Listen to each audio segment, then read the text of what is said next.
Cool Figure TV. Revolutionary salute. Revolutionary salute. Like, share, subscribe. Welcome to the House of Revolution. You know I'm your humble host, the Yao Mean of Revolution. I got some late breaking news the revolutionaries can use. All hell done broke loose. Before we get into that, be sure to wipe y'all feet. That means hit the like button. You in the House of Revolution. Like, share, subscribe, support the platform, y'all. Well, I'm hearing that it's hundreds of U.S. troops dead. We don't celebrate that here. We do not celebrate that here. We don't know if that's true. I'm hearing Khamenei is dead. That's sad if he is. But let's not deal with what we don't know. Let's deal with what we do know. We got the proof. U.S. bases struck all throughout the Middle East. Anywhere headquarters was at, it was hit. Oh my God. You know, if you showed up at Configure TV News Network, you would get real news, not fake news. Use revolutionary salute. You already know when you came here, because see, I've been telling the world, World War III is coming. They've been thinking y'all is tripping. Why y'all watch geopolitical stuff all day? Man, that stuff boring. Man, that we know what's happening and a lot of other people don't. They sheeple. They puppets. Their life in danger. And what the fuck are they doing right now? What are they watching? Just calm down. Why? Don't fall over in a stroke. Well, what we're watching right now is Iran striking the U.S. naval base in Iran, the headquarters. Their radar systems in Iran was blown up. All the Arabs are pissed at Iran for attacking those bases, but Iran warned those puppet regimes.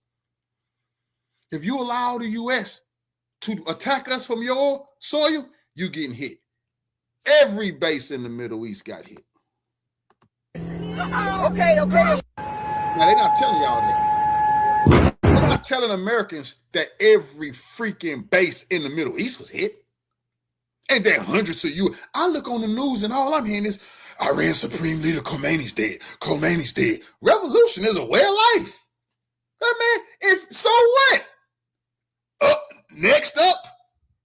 But they want to take y'all. See, it's a sleight of hand. Khamenei's dead. What about the hundreds of U.S. troops that I'm hearing they're dead that was at those bases? Let's talk about that.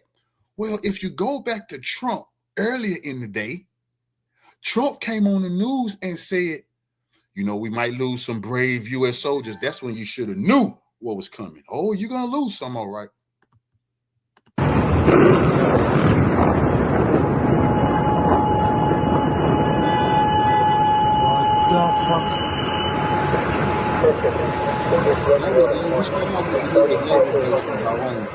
Like the news, we don't got this for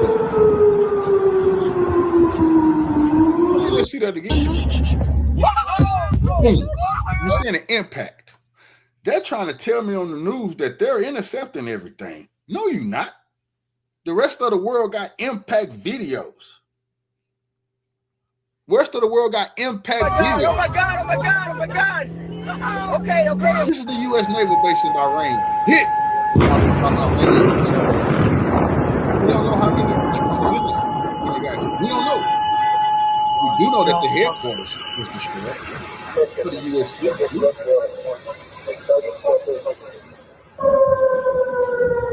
Okay, so we do know that. You know, they're telling us they attacked a lot of places in Iran. That's what happens in the war. But one thing that the U.S. never had to face was all of your bases being attacked in the Middle East and hit. All of them. You wasn't spared one base. They didn't get spared one base. Not one base. Me too. This is really, I didn't want to be right about this, because if I'm right about this, I'm also right about Kim Jong-un when he said that he wasn't going to wait to be next. Kim said if you did this, he wasn't going to wait for Trump to attack him. He might as well get into the fight right now. That's a fact. But let's see some more video that the news don't want to show y'all. Excuse me, y'all. Let's take a look at this video.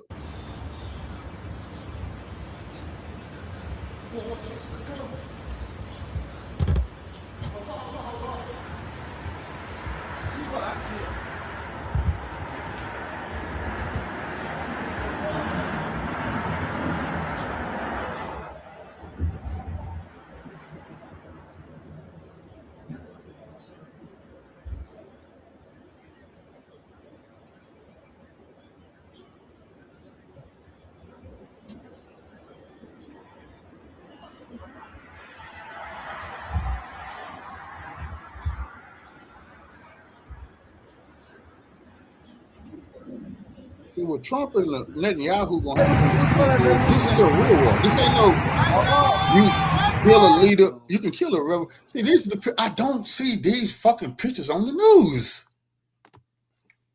Why the fuck I went through ABC, I looked at CNN, I looked at Fox, I didn't see this. Show this picture. Show the picture of the hypersonic missiles that devastated every U.S. base in the Middle East. Hundreds of U.S. troops. Let's hear about the troops. Telling us Khamenei's dead. That doesn't move us. Revolution is a way of life. The next man up. Iran is still firing missiles. And it's only the beginning. They started off the first day by hitting every base. That means they can only escalate. It can only go for next, hit every ship. Well, I do got a video of a ship getting hit and it's on fire. But they're not going to show y'all that. They think y'all going to feel good about hearing the Supreme Leader is dead. Show these missiles. Why they see that type of missile? Why I got to dig around YouTube to find this type of shit? Because they said they had destroyed all these missiles. They said Iran was at the weakest point it had ever been in history. They all lied. And today, they're paying for that.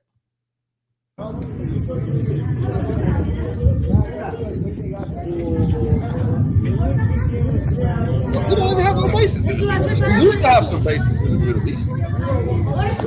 We used to be able to be in the Middle East. You can't be there no more. The Arabs, they pissed. Iran said, the hell with y'all. Shut up, and hit all those bases. Saudi Arabia came out today and said Iran was wrong. You supposed to, you get in this fight with the U.S. then, because Iran can't wait to wipe your ass off the map. That's all those little Arab punks. Iran warned them. You let the U.S. use those bases won't exist no more. Now they don't exist.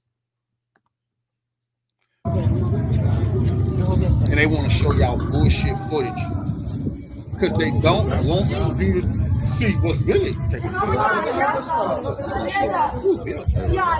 If Khamenei is dead, next up, revolution is a real life. He might not be here no more. But do remember that Khamenei already put his successors. He got 3-4 successors. He was ready to go. He was leader like Muammar Gaddafi. They don't run from this shit. It's the U.S. who's scared to die. It's the U.S. soldiers who was clogging the toilets because they didn't want to fight the Iranians. They wanted off those warships. The Iranians not running. It's the Israelis who fighting. Come on, bro. It's crazy. See, damn. Why won't they show the Americans that Iran is firing all kind of phenomenal missiles? Because they want you to think you're the most powerful nation on the earth. And when you roar, people just fall on the ground. That's a lie. They tried to sneak the Iranian leadership. They probably got the leader. And all hell broke loose after that. They hit every base. And they're still attacking them right now. It's nighttime right now. So we're going to keep getting more and more footage. Because it's not going to stop. Iran already warned them. It's not going to stop. It's up now.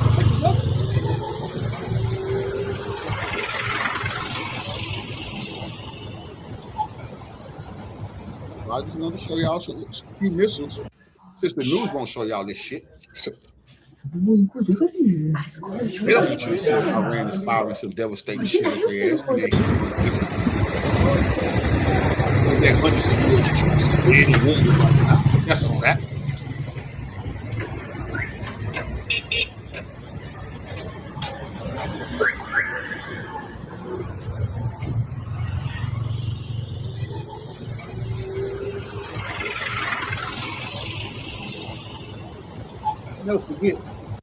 Never forget, they started the week off by saying, late breaking news, we found out Trump was hiding some documents. What happened to the documents about the 13-year-old? Don't forget that. They asked Americans, what happened to the documents about the 13-year-old? That was to threaten Trump. Then the next day they said, oh, late breaking news. We just found out Jeffrey Epstein had boxes of materials hid out in storages that the DOJ never got to look at. That was to let Trump and the rest of those perverts know, don't make us release the footages and the images of what we know you did that's in the motherfucking... We got the images to go with the goddamn emails. So when they warned Trump about the 13-year-old, they was letting them know the 13-year-old, we got the video. Thursday, Hillary Clinton ass was under fire for Epstein. Friday, Bill Clinton was under fire for Epstein. Saturday, these bastards took us to a war we can't win. You should know what happened.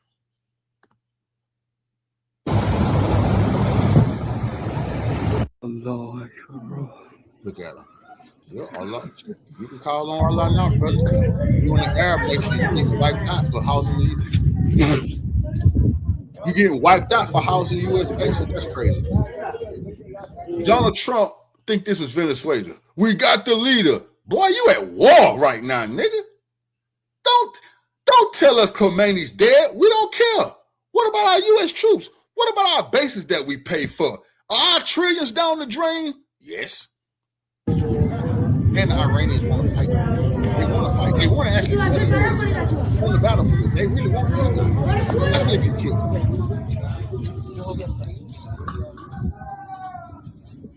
We're just looking at some weapons that we didn't get to see in our news. They lied to us. Told us that Iran don't have no weapons. And that they intercepting everything.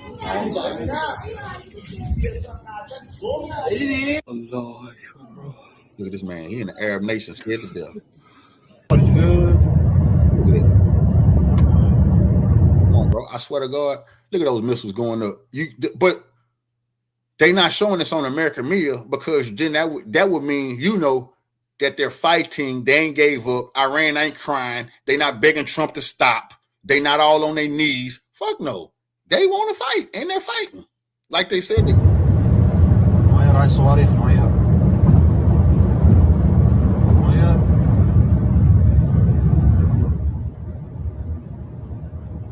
Trump ain't no damn reason we know about no goddamn Epstein, brother. Don't start that foolishness with it, brother. Real talk. Trump a fucking pervert and been played by the small hats and a war criminal and the worst president in U.S. history and a puppet and a child. I can't watch. And allegedly some stuff went on with a 13-year-old and they cannibals and they eating people.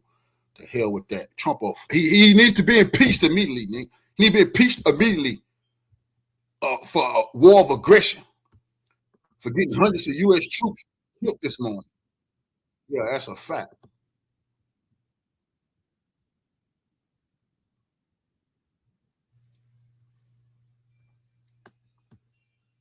Well, that there is no red line now. I think we are just getting in more breaking news as we speak. Even we are getting visuals from the U.S. Naval Support Activity Bahrain base that is witnessing a blaze. Okay, this is the video that I'm talking about. The U.S. Naval Support Activity Bahrain.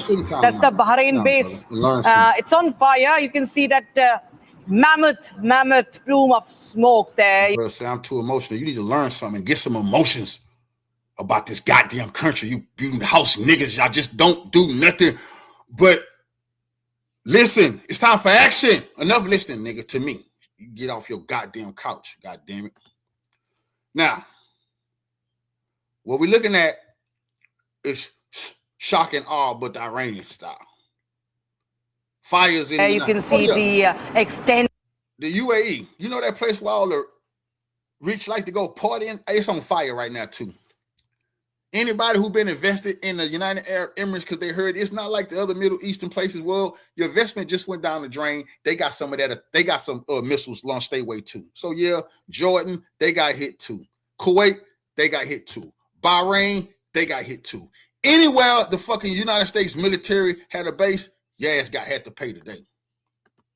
And the scale and the magnitude of that strike. That's the Bahrain base, and there is massive damage. What we understand, it's on fire after the strikes from Iran. That's fire? How can it be? But when the news America is saying they shot everything down. The bases actually got hit. Yep, hundreds of U.S. troops dead and wounded, allegedly. And we're not taking pride in that. No.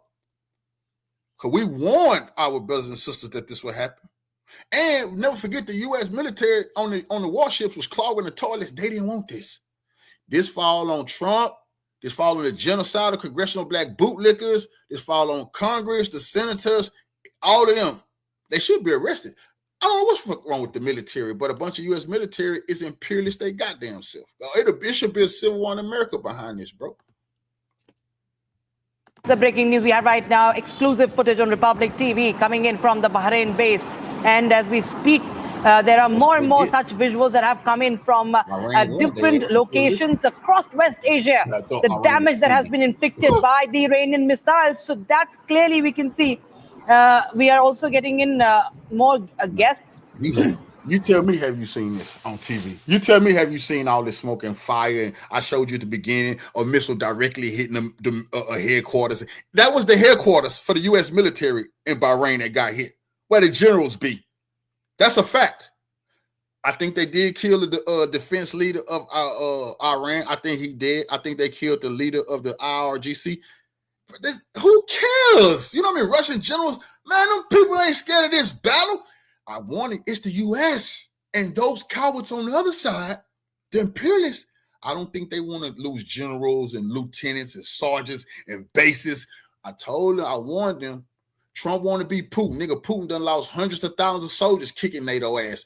The U.S. gonna have to be ready to lose hundreds of thousands of soldiers to get into this fight with Iran. Mark my word. If they not, it's gonna be totally embarrassing for them. Iran ready. Okay, we have a guest from Istanbul, Helen Sari. Helen Sari is joining us. He's an associate professor, international relations, Istanbul Medinet University. All right, Helen, how do you see this? What's really happening right now, ma'am? This is a situation that is going to get even more grave now. Iran now is saying that there are no red lines anymore and they will do everything possible. Bro, Iran did everything they said they're going to do except sink that U.S. aircraft carrier. That's coming. You can't do everything the first day. You got to keep some of your moves.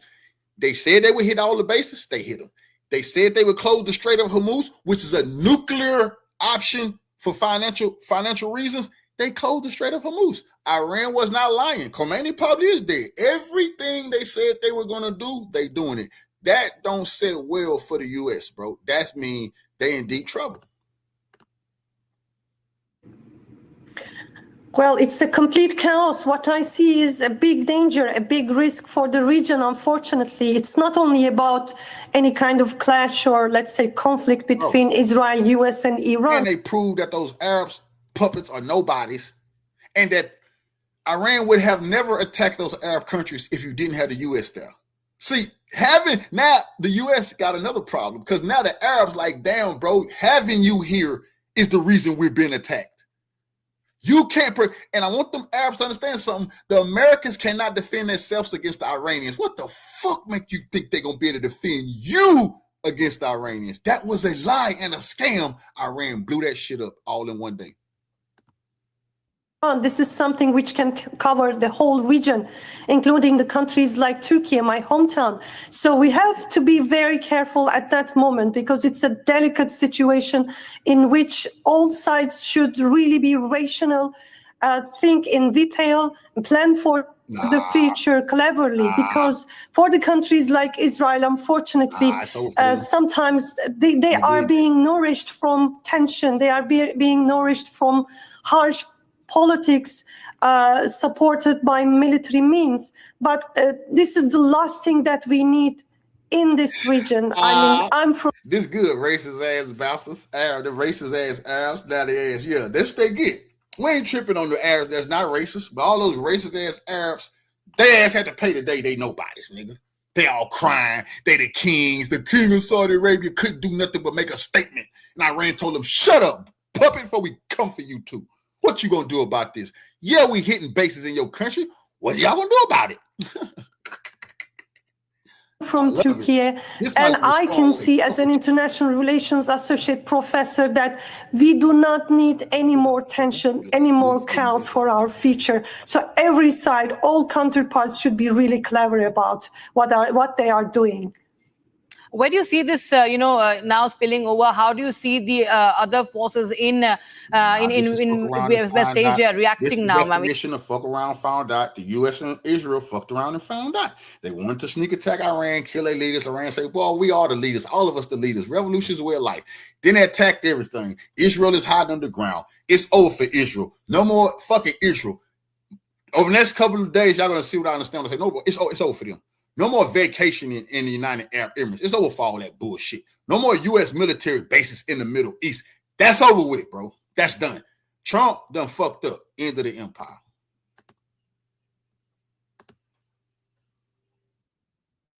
Even if you can just give some more context from Turkey also. Well, what I see from the Turkish side is that quite in harmony with the traditional Turkish foreign policy approach, that Turkey is really calm and trying to be careful about what it says, what it does. At that moment, I think it's in a kind of way. Yeah, Turkey, the only one who told the U.S. do not use those bases because Iran warned them. We're going to hit you too, bro. We're going to hit you too. So Turkey made the U.S. know because Turkey knew. And then Israel was talking about Turkey was next. So Turkey already know, boy, you don't want to bump. They don't want, you might well ride with Iran. They say you next. So Turkey, the only one was smart enough not to let the motherfuckers use this territory to bomb them. Revolutionary salute to our brother Vincent Brown Scott for the donation to the war chest. Revolution is way of life. Absolutely appreciate the love. Soldier salute. Wait and see moment. But for the Gulf countries, this is not the same thing, as they are being attacked by Iran at the moment, as they have American bases. Turkey also has American bases, but it would be a big, let's say, step if Iran does the same thing against Iran. I don't think that Iran... Iran don't give a fuck about no Turkey, nigga. Turkey did not let the U.S. use those military bases, or they ass would have got hit too. Iran they're not barring nobody, bro. They got to fight the U.S. What the hell they give a damn about Turkey for?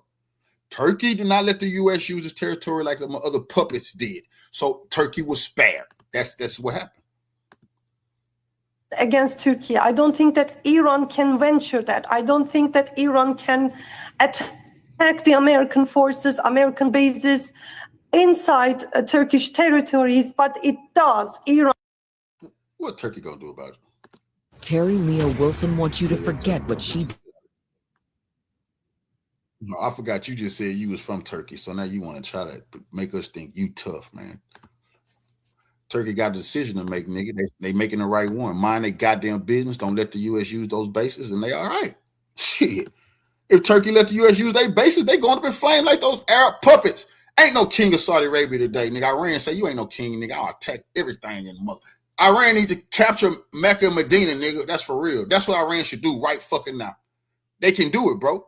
They should capture Mecca and Medina and put an end to motherfucking ISIS and Al-Qaeda, Salafi motherfucking bastards in Saudi Arabia anyway, because they was wishing Iran was defeated. And Iran showed the world today, nigga, defeat. You got us fucked up. We ready for this.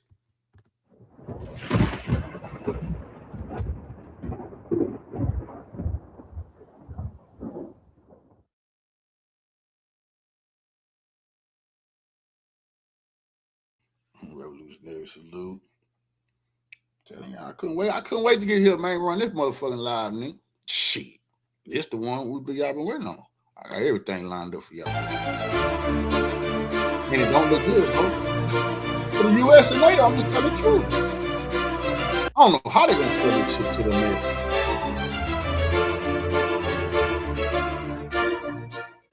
Well, my dear truth seekers, unfortunately, my suspicions that the God complex that our peacemaker Donald Trump suffers from, and his panic fear of losing face in front of the whole world will not allow the current US president to abandon the attack on Iran, have been fully justified. Unfortunately, you and I have once again witnessed another full-scale war in the Middle East, the consequences of which may become unpredictable for all the warring parties.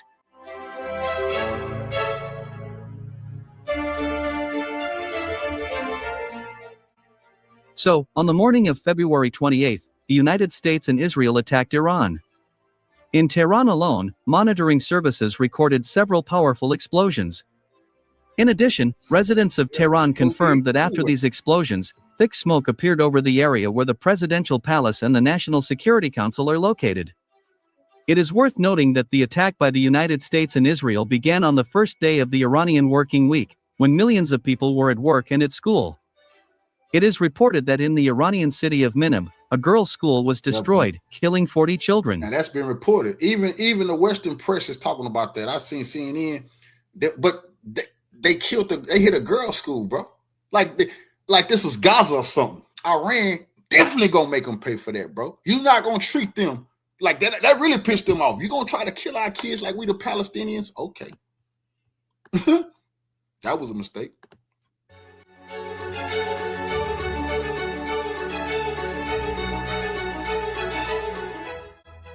It is reliably known that in the first minutes of the attack on Iran, Israeli aviation... If they kill Khamenei,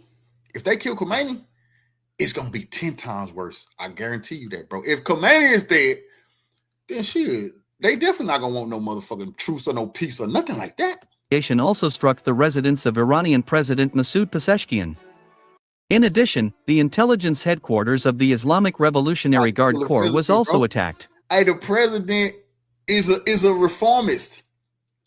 That he's not a radical Islamist. That right, trying to kill the president make the rest of the Iranian society side with the hardliners. You killing a guy who has been begging the hardliners to deal with America.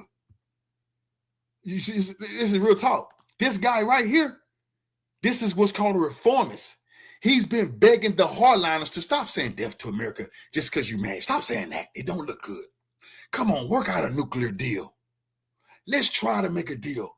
Less Russia, less China. That's what he was saying. This guy, that's a fact. They even try to kill him. Bro, they finna turn Iran to definitely hardline extremists against everything in Western. And let me tell you this. Since these are Shiites and you tried to kill the leader of Shiite Islam, for y'all who don't know, there's a lot of people y'all know, but a lot of people don't know. You're not just trying to kill a leader of a country. Khomeini is the leader of Shiite Islam. What is it? 500 million Shiite people in the Shiite faith. Millions of them here in America. I want you to understand this. If you kill Khomeini, you just opened up the door for those people to terrorize us here in America. That's probably what they want to do. That's probably. In addition, the intelligence headquarters of the Islamic Revolutionary Guard Corps was also attacked. In total, 30 targets were attacked in Iran, including the Tehran International Airport.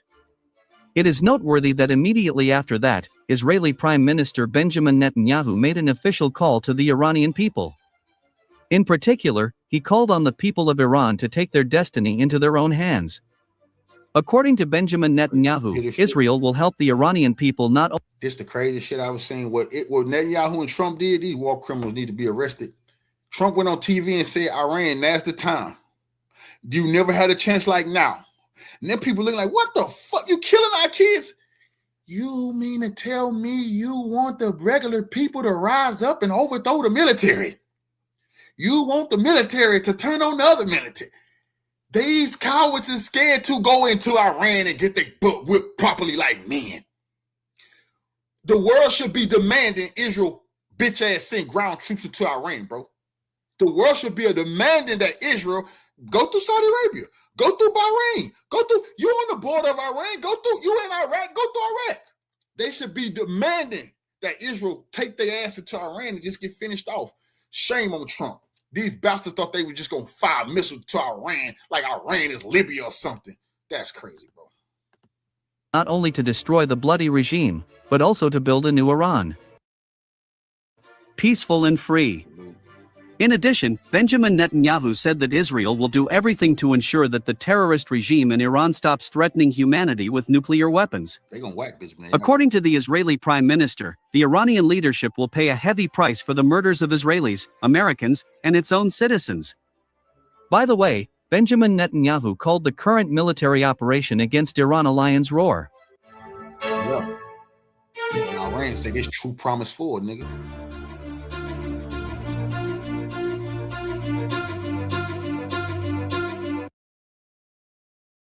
Nathan Watkins doesn't believe in limits. Used to be the first day. Limits on poor property taxes. Watkins testified. That's big for the first day, bro. That's big for the first day, not a couple of bases. Every base, let them know it's on. Destroyed the headquarters for our generals overseas. That's a fact. Immediately after that, the Israeli Mossad also added fuel to the fire. The press service of this intelligence agency directly addressed the Iranians, saying that the Iranian brothers and sisters are not alone. Further, the Mossad announced the creation of a special secure Telegram channel for Iranian citizens, where residents of Iranian cities will be able to share important data with Israelis, including the location of high-ranking Iranian military and officials. No, that's not going to work. Simultaneously with this, the Israeli authorities launched a large-scale mobilization of 70,000 reservists. Yeah, to keep the regular Israelis from running out their country. Meanwhile, the deployment of 500 American warplanes and dozens of warships to the region, including 2 nuclear-powered aircraft carriers, indicates that the United States and Israel are preparing for a long and intensive military campaign against Iran. Against this backdrop, Donald Trump addressed the nation, in which he declared that the purpose of the military operation against Iran is to eliminate that country's missile program and oust the current Iranian authorities. Not gonna happen. Our goal is to protect the American people by eliminating the immediate threat from the Iranian regime.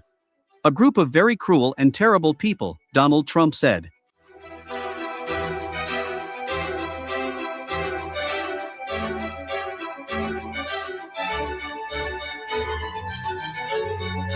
Yeah, man, we should let that bastard go to jail,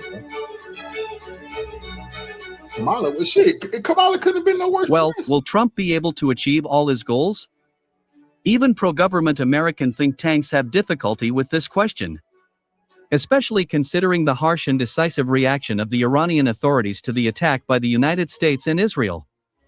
The fact is that immediately after the first explosions in Iranian cities, senior representatives of the Iranian Defense Ministry officially stated that after the treacherous attack by Israel and the United States, Iran no longer has red lines, and that in this war, Iran will use all available methods and means to inflict maximum damage to the enemy. They proved that, bro. They already proved that. They all the red lines. Only thing they did is they ain't sunk the aircraft carrier yet. That may be day 2. That may be day 3. They saving. They gotta say something, huh? They hit all those fucking U.S. bases. They hit all those Arab nations like they said they would. They just closed the Strait of Hormuz.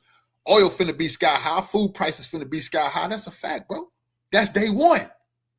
So really, they trying to let the U.S. know, how far do you want to take this? Hundreds of U.S. troops already dead. They finna have to tell our Trump already came on TV and said we're gonna lose some troops. No, you've already lost those troops, Mr. President. Iran let them know how far y'all want to take this. And judging by what is happening, these words were not an empty sound.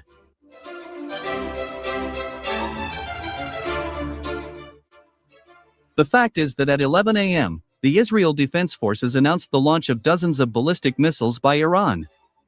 Against this backdrop, air raid sirens are heard in all settlements of northern Israel and the coastal city of Haifa. Man, they hiding underground. The Israeli authorities urged citizens not to leave the fortified shelters.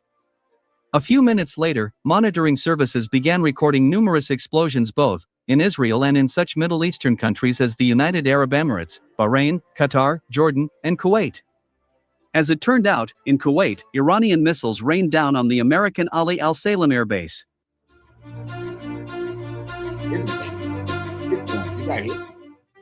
In Bahrain, Iranian missiles hit the service center of the U.S. Fifth Fleet. Numerous explosions were. Now that's the one they don't want. I have not seen them talk about that on the news yet. Classified information. That is the head of the U.S. Fifth Fleet. That's our biggest navy in the world. Is stationed in the motherfucking Middle East. That got hit. The headquarters. That got hit. Where the what is he? The admiral. They hit where he like to have his coffee at in the morning. Nigga, they targeted that place. And we got the video. I played it. That was the first video I played of it getting hit. So they can lie all they want. It got hit, brother. It got hit. So they can't. The U.S. cannot say that the head of our naval forces in Bahrain, the Fifth Fleet, did not come under attack and was not destroyed. That lie is not gonna hold up. Chinese satellites will be showing that shit soon. Russian satellites, Russia and China gonna show all of this humiliation. Were also recorded at the American Al Dhafra Air Base in the United Arab Emirates. Furthermore, monitoring services are still recording dozens of explosions at American military installations in Jordan.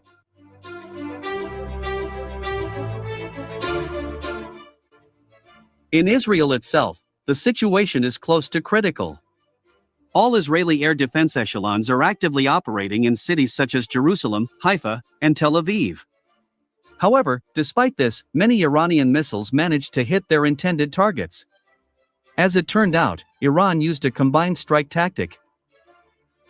Ballistic missiles fly in high trajectories, reducing the time of approach to the target, while a wave of drones is designed to overload the Israeli air defense. This tactic significantly reduces the effectiveness of even the most advanced air defense systems.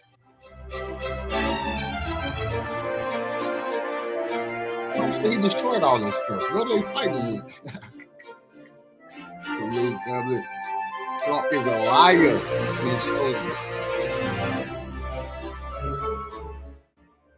Furthermore, it is reported that Iran used the same tactics during the attack on the U.S. aircraft carrier Abraham Lincoln in the Arabian Sea.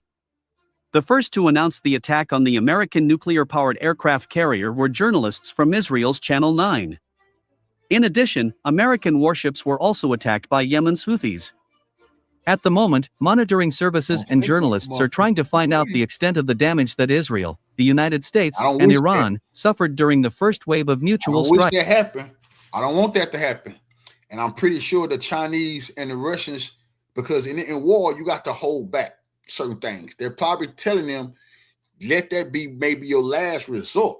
You whoop them, but if you have to sink that aircraft carrier, you have to sink it. But let that be one of your last tactics that you're using. Do everything before you sink that carrier, bro. Because the Russians understand if that carrier gets sunk and it go all across the world, then the U.S. is going to declare war. Then we're going to have a draft here. They're going to force our young men to go die. And then the nuclear, that's for real. So I'm pretty sure Russia and China and told Iran, just try to kick their ass the best way you can without sinking that carrier. But who knows? It might go down tomorrow. Strikes. Against this backdrop, the eyes of the whole world are turned towards Russia and China. The fact is that it is the subsequent reaction of these two Iranian allies that will determine the outcome of this bloody war in the Middle East.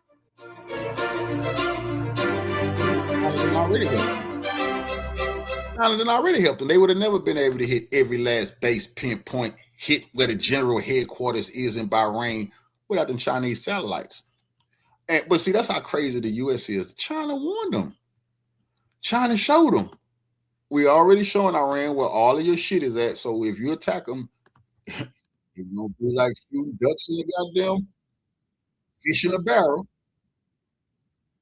Now look at this.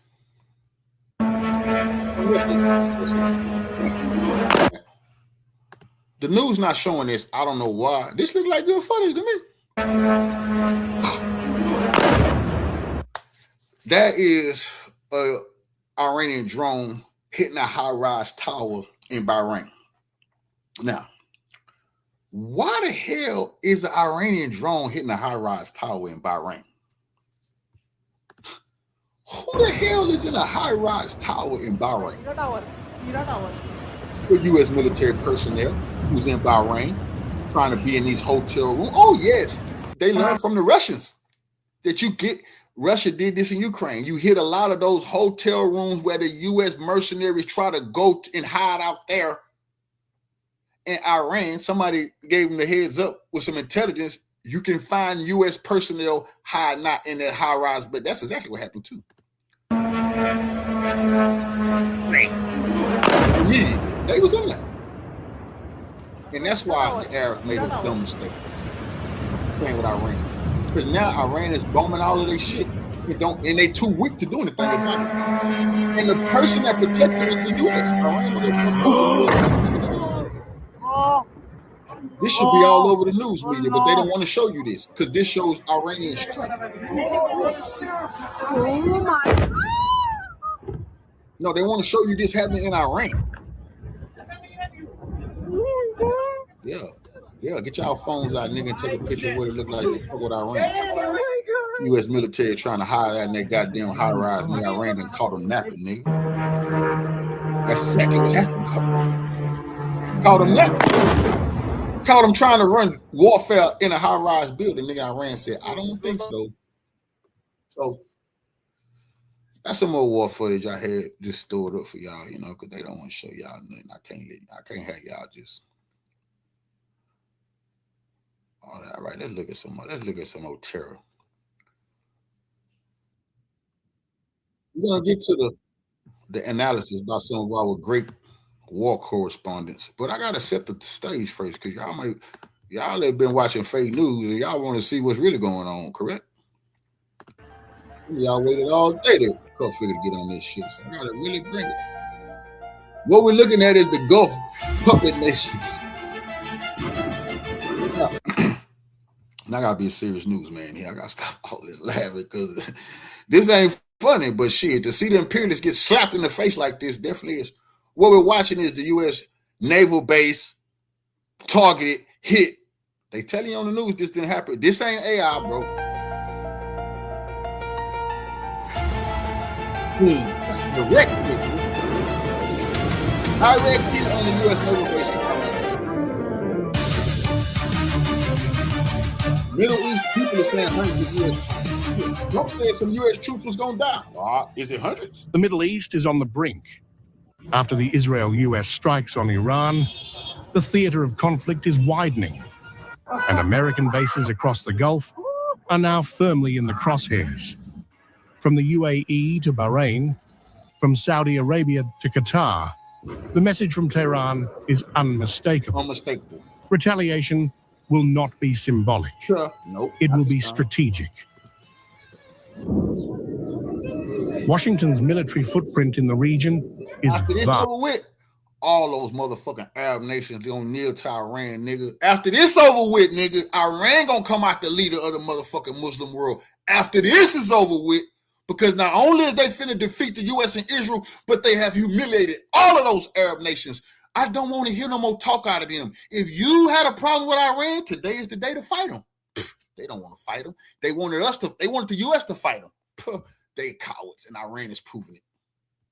Fast and suddenly vulnerable, the U.S. Fifth Fleet headquarters in Bahrain, Al Udeid Air Base in Qatar, Al Dhafra Air Base in the UAE, Prince Sultan Air Base in Saudi Arabia, Camp Arifjan in Kuwait, each one now a potential flashpoint in a rapidly expanding confrontation. This is no longer a contained Israel-Iran exchange. It is a high-stakes regional chessboard. Iraq's Ain al-Assad base, U.S. facilities in Syria's Al-Tanf zone, naval assets in the Red Sea. Every installation tied to Washington's security architecture is being recalculated under the shadow of escalation. Iran has signaled that any coordinated strike involving the United States will carry consequences beyond Israeli territory. Strategic corridors across the Gulf, energy routes, airspace lanes, maritime choke points are under intense scrutiny as regional governments brace for spillover effects. Iran already closed the Strait of Hormuz. It's controlling oil. And remember, it already warned these Gulf nations that it would destroy all their oil fields. Iran got the cards now. It don't have nothing to lose. You say you kill Khamenei? You killing our leaders? Cool. They already said if we go, everybody go. Trump did this to the Middle East, and fuck them puppets. They get that man a plane. They get that man a plane just for this man to get their countries destroyed. That's crazy. Karma. For Gulf nations hosting American forces, the stakes are immediate. The UAE, Bahrain, Saudi Arabia, Qatar, Kuwait, Iraq, and Jordan now find themselves navigating a delicate balance. Security partnerships with Washington on one side and geographic proximity to Iran on the other. What security with Washington? Washington can't secure you. Iran. As tensions spiral, the question is no longer... If Iran wanted to attack those puppets, it can do it. What the U.S. going to do? Attack them? The U.S. already attacking them. So they fighting the U.S., Israel. What the Arabs need to see is you better make friends with Iran. U.S. cannot protect you. That's just a fact. We're witnessing this. The U.S. cannot. We said this shit, and people was in our conversation last. Where the fuck them people at? They ain't here today. What happened to the motherfucker getting here every day told how Iran was going to get their ass smoked and Trump was going to destroy him? They popped up every day. Where are they at today? You in that comment section, your ass just won't say nothing. The U.S. cannot defend themselves against Iran. How the fuck they going to protect them puppets? The U.S. couldn't even beat the Taliban. Who the fuck thought they was going to beat Iran? That's just ridiculous, bro. Now, all those boys and girls who went to the U.S. military, well, we don't want this for them. We want to bring them people home, man. They're in danger. They would never defeat the Iranians, not in a million motherfucking years. Whether the conflict spreads, but how far and how fast. Diplomatic channels are under pressure, military assets are on alert, and the wider Middle East stands at a volatile crossroads. One strike has redrawn the map of risk, and the aftershocks are only beginning.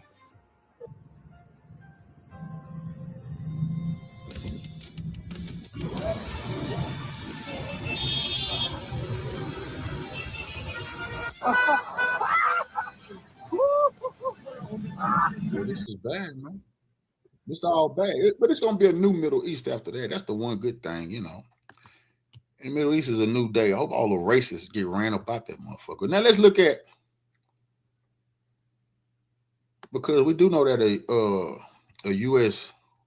Navy, we do know a ship was left smoking. I hope those troops on that ship, they're not dead. That's one thing we don't want, those troops.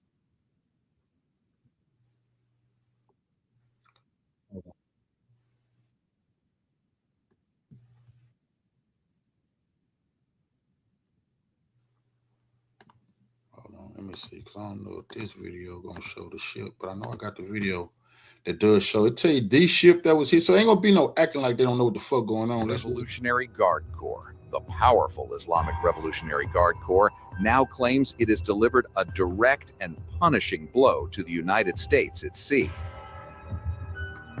In a statement that could send shockwaves through global military circles, the IRGC says its naval forces fired missiles that severely struck a U.S. military Sea Lift Command combat support vessel operating in regional waters. Tehran calls it part of an expanding retaliation against what it describes as a massive joint assault carried out by Washington and Israel, a counterstrike, it says, that is only widening in scope and intensity. The IRGC warns the confrontation is far from over.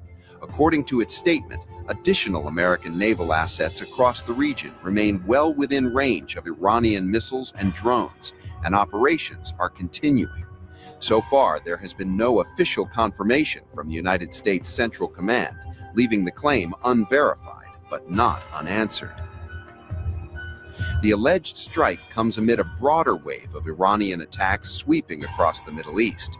Iranian forces say they'd have also targeted a U.S. naval base in Bahrain, expanding the battlefield beyond open waters and into strategically critical territory. But the most dramatic and potentially explosive development remains Iran's claim of directly hitting a U.S. naval support vessel.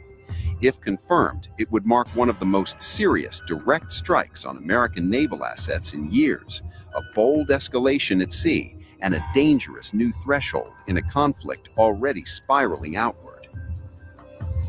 The stakes are rising by the hour, and tonight the world is watching to see whether this flashpoint becomes a full-scale maritime confrontation or the opening salvo of a much wider regional war.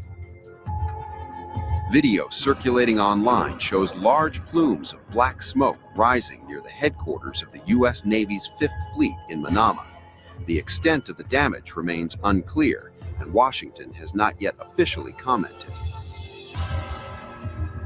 Across the region, air defenses were activated. The United Arab Emirates, Qatar, Jordan, and Kuwait, all home to U.S. military installations, reported intercepting missiles in their airspace. In Doha, Qatar's defense ministry said several missiles aimed at the Al Udeid airbase were successfully intercepted. Meanwhile, Israel reported multiple rounds of Iranian missile launches, triggering sirens nationwide as the Israeli... Iran send them slow, old missiles into their country. They do dumb stuff like shoot them down. Then Iran slam into the missile defense and hit the bases. They dumb, bro, and they don't understand. Iran is a supreme military, bro. They'll let you shoot down old missiles and then they slam them with the new ones. That's a fact. Israeli Air Force worked to intercept incoming threats.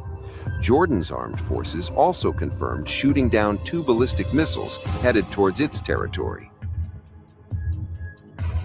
Back in Washington, Secretary of State Marco Rubio reportedly contacted members of the bipartisan Gang of Eight ahead of the U.S. assault on Iran, briefing top congressional leaders before the strikes were launched.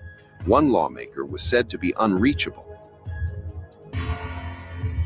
The regional fallout has also disrupted civilian life. Flights were canceled across the Middle East as Iran, Israel, Iraq, the United Arab Emirates, Jordan, and Qatar closed their airspace. Flight tracking data showed vast stretches of empty skies, while Emirates... Revolutionary salute to my brother, low limit player, for the donation to the war chest. Revolution is a way of life. Absolutely appreciate the little famous. I appreciate all you do. Israel must have old Trump on tape and make them do whatever they say. I feel for all the innocent families. I feel for them too. They definitely do. Remember, I said earlier that they started this week off breaking news. DOJ hides files about Trump and a 13-year-old. They come out and say, hold on, wait a minute. We talked to a 13-year-old about she said something happened to her with Trump. Then that transcript is missing from the files. That was a warning to Trump. The next day, they say, oh, breaking news. Boxes and all kind of evidence Jeffrey Epstein had in storages the DOJ never got to see. Now they're finding out. They want to find those boxes. Warning Trump, hey, we got the photos. We got the pictures of you with that underage child. Then they went to Hillary Clinton Thursday. She had to testify. Bill testified Friday. Saturday, you get your war. Our leaders are corrupt and they are all dirty cannibals. That's a fact. Appreciate the love, family. Salute. We are here because all of them. I never even thought when Bill Clinton was in office, Epstein visited the White House 14 times, bro. That's how crazy this shit, how long it's been going on. Emirates Airline temporarily suspended operations, citing safety concerns. With missiles, drones, and naval forces now actively engaged, the confrontation is rapidly escalating, and the risk of further direct clashes between Iran and the United States is rising by the hour.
Decades, the U.S. government has warned that Iran is on the brink of reigniting its nuclear weapons and that they are a threat to America.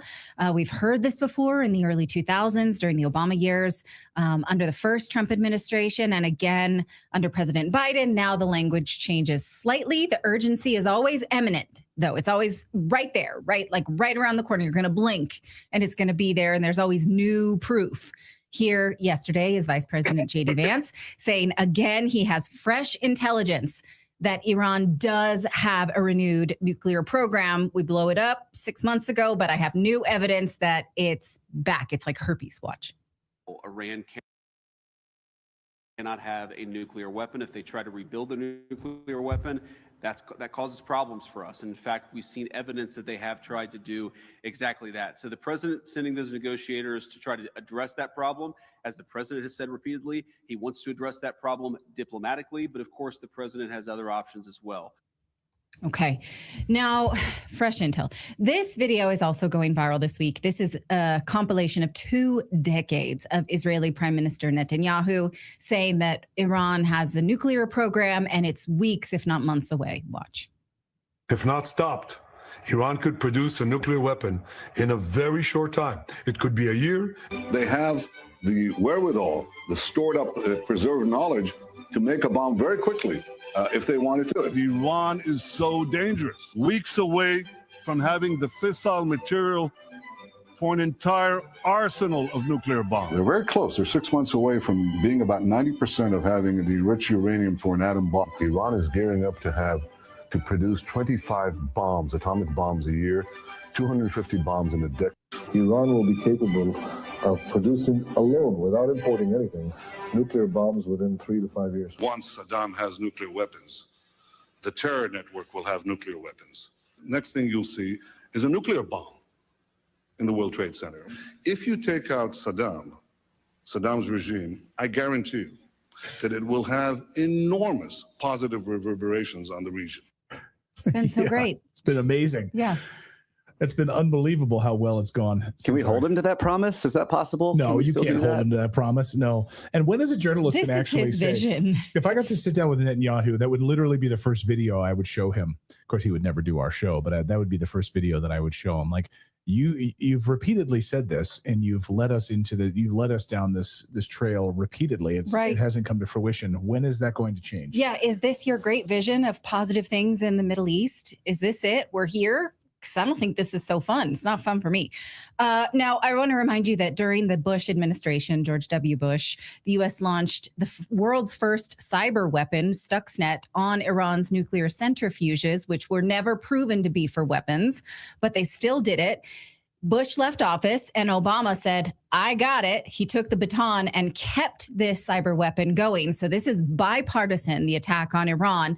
And in fact, Obama's State Department then went on to sanction Iran into oblivion, while all the while trying to prove that Iran had a nuclear bomb to justify it. One of his demonic officials bragged about it in this evil book. If you'd like to get really mad, read this. In 8 years, they inflicted suffering on innocent civilians in Iran.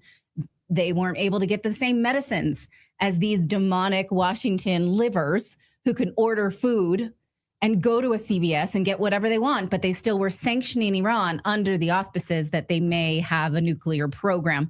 President Trump now seems to be sort of picking that up and saying, oh, yes, we know nuclear. I'm watching the video right now.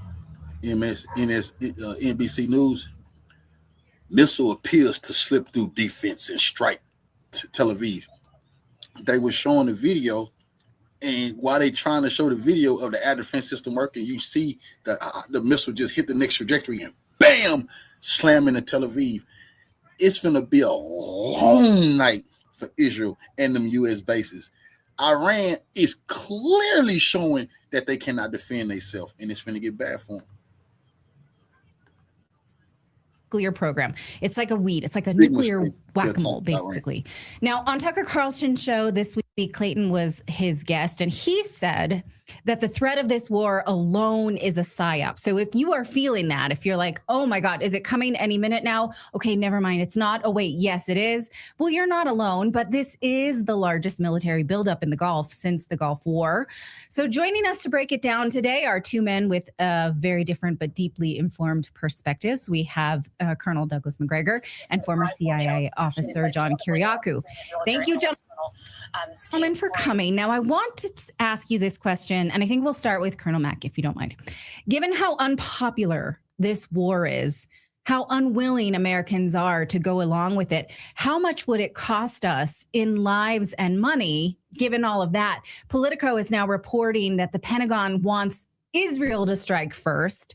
In order, the U.S. can't be first blood because it's so unpopular. Now, this seems to me an admission that they know that Iran will not strike first.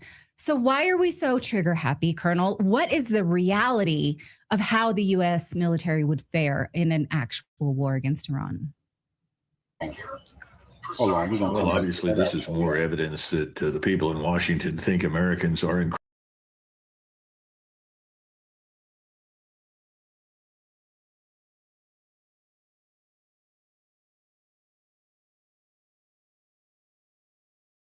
This video is so amazing because if they want to show y'all live news, they're gonna have to tell them the truth. They want to show y'all live news from the skyline of Israel, and you just watch what's going to happen and how they're going to try to clean it up doing this. But this is going to keep happening. If they want to show anything happening in Israel, you're going to see them getting hit. You want to show those bases, you're going to see them getting hit. They intend to show that they have resisted a military onslaught from two of the world's most extraordinary militaries. Ours and the Israelis. I think that's what the calculation. Seeing how fast it went to its next trajectory. Watch how fast this missile gonna hit the next trajectory. But I want y'all to understand something. They're gonna say the Patriot system, bro. So they want the failure to fall on the Israelis. They don't mind humiliating Israel. Do not believe that, because yes, the Israel Patriot system ain't, the Israeli Iron Dome ain't shit. But the Patriot system is also there, and our arrow system and all kind of other systems is there. They don't want to admit that they cannot defend themselves. And this was live. I'm so glad that this happened to them. Onslaught from two of the world's most extraordinary militaries, ours and the Israelis. I think that's what the calculation now is. Regime preservation. And the camera gonna go right to it. It slammed it to a target. We don't want to hear that it hit no daycare. We don't want to hear that it hit no nursing home. No, it hit a military base. We're watching it. Could you get a more pragmatic figure target? We're presiding over this regime? Sure.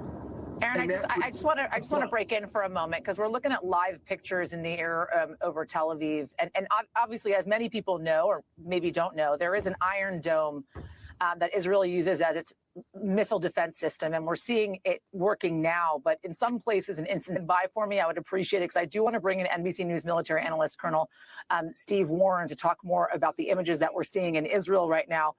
Colonel, if you would walk us through kind of how this Iron Dome works for Israel and the times in which it doesn't, because I think that is what we're seeing on our screens right now. That's right. The Israeli air defense system really has three layers. The one we hear most about is called the Iron Dome. That's their most close-in layer. I've seen it in action. It's often used for sort of the least sophisticated missiles that come in from Hezbollah or even Hamas. The next two layers are David's Sling and the Arrow system, and these are increasingly more sophisticated systems that can shoot down increasingly sophisticated missiles that come in. So we're not sure what was used on this inbound missile, but it certainly appears that this one came through. In the military, when we're talking about air defense, we often talk. We use a phrase called leakers. In other words, something leaked through our defense system, and that's what this appears to be. Impossible to know for sure until we see what actually happened on the ground. But the speed, trajectory, and impact of this that we're seeing on TV now appears to be what we would classify as a leaker. So something that just got through, either the missile that the Israelis fired to try to knock down this inbound missile just missed. It could be that the Iranians fired multiple missiles in, and the Israelis weren't able to fire enough back to eliminate them all. Many possible things that can lead to a leaker. We thank you for watching.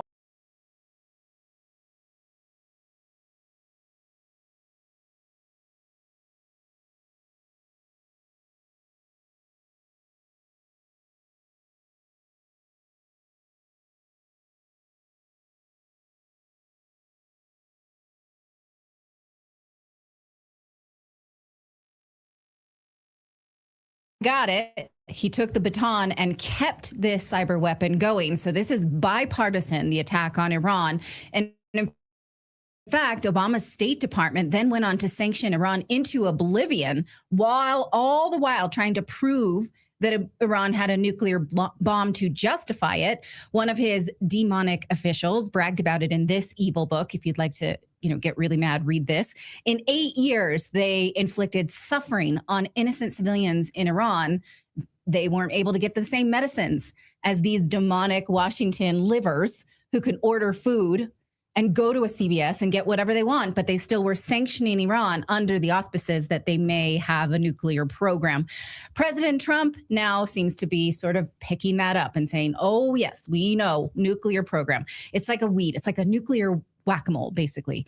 Now, on Tucker Carlson's show this week, Clayton was his guest, and he said that the threat of this war alone is a psyop. So if you are feeling that, if you're like, oh my God, is it coming any minute now? Okay, never mind. It's not. Oh, wait, yes, it is. Well, you're not alone, but this is the largest military buildup in the Gulf since the Gulf War. So joining us to break it down today are two men with very different but deeply informed perspectives. We have Colonel Douglas Macgregor and former CIA officer John Kiriakou. Thank you, gentlemen, for coming. Now, I want to ask you this question, and I think we'll start with Colonel Mack, if you don't mind.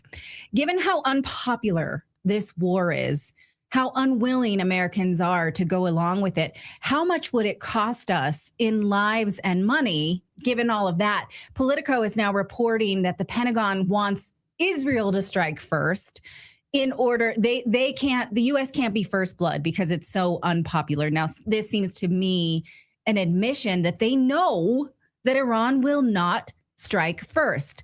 So why are we so trigger happy, Colonel? What is the reality of how the U.S. military would fare in an actual war against Iran? Well, obviously, this is more evidence that the people in Washington think Americans are incredibly stupid because they think that somehow or another, by encouraging the Israelis to fire the first shot, that we'll understand or believe instantly that oh, we didn't do a thing, and now we have to because Israel's in the fight. Right. Americans aren't that dumb. And I think Americans actually know this is all about Israel. So we can sit around and debate the pros and cons of the whole thing, but this is all about Israel.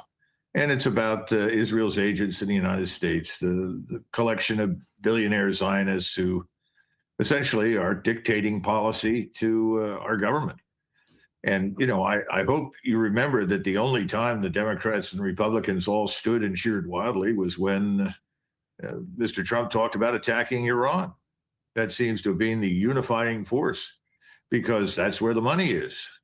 Who's paying these people? Where's it coming from? Well, those billionaires are pouring money into these people.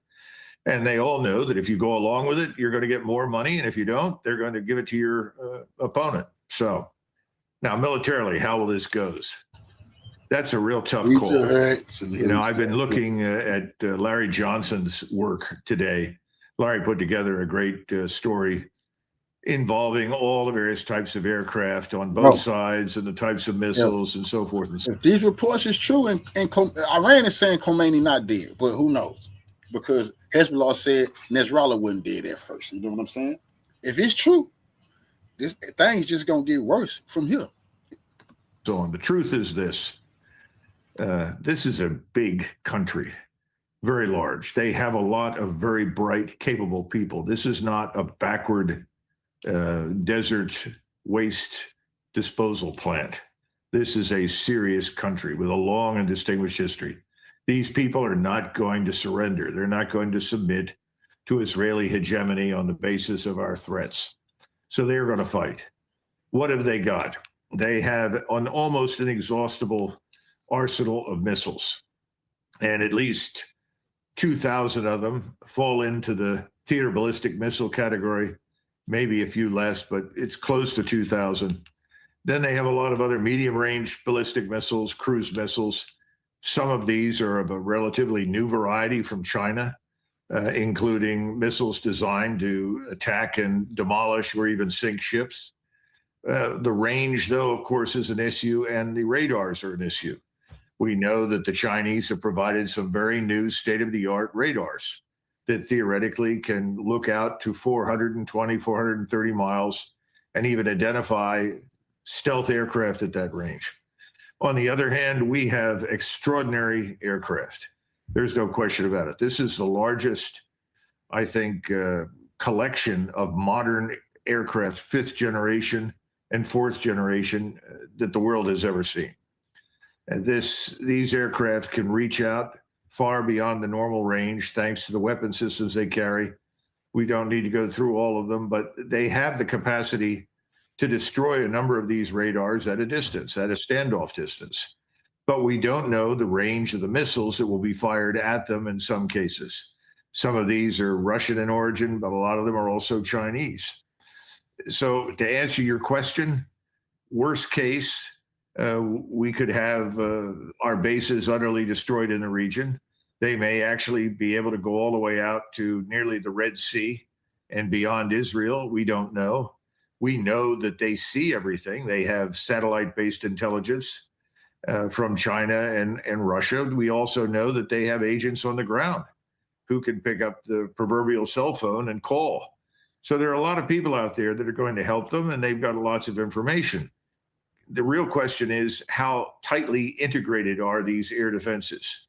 How much experience is on the ground? I'm told there are hundreds, maybe as many as 2,000 Chinese on the ground in Iran helping the Iranians. Wow. I would think that that's necessary, because you can't deliver some of the technology that's come in within the last few weeks and expect these people to be able to do it. Now, we have Americans in F-16s flying for the Ukrainians, not in U.S. uniform, but they have gotten permission from the National Command authorities to go over there and fly these aircraft on the west side of the Dnieper. I would not be surprised if there are not some Chinese pilots on the ground ready to climb into the cockpit and fly some of the new aircraft that are being delivered to Iran. Then, of course, you have the Russians, and the Russians have excellent intelligence. They've got lots of ships. They've got lots of submarines. I think the Chinese have submarines and ships out in the area. I don't know how many are currently stationed outside the Strait of Hormuz, but there are several. All of this suggests that we could take losses. Could we have 500 casualties? Sure. Could we have only 300 or 400? Potentially. Can we kill thousands of Iranians? Yes, there's no question about it. So the losses the Iranians will take will be disproportionate, because this bombing campaign, air and missile campaign, is not designed to induce compliance with Mr. Netanyahu's demands. It's designed to disintegrate the state, to fragment the society, to induce chaos, in the hopes that all of this will collapse like a house of cards. Now, I don't think it'll work, but I think that's the real purpose behind it all. And the question is, how long can we keep it up? 10 days, 2 weeks, not too much longer. So Iran's principal mission is to survive. If they survive, they win. If they collapse like a house of cards, they lose. And we look great if they disintegrate and collapse, but if they survive, we look stupid, because we've thrown everything in the world at them and it hasn't worked. John, I want to get to you in a second. I have a nuclear question for you here in the intelligence piece, but just, Colonel, on that last part here, I mean, what is the end game plan? This is something that Tucker and I talked about yesterday. Like, what actually is the long-term goal and plan? I haven't heard, I think you've said this before, but I haven't heard anyone in Washington say what the long-term plan is, other than, Lindsey Graham saying, kill Khamenei and regime change. Well, that's not a plan. The long-term strategic goal is the same as it's been, I think, for almost 30 years, and that is to make the region safe for Israel. That means to establish Israeli hegemony over the region. Again, I think it's going to be extremely difficult to do that, because just within the last few days, you had the former Prime Minister Naftali announce on Israeli television and to the whole world that if you think Iran is a tough problem, we think that Turkey, or Turkey, is now the greatest potential threat to Israel, maybe greater than Iran. So I think the whole thing is about, we've got to beat everybody into submission and submit to Israel. That's it. That's the goal. I don't think it's attainable, but I think that's the goal. John, I want to ask him about this. So on the intelligence gathering piece of this, right? You heard JD Vance saying we've seen evidence of this and that this is happening now. Their nuclear program is back. Of course, you'll recall, of course, that the White House issued a press release on June 25th. I'm reading it right now. Iran's nuclear facilities have been obliterated and suggestions otherwise are fake news. That was the headline from the White House on their, you can read it right now on the White House's own website. So in 8 months, John, like they've completely reconstituted, it's back. How would we know? Someone in the chat room said, how would they know unless they're there and their boots on the ground? From an intelligence gathering perspective, how would we know? Because this is what the Israelis are telling us.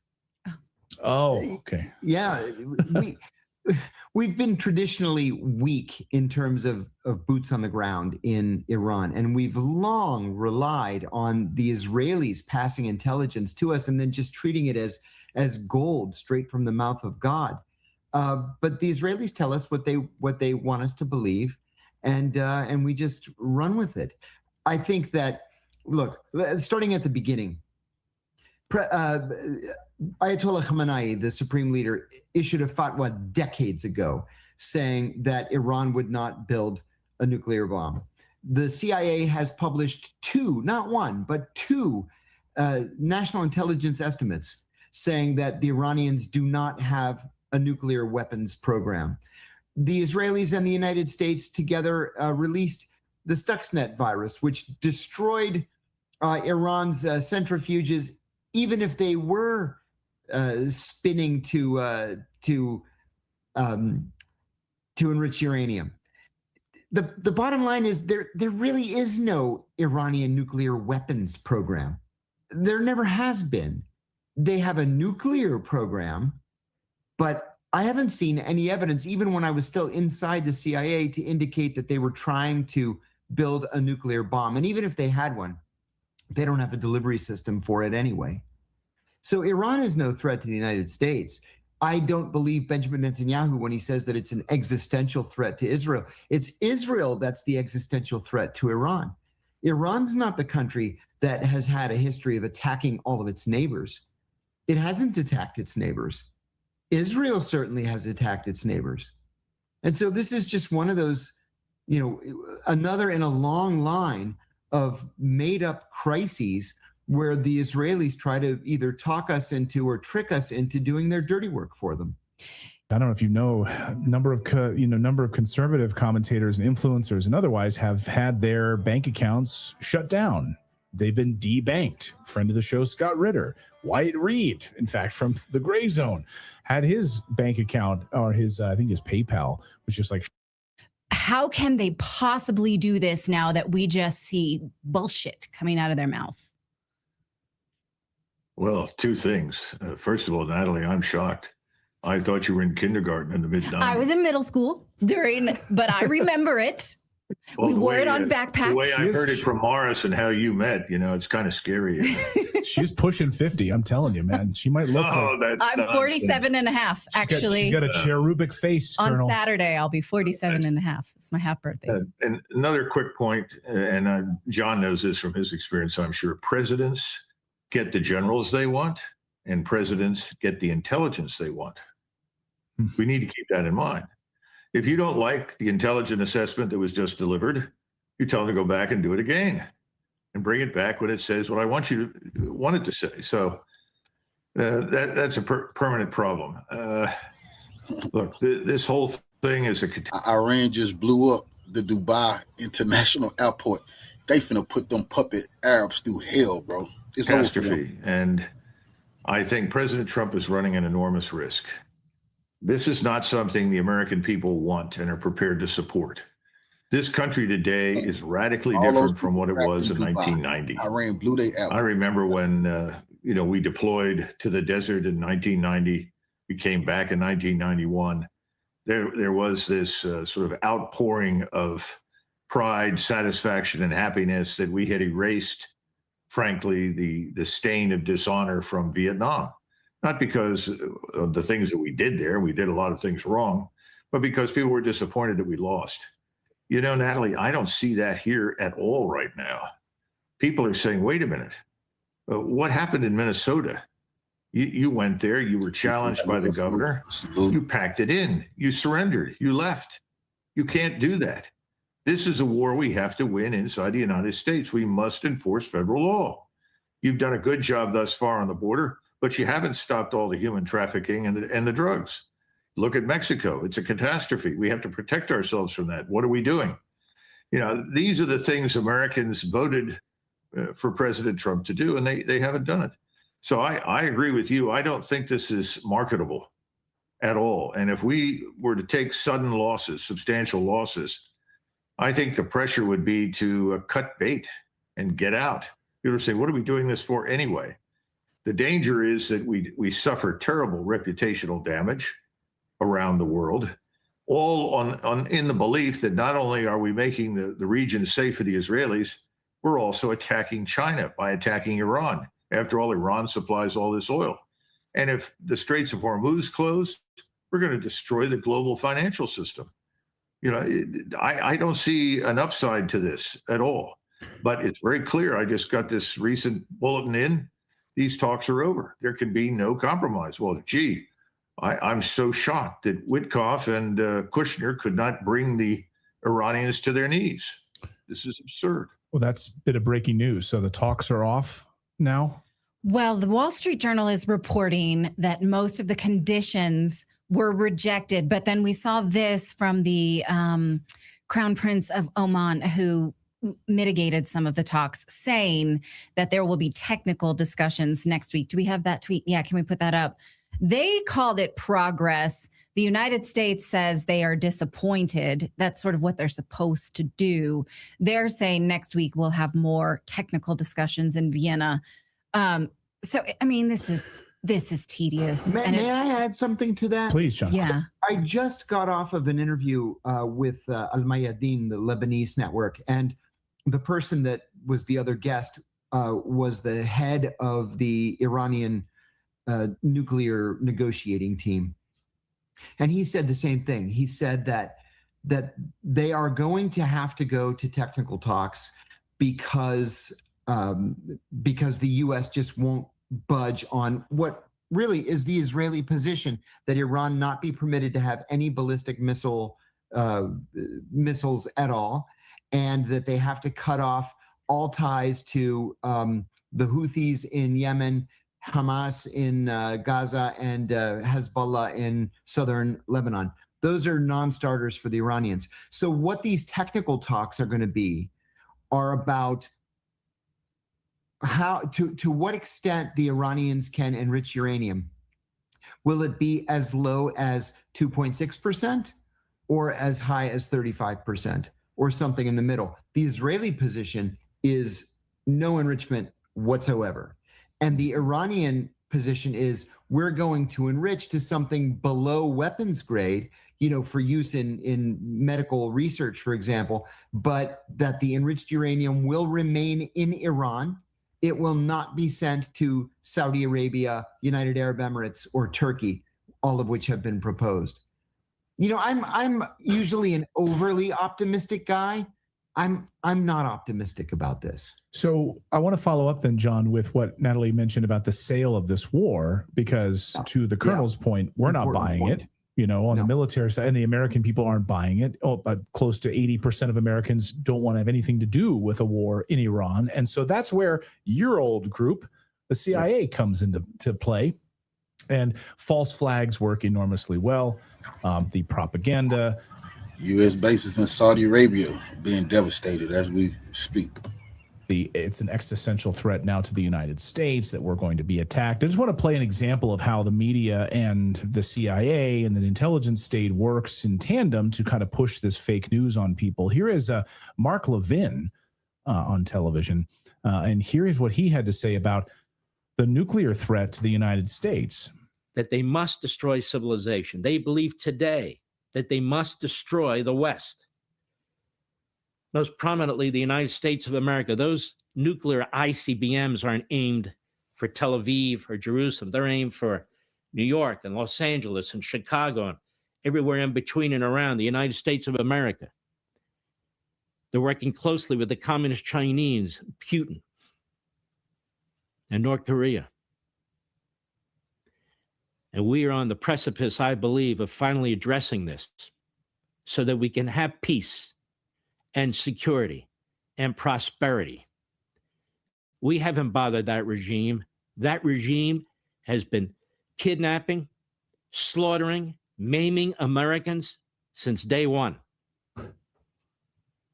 It seeks a nuclear weapon to destroy us. And any terrorist group that runs a country that murders 50,000 of its own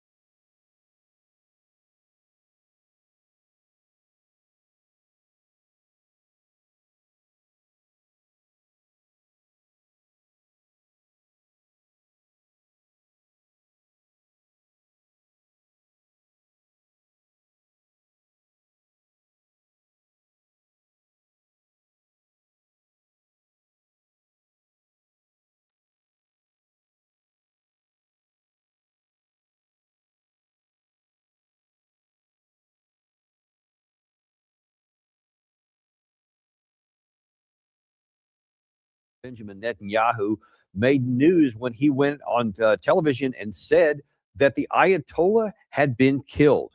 Now, there was been some rumors earlier on. We knew for sure that he was going to be a target, but it had not been proven. And in fact, the way Netanyahu said it earlier was there was reports that he was gone. Well, now we have from President Trump, and this is literally minutes ago, he says that in his Truth Social here, the Khamenei, one of the most evil people in history, is dead. He categorically states, this is not only justice for the people of Iran, but for all the great Americans and those from many countries throughout the world that have been killed or mutilated by Khamenei and his gang of bloodthirsty thugs. He was unable to avoid our intelligence and highly sophisticated tracking systems, and working closely with Israel, there was not a thing or the other leaders that have been killed along with him could do. This is the single greatest chance for the Iranian people to take back their country. And then he kind of says, this is one of the key parts here. He says, we are hearing that many of their IRGC, military, and other security and police forces no longer want to fight and are looking for immunity from us. As I said last night, they can now have immunity. Later, they only get death. And that's actually, he said last night, that was actually this morning, our time, where President Trump said this in the speech. To the members of the Islamic Revolutionary Guard, the armed forces, and all of the police, I say tonight that you must lay down your weapons and have complete immunity, or in the alternative, face certain death. Now, that's what he said. They have to lay down their weapons, or they're going to face certain death. And then they blew up all of our bases in the Middle East, and they're continuing to bomb those bases as we speak. So, lay down your arms. You will be treated fairly with total immunity, or you will face certain death. That's pretty stark there. So now then President Trump is saying, look, you saw what happened with Ayatollah and many of the other leaders. Israel is claiming that up to 40 of the senior leaders have been killed. And you see that Iran is not taking this lying down. That what you're seeing on the screen right there is from tonight in the local region there. Those are Iranian rockets over Dubai. That just shows you that there is a lot of fire going back. As we speak, they're bombing everything. They bombed everything earlier. It's nighttime again. As we speak, they're raining hell all throughout the Middle East, all throughout Tel Aviv. So, like I said earlier, if Khamenei is dead, long live Khamenei. He's a revolutionary. You can kill a revolutionary. You can't kill a revolution. They have already answered Trump by bombing all of his bases. They're saying, tell the Americans that it's hundreds of U.S. troops dead and wounded. Going back and forth, and this is far from over, and the Iranians continue to pull out many of their strikes. We have not seen any of these, by the way, from the Israeli side. There is a complete information blackout from the Israeli side. So we can talk to you about what's happening in some parts of the Middle East, in Bahrain, in Qatar. I think that one right there was Bahrain. It's an absolutely incredible. Israel not going to be able to hide the damage. Once Russia and China released the satellite photos, of the places being bombed. But like I showed you a video earlier where the news was just filming Israel. They try to film the sky so they can show you the air defense shooting stuff down. But what did we catch? A hypersonic missile going into its next trajectory and just slamming into the motherfucking ground, hitting its target. Come on, bro. It's going to be evident, and the people are going to find out what's really happening to the U.S. and Israel. They're not just going to be able to lie on TV, bro. That's not going to happen. Shot there. There's another building that is just high rise. It's just completely engulfed. I mean, there's really some dramatic shots coming. So these, we can imagine that if these are getting. Why was they hitting those high rises? Because that's where the U.S. troops, they found out in the Ukraine war, a lot of the mercenaries and U.S. and NATO troops like to go to those hotel rooms. So what do we see Russia start doing? They started hitting the hotel rooms where the mercenaries were. Iran immediately, with intelligence from Russia and Iran, they're not hitting the high rises because they want to just fuck up the economy. They're hitting those high rises because that's where military intelligence was running war rooms and shit, and Iran destroyed them. We're getting through some of our allies in the region, that some of these are still getting through on the Israeli side. There are some anecdotal information coming out that even though there's no video to go with it, that there are just wave after wave of strikes coming from Iran into Israel. We have no idea whether they're hitting anything, whether there's any casualties. We just don't know, because there's almost, like I said, a complete blackout. But we do know that there is substantial damage inside of Iran as well. And that was this morning. There was a child's elementary school, I believe it was a girls' school, that was hit. And some reports say 63 kids were killed. Another says 85. Who knows? In the fog of war, it's not really clear exactly what's happening, but that is one of the claims. And then more than just claims, they actually had video evidence from the school that showed a lot of the rubble at the bottom of it. And of course, we saw that the Ayatollah's compound was completely flattened. So that is also one of the reasons why there was speculation that the Ayatollah had been killed. And according to some information I saw just before we came on the air here, that a lot of the reason why that many troop men leaders may have been killed is because apparently they had some kind of a meeting. And this just boggles my mind. If this report is correct, and I still have to caveat all these things by saying this is a rapidly evolving situation. We're getting information from so many different sources, and it's really hard to tell fact from fiction right now, or embellishment or exaggeration, etc. So all I can tell you is what's being reported. And what was reported, and it's plausible given what is being claimed right now, is that there was some kind of high-level meeting in Tehran where the leaders actually got in the same room above ground. And as President Trump said in that Truth Social, they should certainly have understood that was a possibility and a probability. Actually, they should have taken that as a probability. You just don't get together all of your senior leaders in one place like that, where one shot can take out so many of them. And yet that appears to be exactly what happened. And look, I mean, if you don't have to look any further than what happened to the Hassan Nasrallah of Hezbollah a little over a year ago, a year and a half, I think, when almost the same kind of thing happened. And there was he apparently met inside of Lebanon, was meeting with some people, had some high-ranking folks, and then an Israeli missile found them. So they should have known. And there you're seeing that picture I was telling you about before. It's absolutely unbelievable scenes that you just would never have imagined to see in the middle of Iran, middle of the Middle East, in some of these modern cities, that entire high rise is just absolutely engulfed in flames as a result. I believe I read that was not from a missile, but from an Iranian drone. So it appears that the Iranians are saying, hey, we're not just shooting at the American bases in the region. They appear to be sending a signal to the leaders of the region that says, hey, you're protecting Americans, you're giving them access to your bases, and then they're coming after us in a regime change kind of operation where they're trying to destroy our regime. None of you are going to be safe. We're not just going after the American bases, we're going after you. We also don't have any information yet about if there's any American casualties.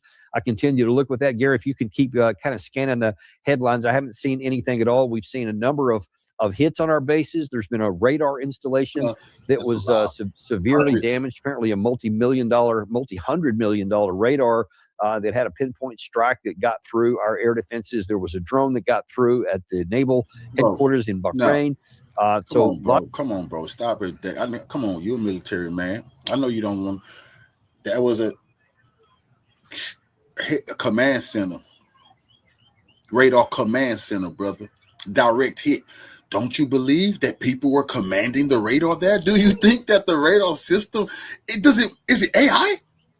Is it an AI radar system? Do they operate it from the US? Fuck no. There's actually people in that building, that radar command system for the US that was destroyed. Come on, bro. Those people died, and we just have to face the fact. We've seen it with our own eyes, man. They died. Lots of strikes in the area. In fact, I think there's a total of 5 different bases in the region that have reportedly taken hits. And as we said there, you see that in Dubai and in the city of Bahrain, and then in several other places here, and certainly in Israel, there continues to be wave upon wave. And thus far, the images coming out make it pretty clear that lots of destruction is going on here. But this is just, of course, we're not even fully into one full day of this operation here. And yes, nigga, that means that is real. This is a real war. If the first day the U.S. and Israel do a sneak attack, try to decapitate the leadership, maybe Khamenei is dead, maybe he's not. The Iranians haven't said that, but it's about a revolution. It's not about a man. The Iranians keep trying to tell these fools. But what they warned the U.S. is we will hit every base in the Middle East. They've done that in the beginning. They've blocked the Strait of Hormuz, meaning all of the gas finna go sky high. If the gas got high, that means the food gonna go sky high because they gotta truck the food to you. The economy finna tank.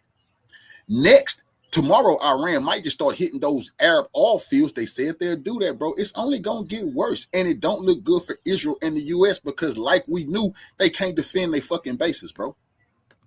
So the real question remains is what is coming next? Now, President Trump is saying, "Hey, listen, I want to have these people to give up."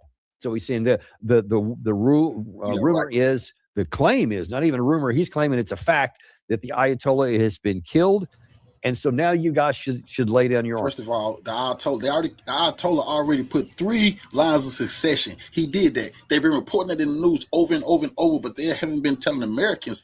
The man was ready to go. He lives in a martyr society. He wasn't scared. Why would Putin meet with his military leaders? They're not scared to die. You got to meet with your people.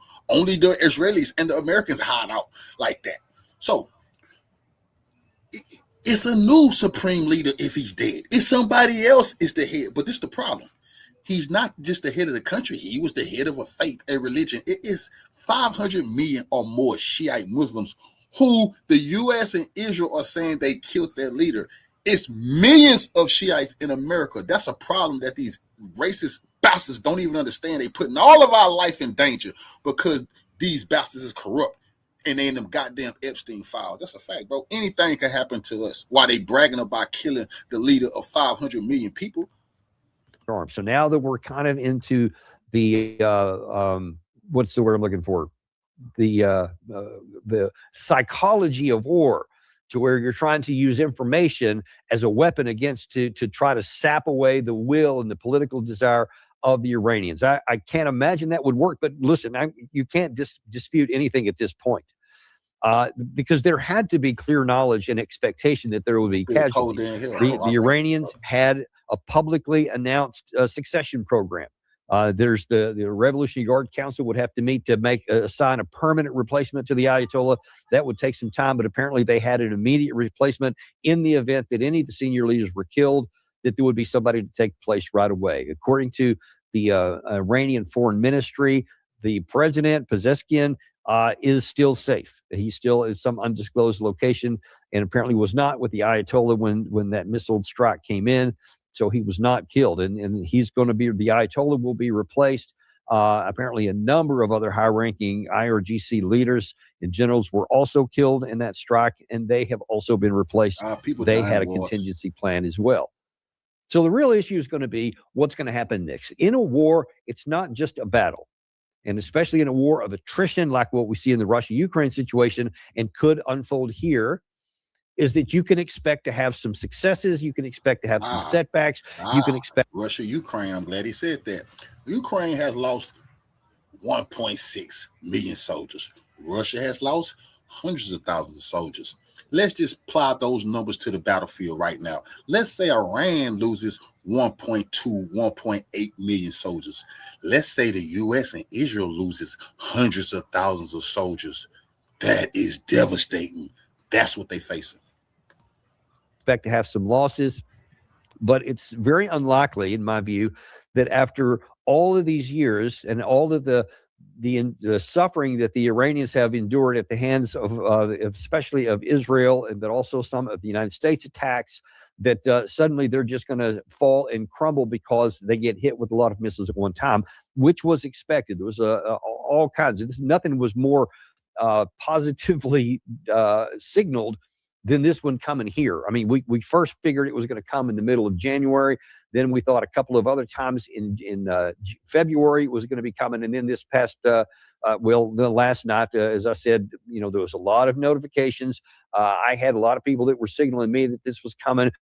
There's a lot of things on X that was talking about. So everybody knew that it was coming. So it was very clearly articulated, which again, just really underscores the near shock that with all of that publicly known information, forget about what your classified and intel analysts lines were telling you, it was out in the open, and yet somehow they still met. That's a shocking violation. Yeah, because they real men about their jobs.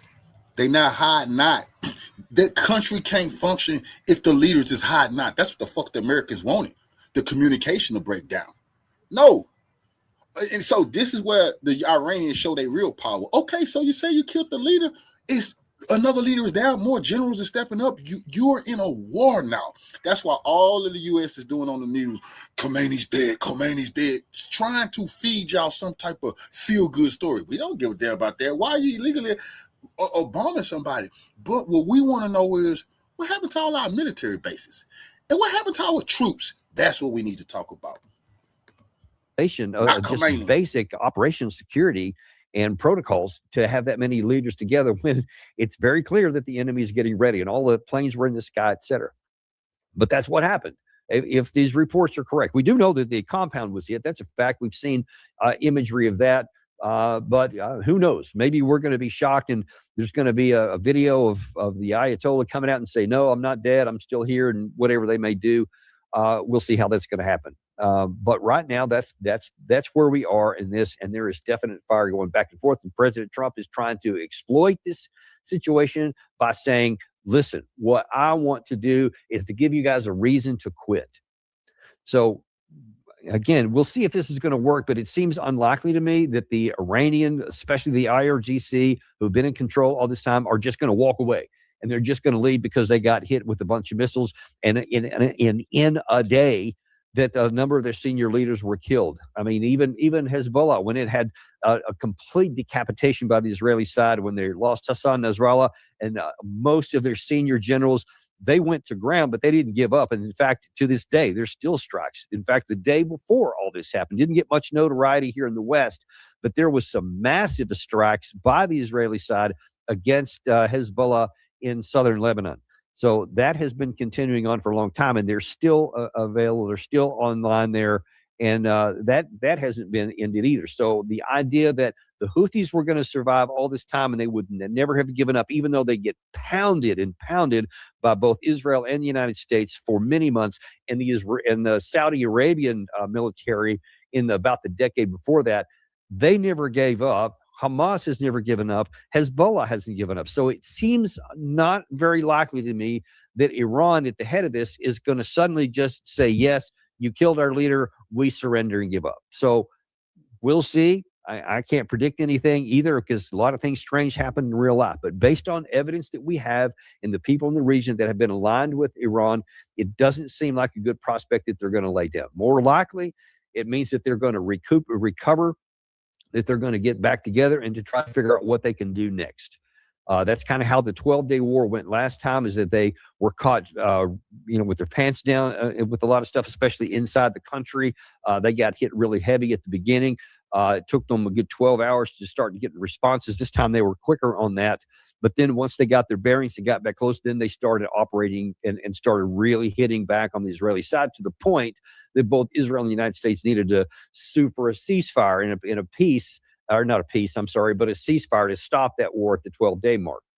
We'll see if that continues to happen. I think history being a guide, I think you can expect that the Iranian side is on its heels. It has suffered some egregious losses, but it is a big country. Don't forget, don't lose sight of the scale of this. This is a country of 90 some odd million people, that the country has all kinds of terrain and all kinds of underground capabilities. It's got mountains where a lot of things can be hidden in, et cetera, that is going to give them a chance to recover and to get ready to come back again. So we saw, the images we were showing you there just a second ago with all of these missiles that were flying into Dubai. So that they still have quite a few. The many reports have said they had anywhere from maybe 2,000 of the high capability medium and long range missiles, and probably thousands of others of the medium and short range versions. Not to mention the tens of thousands, presumably, of a lot of these Shahed drones. And by the way, we did see one of the Shahed drones. Gary showed you video of that earlier in the day, where it got through on a base in America. And that by itself was pretty eye-opening, that a regular drone, a very slow-moving drone, got through America's air defenses and found its way through. We don't know if that was one by itself and it got through. We don't know if there was 100 and we got 99 and that one got through. We don't know what happened prior to the start of that video, but we do know that a slow-moving drone did in fact get through. We can imagine that they have hundreds and probably thousands, possibly tens of thousands of more of those. So I don't think anybody should expect a happy ending, that in one day that this thing's going to be over. I know President Trump wants it that way. That's kind of what he's talking about, but I don't think that we should be popping the champagne a little bit too early, premature to be doing that. Well, let's take a look at what some other folks are saying here. Mike Pompeo was on Fox News earlier this afternoon, and especially when some of these reports first started surfacing that the Ayatollah had been knocked out. He had this to say. It is almost certain that whoever's left leading the IRGC will try to take over that country. They own some 20% of the resources there, so it's a commercial enterprise in addition to the largest exporter of terror in the world. So they will have significant power and ownership, assets, things that they have. I'll bet none of them trust each other, right? They don't know which guy standing next to them might be part of Mossad. There's no capacity for them to continue to organize and meet and do the things necessary to lead a team forward. And so I suspect you'll start to see some of them fall away. And as the Iranian people push and they lose confidence in their capacity to be a unit, I think there's a real opportunity. It's why we have to continue to apply pressure, take down all of their capacity, their missiles, all the capabilities, including their capacity to reorganize and the IRGC to regenerate. And that was Mike Pompeo. And we have with us today Larry Johnson, who is really busy right now. He's very highly sought after all over the place. So we're grateful to have you on today, Larry. Thanks for joining with us. My apologies for the late arrival. I've been like that, the windmill and the hurricane. I know you have, man. I know you have. That's why we're grateful that you made a little time for us here today. Really appreciate it. Yeah. We'll just start with what happened here. That's Pompeo talking. That was before President Trump went out and at least what he said was confirmed that the Ayatollah has been killed. And he was saying, Pompeo was saying, well, this is probably going to cause a lot of the IRGC to fall away. President Trump said, hey, you guys should all give up and come in before you all get killed. What do you make of what Pompeo said there? Do Americans remember what happened in the United States on 9/11, 2001? In the aftermath of those attacks, which was widely believed to have been carried out by radical Muslims, Sunnis, I might add. Salute, Queen. What was our reaction? Did the Democrats celebrate? And yeah, we're going to get rid of George W. Bush. No, Democrats who hated George W. Bush actually were supporting him at the time. Independents supported him. So what we've had take place over the last, 24 hours, or actually last 14 hours, because it started last night around 2 a.m. in the morning, is Iran has been attacked in the same way that we were attacked on 9/11, the same way that Pearl Harbor was attacked on December 7th, 1941, the same way that Poland was attacked on September 1st, 1939. A totally unjustified, illegal, immoral attack. And what has happened is it's united the Iranian people, not divided them, united them. Now, you got a few that are on the payroll of the United States and Mossad that are out there celebrating, but they're a tiny minority. Well over 80%. In fact, prior to this, the last actual legitimate poll that had been done showed 75% of the Iranians supported the Islamic regime. I guarantee you that number is probably close to 90% now, because not only was this a vile, vicious attack, it was done at a time that Iran, despite the lies told by the Trump administration, Iran was willing to negotiate, ready to negotiate, to ensure that they didn't have a nuclear weapon. And follow the logic here, Danny. The one guy in Iran that has said consistently for 35 years, if we get a nuke, that's an act of evil. We cannot get a nuke. That would be the Ayatollah Khamenei. They're going to get a nuke. So now. let me see if I got this straight. We kill the one guy. We claim to have killed the one guy that doesn't want Iran to have a nuke. Oh, boy. Brilliant policy move there. Now, the fact of the matter is, he's an 86-year-old. He told the military no and made the religious fatwa. The military wanted the nuclear weapon. You killed the man who didn't want the nuclear weapon. Old man. He may be dead any day now. I don't know if he's alive or dead. It doesn't matter, because he's not the guy. It's not like if he disappears and everyone goes, oh my God, he's not Jesus. Okay. If Jesus goes away, Christianity goes away, but he ain't Jesus. He's a Muslim cleric, and he's got a bunch of other really clerics. well put. Yeah. I mean, he's got, they've already established the line of succession. So, he goes, someone else steps in. And so this stupidity that's on display with Donald Trump and his team is simply, what did they think was going to happen? That we have seen this, we've already seen a version of this last June when we launched the sucker up attack at that time to, quote, decapitate, and it didn't work. And we actually killed more people back then in the first day strike because we really did catch them unawares. This time they sort of knew it was coming, and were prepared accordingly. And in fact, back in June 13th, it took Iran about 8 to 10 hours to start firing back at Israel. And notice when they fired back then, they did not hit a single U.S. military base. Today, an hour and a half later, they were hitting Israel, and they were hitting U.S. military facilities throughout the Persian Gulf. Al-Udeid's been attacked, Prince Sultan Air Base, Mawafaq al-Salti, the air base in Jordan's under attack. Bahrain, they've blown the hell out of the Fifth Fleet's headquarters there, and actually hit basically a building that housed U.S. naval officers. Yeah, that one right there. Come on, bro. Oh, is that what was in that one? What I told y'all, bro. And he didn't have to say that, bro. He didn't have to say that. And I didn't even know Larry Johnson was going to say that. I'm telling you, that's what they hit that high-rise building for. They got that from the Russians in the Ukraine war. Military people like to hide in these buildings, and get some sleep, thinking they're far, far away from the battlefield. Iran say, we know when you're sleeping and we know where you're at. Yeah, that was naval officers. Yep. Have you? By the way, have you seen any kind of information on any casualties? Any American? 400. Well, let me take that back. I didn't mean 400. All the report coming from the Middle East, from the Iranians, from their intelligence, they said hundreds of U.S. troops had been killed in their strikes on these bases. Casualties. I've not found any. Yeah, not yet. And I suspect they're going to try to keep that close hold to avoid, because, this is Donald Trump's George H.W. Bush moment. And so, you and I are old enough to remember, Gary barely, when George H.W. Bush made that promise 36 years ago. Read my lips. No new taxes. And what happened to him?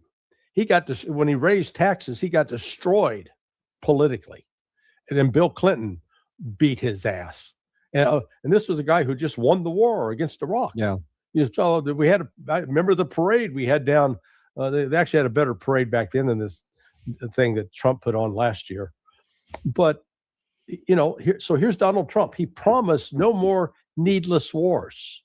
He promised no more casualties. The Americans expected him to keep that promise, and he's broken it. And they will not forgive him. I know I won't. I will not forgive him at all. He has disgraced himself. He's disgraced his country. And frankly, he's created grounds for impeachment because he has taken this country to war. He has become what he hated in Biden and in Obama and everybody. He has become and will go down as the worst president in U.S. history, the biggest puppet in U.S. history. He has sealed his fate. And this war, if this keep going how it went today, they definitely going to impeach him because the U.S. troops is in danger. They can't keep hiding this. You have to tell the people what's going on real soon. Without congressional approval. Now, the members of Congress are cowards for not insisting on it. Yeah. So plenty of blame to go around. Plenty of blame to go around. But the bottom line is it broke the Constitution. No matter what Congress didn't do, they did not declare a war. They did not authorize a war. So by definition, this was a high crime and a misdemeanor. So we'll see what happens later on because it's all a political issue more than it is a right and wrong. But there is no question that the grounds have been laid based on what's happened so far. Yeah, and when the body bags start coming home, which I think there will be casualties. Now, depends on whether or not Iran succeeds in sinking the Abraham Lincoln aircraft carrier or one of the destroyers. They do have a number of U.S. ships that are now bottled up in the Persian Gulf that are going to have to try to run. If they want to get out, they're going to have to try to run the gauntlet because Iran's closed the Strait of Hormuz, and they've got the firepower with anti-ship missiles that they can sink a U.S. ship. And I don't doubt that they're going to try. They made quick work of a huge radar, one that was a critical radar, covered like 5,000 kilometers in every direction. That's gone, and so actually the ability of the United States to necessarily detect what's coming its way they may be blind now. So that's on day one. This was extraordinarily stupid. Yeah, there's the photograph. To launch this without a clear objective in mind. What's the objective? Look at that. That's with the help of the Chinese. Iran, and they're showing they're gonna hit exactly. Don't tell me they're hitting nurseries and daycares when they're hitting military facilities. This was before the strike. This is after the strike. Completely destroyed this thing, man. Completely destroyed it. But guess what? They're not showing. They're not showing this on the news because they're pretending like Iran isn't hitting anything. They're not going to be able to keep that up for long. Well, if it was to decapitate, they failed already. If it was to incite an uprising because they've been lying to themselves, telling themselves that 80% of the Iranians want to get rid of the Ayatollah, and that poll was produced by basically CIA money routed through National Endowment for Democracy and USAID. So we basically lied to ourselves. We created a lie, spread it, we believed our own lie, and now we're acting on it. And Iran's got ballistic missiles. They're mobile. I mean, I was listening to Pompeo. God, I'm glad he lost weight because he can finally get his skinny head up his ass. Stupid, man. All right. When he had fat head, it was a little difficult. It was a little difficult. And by the way, let me there's one other here because for all of his enthusiasm here, he might have been outdone by General Jack Keane, who almost did a bit of a victory dance. Watch this. This is a very comprehensive, well thought out campaign that I've seen the details of, and it's nothing short of remarkable. And we've got to stick with it and make certain that we accomplish our military objectives here. We may be able to end it sooner than planned. 2 to 3 weeks is the planning window. But if the regime begins to fall apart and collapse, and the capabilities are not able to respond, and we take down most of it, then we may be able to shorten that window. Now listen to that man on TV talking about if the Iranians, this after the shooting is already going on, he's lying to Americans saying, and if they not able to respond, boy, you know they done blew all them bases up. But he don't care. He paid to lie to the Americans as long as he can, bro. That's serious business. So, yay, man, this was only going to be a 2-week war, and now maybe it'll be coming down because, hey, everything's going well. We got a great plan. Everything is coming according to plan. What say you? Remember our great plan to stop the Houthis from closing off the Red Sea? And in that case, we had 2 aircraft carriers in the Red Sea, not just one. We had 2, and we had more destroyers. We had command of the air. We weren't facing ballistic missiles that were raining down on us by the dozens, if not hundreds. So what happened? Well, the fact of the matter is we reached the limits of our capabilities. And what the United States is now discovering quickly, I'm not sure it's penetrated the thick skull of someone like Keane, but the limitations on the poor performance of the Patriot missile, number one. So I just watched, I saw in Tel Aviv, I counted at least 20 Patriots that were fired up in the air, and it looked like they only intercepted 1 or 2 inbound missiles. And remember, you fire 2 Patriots for every inbound bogey. So when you're burning through, let's say, 100 Patriot missiles a day, trying to stop 50, because 50 times 2, 100. In 8 days, you will have consumed an entire year's production of Patriot missiles. That's just 8 days. Now, what do you do about the next 8 days? The same thing with that. That's an even dicier and more expensive. Yeah, much more expensive. Yeah, like 13 million, and there's only like 125 of those total. So Iran's in a very good position. They are going to continue to launch missiles. They started off with some of their weaker, some of the missiles that weren't as powerful. One, to draw fire from Israel and the United States. But we're not getting a lot of reports about what's happened to the U.S. military bases, other than they've been hit hard. And so these operations that are on the plan, I know the planners fully intended that they would still have access to those bases because they thought, this Iranian ballistic missile capability, it's nothing. Well, now they're finding out they were wrong. And so this is, I think this has the potential to drag on for quite a while. Yeah, that's what I wanted to ask you. So it looks like, and I was, just before you came on here, I was exhibiting, I was absolutely shocked, at least what's been reported. And I have to caveat again, that all I can say is what's been reported. We'll find out how much of this was true. But what's being reported is that the Ayatollah, along with a lot of the senior leaders, were in the Ayatollah's compound when an airstrike came in and apparently killed a lot of them. And I was shocked that they would meet above ground with all those people when it was clear as a bell that there was an impending attack that was going to come in. I don't know why they would have taken that risk, but if it's true, that would be crazy. So in any case, it looks like, if that's true, that they're kind of on their back heels, at least at the top level, et cetera. Everything that what both Jack Keane and Mike Pompeo were talking about there, for that to work and for it to, quote, shrink down, and for what President Trump said, I showed his Truth Social before you came on as well, where he's doing almost a victory lap of his own about the death of Khamenei and saying that he's dead, and that he said all the IRGC and the police and everybody else should give up while they still get a chance. Everything hinges upon having the IRGC and the military apparatus throughout the country of 93 million to give up. Because if they don't give up, then I think, and this is what I'd like to ask you your opinion of, is that based on what they did, and we'll just take a narrow sample, during the 12-day war, they were really on their back foot for the first day or so. But then when they kind of got their bearings back around, that's when some of the bigger shots started following after that. What do you think is the case here if Iran does get its feet back under it? Oh, it didn't take him any time at all.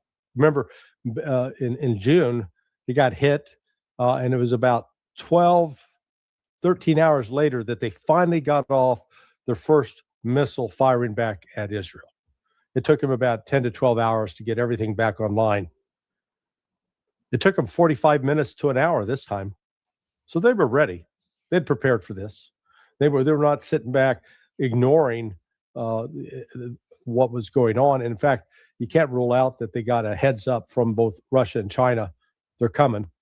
I mean, you know, ourselves, we were hearing all this rumor yesterday. Right. And you think they're not listening? Exactly. A lot of this was coming over X, so it was out there in the public sphere. I mean, so, you know, the Russians were evaluating it and saying, yeah, let's get ready, guys. Here they come. Now, and so to that extent, you know, the Ayatollah is alive or dead, it doesn't matter.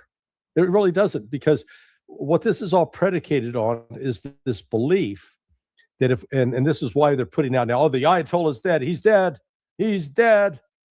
It's like the end of the movie of Harry Potter. You know, Harry Potter's dead. Then he comes back to life and wipes out all the bad guys. Maybe you will see the Ayatollah in sort of a similar light. But they're trying to create a message for the Iranian people that we get the Iranian people, oh, yeah, he's dead. Let's go take over the government. It's a bureaucracy, for God's sake. It's not one guy. It's not a tribal leader. So this foolishness, they think that they got away with bribing the Venezuelans, bribing the Venezuelan military, getting them to play ball. They're not going to. That will not fly in Iran. And look, several Iranian leaders came in for criticism last June for cutting the deal with the United States and stopping the destruction of Israel. They're not going to make that mistake twice. I guarantee that. I've not talked to them. They haven't sent me a note, but I just watching what they've endured over the years, and in the face of these Western lies that they are the number one sponsor of terrorism, which they're not. That they are. Hang on just a second, Gary. That's Tel Aviv you're showing right there. Is that right? So yes, indeed, it is. Yes. Okay, yep. That is the first major shot I've seen inside of Israel since this began. That's a big deal right there. And more to come. Come on, man. The people just getting started. I keep telling you, they're not going to be able to hide the damage this time. And if they kill Khamenei, that was the biggest mistake, because now Iran has no reason. The Iranians has no reason to hold back. Nothing at all. This is a very good first day of war for the Iranians. No, Iran's not going to stop. Yeah, I think they're going to tend to launch at night as opposed to daylight to hit factories. Israelis and the Americans will tell you, you see all that devastation of those buildings, nobody died. All of these buildings, and it's going to be some type of military headquarters in one of these buildings. They're going to tell us no one was nowhere near these places. These people are nuts. Plants, intelligence headquarters, etc. When there are fewer people, less chance of killing civilians. The Iranians are not big on killing civilians. So that doesn't strike me. Along with that image that we showed of this barrage of missiles that were going in Dubai that we showed. I don't remember if you had come on yet, but that's something else. So there's a lot of missiles coming in there as well. We can imagine that's going to continue on. Let me ask you something else. One of the other developments that's happening here later in the afternoon is that there's a claim that the IRGC has given verbal instructions that the Strait of Hormuz is closed and no one can go through it. I saw, it's about 2 hours ago now, the last I saw, but there's one of the sites that does the tracking of all the ships in there says that basically everybody had frozen, so no one was going in or out, and so they were just sitting in there by choice. Nobody had been attacked, nothing had happened yet. What is the implication if that turns out to be a blockage and not just an order? Meaning, if somebody decides they're going to try and enforce that and get out, what is the significance of that? Well, number one, Iran is well equipped with anti-ship missiles on shore that can easily interdict any of those ships. The U.S. has tried to destroy a couple of the naval vessels there in the region, but the Iranians also are fighting back. But that's 21 to 25% of the world oil supply on a daily basis coming out of the Persian Gulf. I believe them. I believe they've frozen it. So no more oil coming out, and that is going to lead to significant economic problems.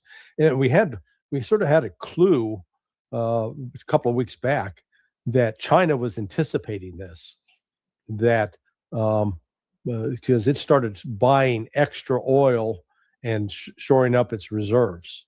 So they took steps to prepare for this. Other countries like India and Japan, they're not going to be so lucky. And given sort of this, god-awful sex show that was put on the other day with Modi of India and Benjamin Netanyahu, I mean, it was obscene. But I can't see Iran being too eager to help supply India with any oil. Hey, you want to go kiss Israel's ass? No, fine, get the oil from them. I think that'll be Iran's attitude. So this really does have the potential. Remember, it came to potential to drag out for quite a while. And let's recall that last June, it ended because the United States and Iran, with I don't know if it was brokered by Saudi Arabia or who, but they made a deal that Iran would get one last shot at Al-Udeid, one missile strike, and that the United States would get to bomb the Iranian sites and declare victory, and it'd be all over, and then we'll all go about our way. Well, it didn't turn out that way. And so, again, Iran has been burned. The old, fool me once, shame on you, but fool me twice, shame on me. It's my fault. This is Iran's fault if they go for this again. And they got played. They got played by believing that this peace process that was underway with Witkoff and others was sincere. And, sort of the fallout from this, I believe, is because of the deception that Witkoff used in this, where they pretended to be serious about negotiating. I think we're going to find out, we'll discover that the Russians are they'll stop taking Witkoff's call. They're not going to deal with him anymore. Yeah, why would anybody? Why would anybody deal with any of us right now? I mean, it just wounds me to say this of our own country.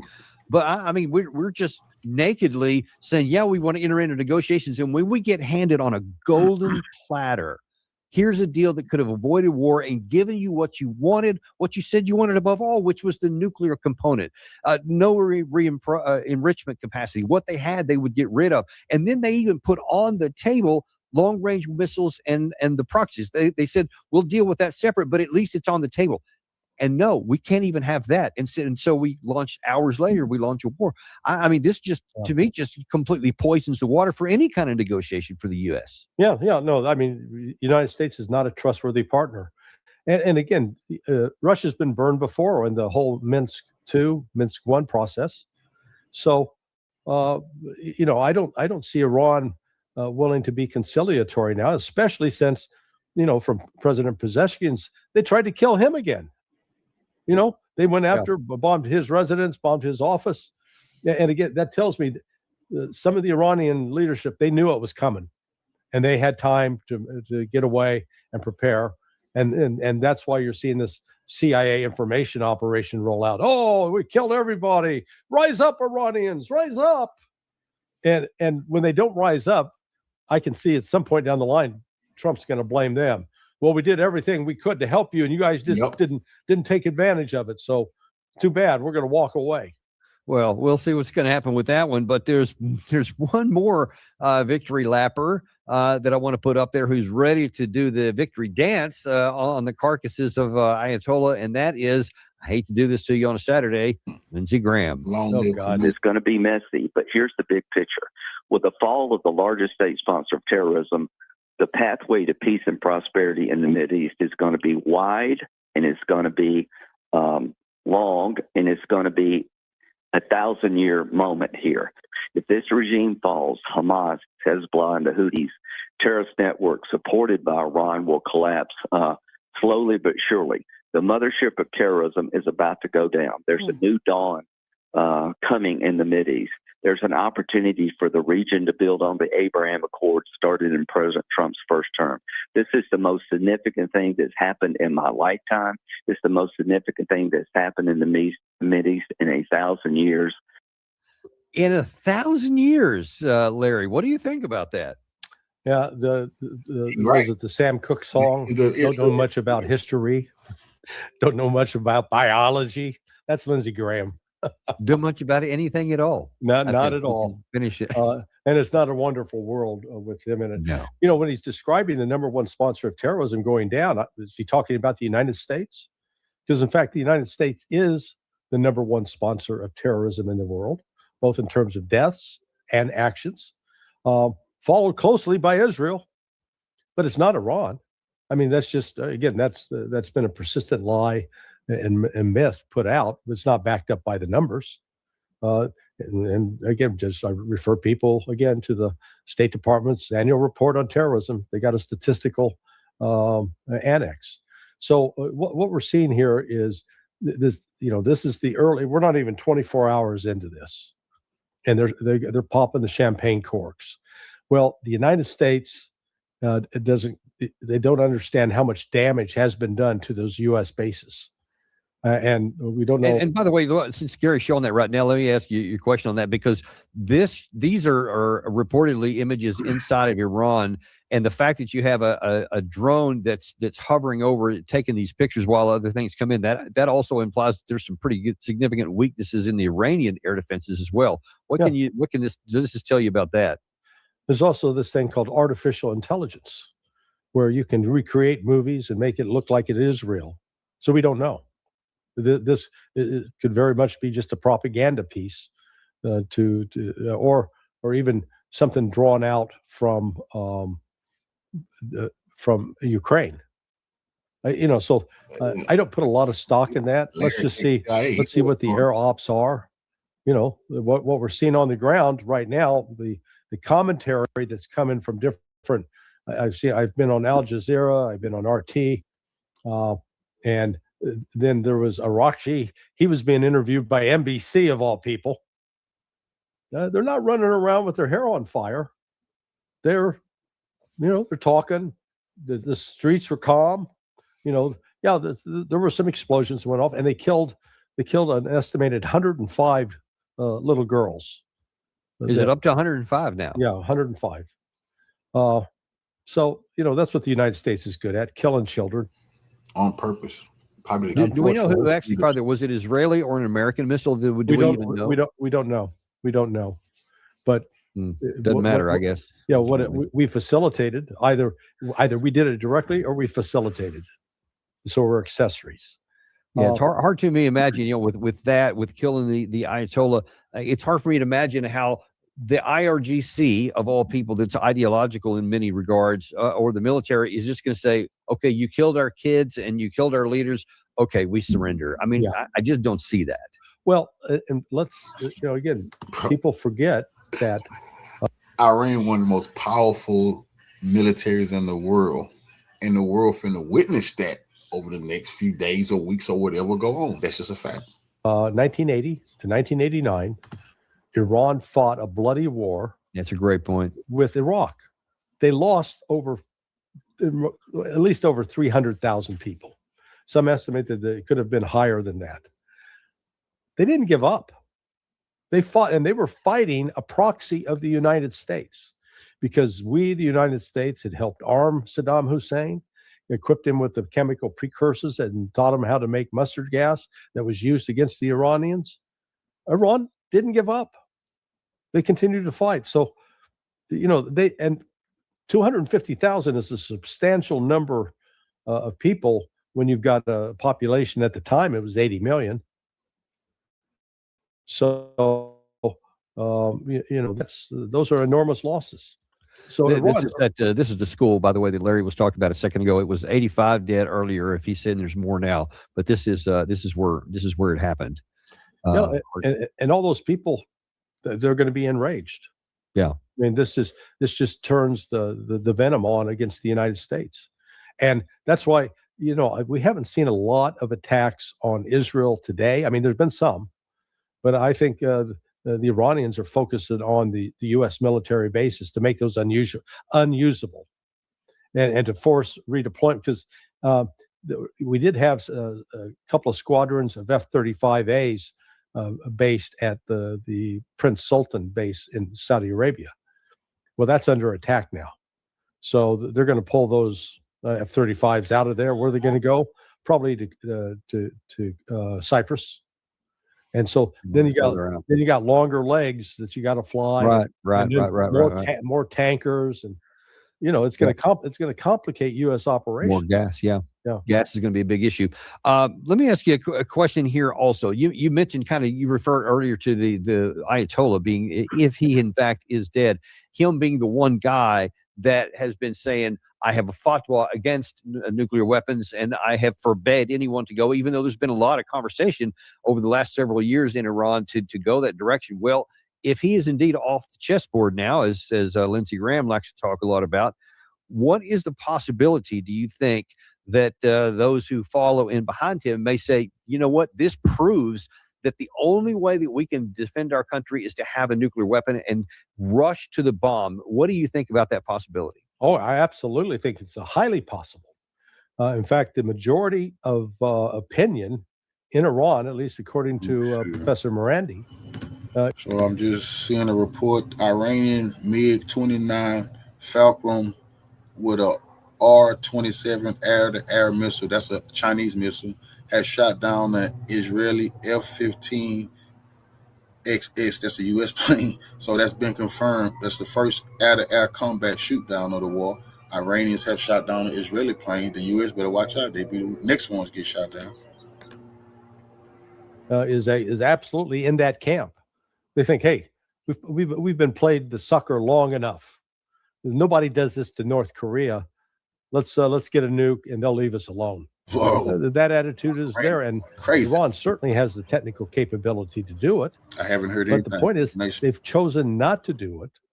And this claim that they're out, quote, destabilizing the area, they fought in Syria against the radical Islamists who attacked us on 9/11. They should have been our ally. Instead, we portray them as this evil force, killing and disrupting the region, when they were standing up against the very Sunni radical Islamic terrorists that we allegedly were trying to fight against. And then we find out later, hell, we were paying them. We're funding them. We're even helped train them. But we'd like to keep up this mythology. Oh, yeah, we got to go fight terrorism. And we claim it's Iran. It's not Iran. So and Larry, you talk about coming up with interesting justifications or so in fiction.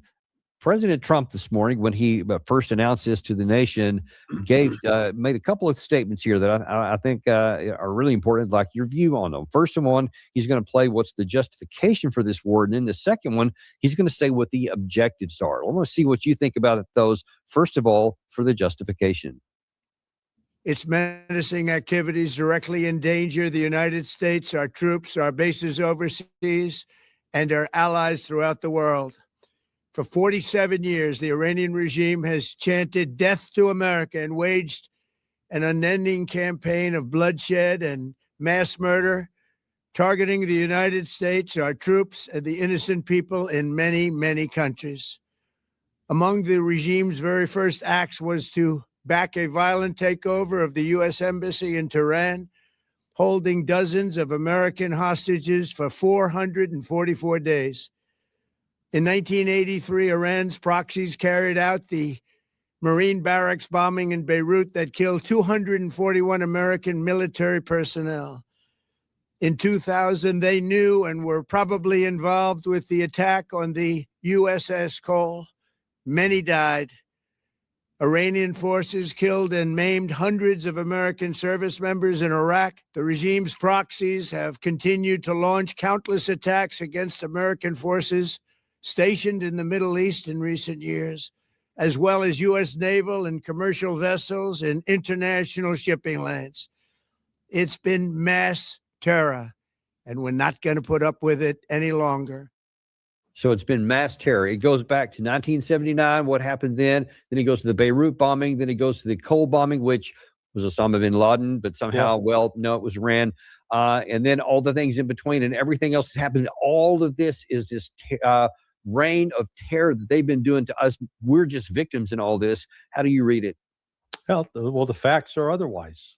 The students that took over the embassy in, what was that, October of 79, they did so because we gave shelter to the Shah, who had been responsible in the previous 18 months for killing 30,000 Iranian students.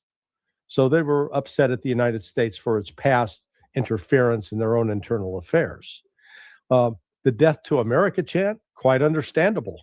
We're responsible for the deaths of 300,000 Iranians. Now, the actual numbers of Americans that were killed, American soldiers killed in Iraq from the EFPs, the explosively formed projectiles, 663. Okay, it's not 1,000. There were 241 Marines that were killed at the October 83 bombing, but that was done by Amal. Amal is a Shia outlet that was not sponsored by Iran. It was established in 1972, 7 years before Iran showed up. Okay? Well, we like to pick and choose, and we like to ignore the fact that when it comes to body count, which side's killed more? If we killed more Iranians or if they killed more Americans, it's not even close, not even in the ballpark. We have consistently killed more Iranians, and I'm not even counting our fact that we sponsor now the Mujahideen al-Khalq, a terrorist organization, was listed as a foreign terrorist organization until Bill and Hillary decided, well, let's take them off and cut them loose to go attack Iran. Gary, you got something?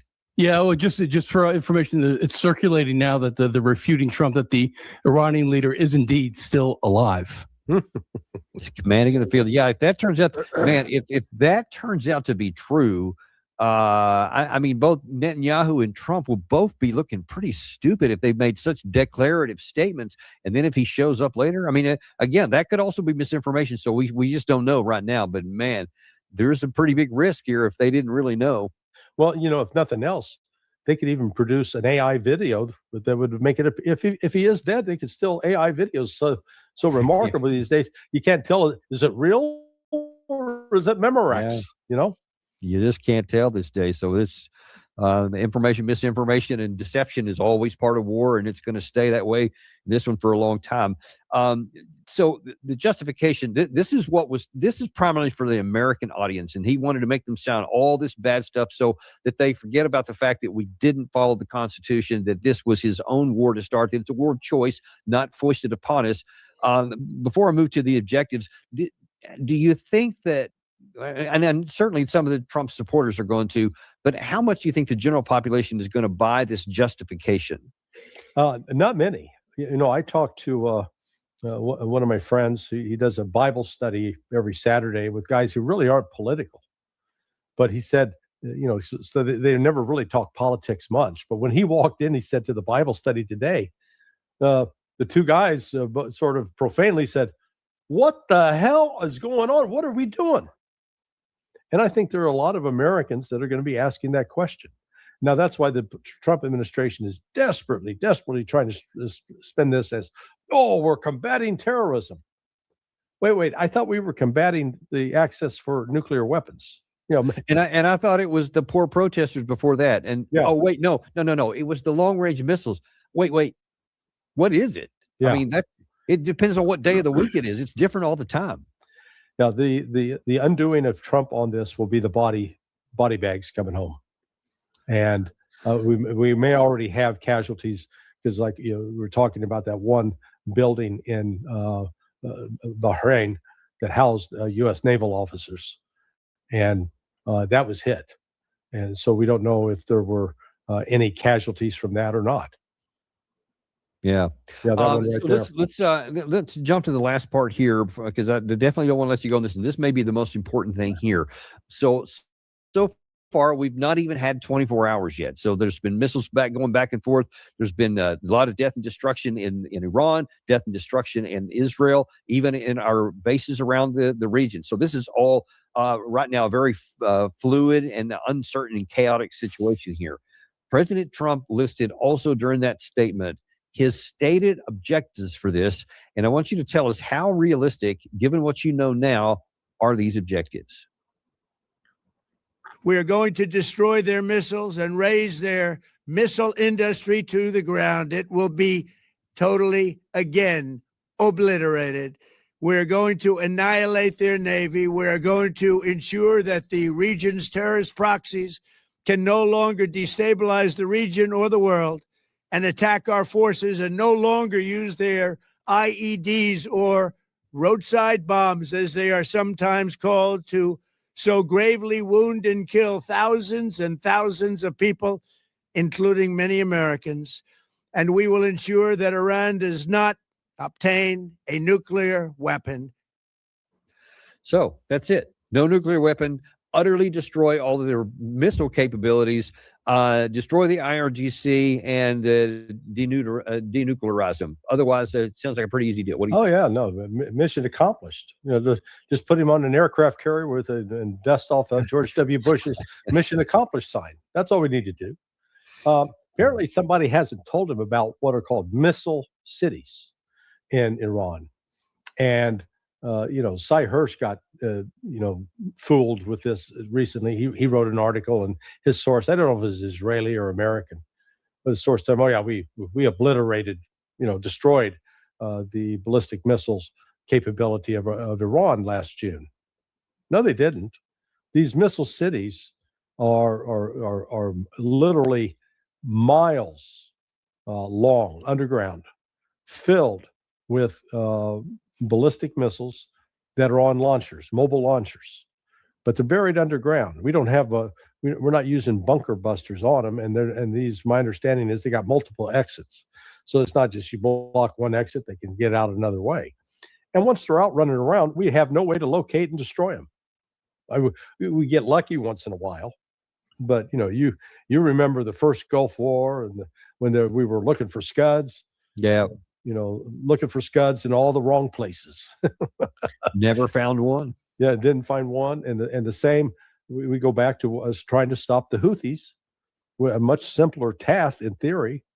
And yet to do that, we put Predator drones up. Now the Houthis became pretty adept at shooting those drones down, because the only way you can actually destroy a mobile missile launcher is you get a drone overhead, you spot it, and then you launch the Hellfire missile. But we lost 7 drones in 7 weeks. So I don't know, they're blowing smoke up Donald Trump's nether regions, and he's buying it. They're not going to, and again, the whole terrorist thing ignores the fact that the attacks on U.S. troops in Iraq were there because we had illegally invaded that country. And when people are illegally invaded by an outsider, we tell heroic stories in the United States about America fighting against outside invaders. But when we're invading other people, they're supposed to like us. So, that's why I said the United States is engaged with a major, we've got a bad case of projection. We project onto others the very things that we do. And, the only cure for that is when you get punched in the nose and realize your arm broken. Yeah. And I think that's where we're headed. We're going to suffer failure to complete this operation. One of the things that stood up to me from the Jack Keane side, that he was saying, listen, we originally planned for like a 2-week period, and we were resourced for that. And now he's, in my view, he's kind of like spilled the beans a little bit. Maybe it was self-evident anyway, but now it's out there. So you're telling Iran, you guys need to be able to hang out just more than 2 weeks. Yeah, spread out this 2 weeks and then just continue to be viable. And then what are we going to do then? How many missiles can we fire? How many aircraft carrier strikes can we launch off that? Missiles from the destroyers, et cetera. If we run out of the basic load we have in 2 weeks, then what are we going to do? Yeah. Yeah. I mean, it's not like we don't have any, but I mean, what would happen if we haven't accomplished all of those widely ranging objectives that President Trump laid out? What if we don't achieve them in 2 weeks? Iran's going to get to call the shots. I mean, it's going to put us into a position. What's our leverage? Hey, we're going to stop bombing you. We don't care. We're going to keep bombing you. We're going to keep launching missiles on you and on Israel. We're going to turn Haifa and Tel Aviv into Gaza City, which they'll absolutely be able to do. And so then you'll be facing, Israel again, be pleading with Trump to get him out of this mess. Only, now the United States is no longer going to be seen as anything approaching an honest broker in the region. Now, the other countries, again, are lining up. Saudi Arabia, Qatar, United Arab Emirates, they're lining up to go to war, quote, go to war with Iran. So what can they do? Oh, they can attack Iran's oil fields. Good. Iran will turn around and blow theirs up. And then all of a sudden, you don't just have a choke point in the Persian Gulf. You have an actual cutoff of supply. Yeah, it would take quite a long time to be able to get that solved in the event that they actually started blowing up infrastructure. So we'll certainly wait and see how that's going to work out there. I think we have a frozen Larry, or maybe it's me that's frozen. Yeah, he usually doesn't stay that. We caught him at a good point there, didn't we? Okay, well, I don't know. I wasn't sure if that was me for a minute, but there we go. There he is. He's back with us. Yeah. Okay. We all disappeared. Sorry, man. I thought you had a Biden moment there for a second. Sorry. Well, NSA was senior moment, I think, right? They pulled a Joe Biden on us. NSA was saying, okay, we've heard enough of this. Let's shut them down. Yeah, we don't want that much truth out there in one show. Yeah, when you look at the implications of shutting down the Strait of Hormuz and cutting off the flow of oil, Donald Trump's hopes for an economic recovery out the window. So this is, and it extends, as we talked earlier, the Russians and Chinese, they're not going to have any more confidence or faith in any negotiations with the United States. So we've done real damage to ourselves with this.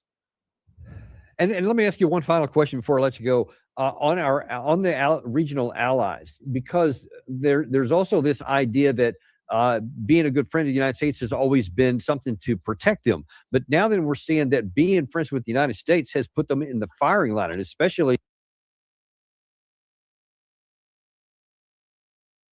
in Dubai, in Qatar, and Bahrain. I mean, they're taking some real hits there. And these are those underground cities you were talking about here. Actually, this one here is Kataib Hezbollah in Iraq, but they're very similar in the capabilities. But what do you say about the potential for the regional allies, and not near term, but this is something that would probably be medium term and possibly longer, to conclude that it's not a good deal to be friends with an unstable American regime? Well, that, and coupled with Iran now is in a position to destabilize these governments. They're not it's a very pointy end of a pyramid, and there's not a lot of depth where they don't rely on popular support to stay in office. They rely upon force. But here now is the ability of Iran to withstand the United States. Yeah, look at all these missiles that are in there. So the reputation, miles of it. Yeah, just miles and miles. The reputational damage to the United States out of this is going to be tremendous, because they say, oh well, we defeated. There's not going to be a clear defeat of Iran, number one. So when Iran, after 2 months of fighting, is still standing, the people who once feared the United States, oh, they're so big and powerful, will realize, hey, they're like an aging boxer that no longer packs the punch that they did when they were 30 years younger. And I think that's going to be a real serious issue, that the number of countries that want to line up with the United States. Well, we're going to see how that's going to play out. There's just so many ways this could go south, and these guys that are popping corks on champagne bottles today, That already always makes me get a little bit suspicious. But anyway, we'll wait and see how this is going to work out. There's a lot of things could go wrong. I mean, it could go bad for Iran. It could go bad for Israel. It could go bad for us.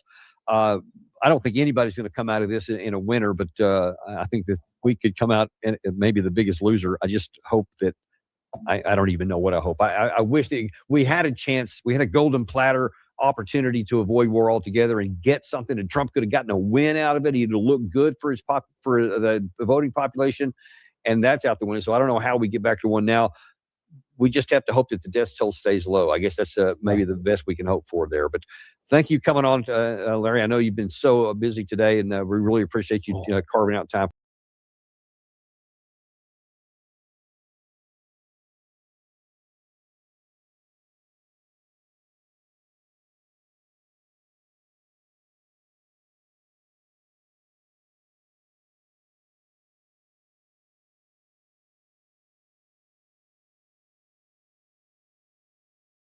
You to forget what she did in Austin. While Texas families buried soldiers killed by radical Islamic terrorists, Wilson celebrated their beliefs, her vote, her record, her...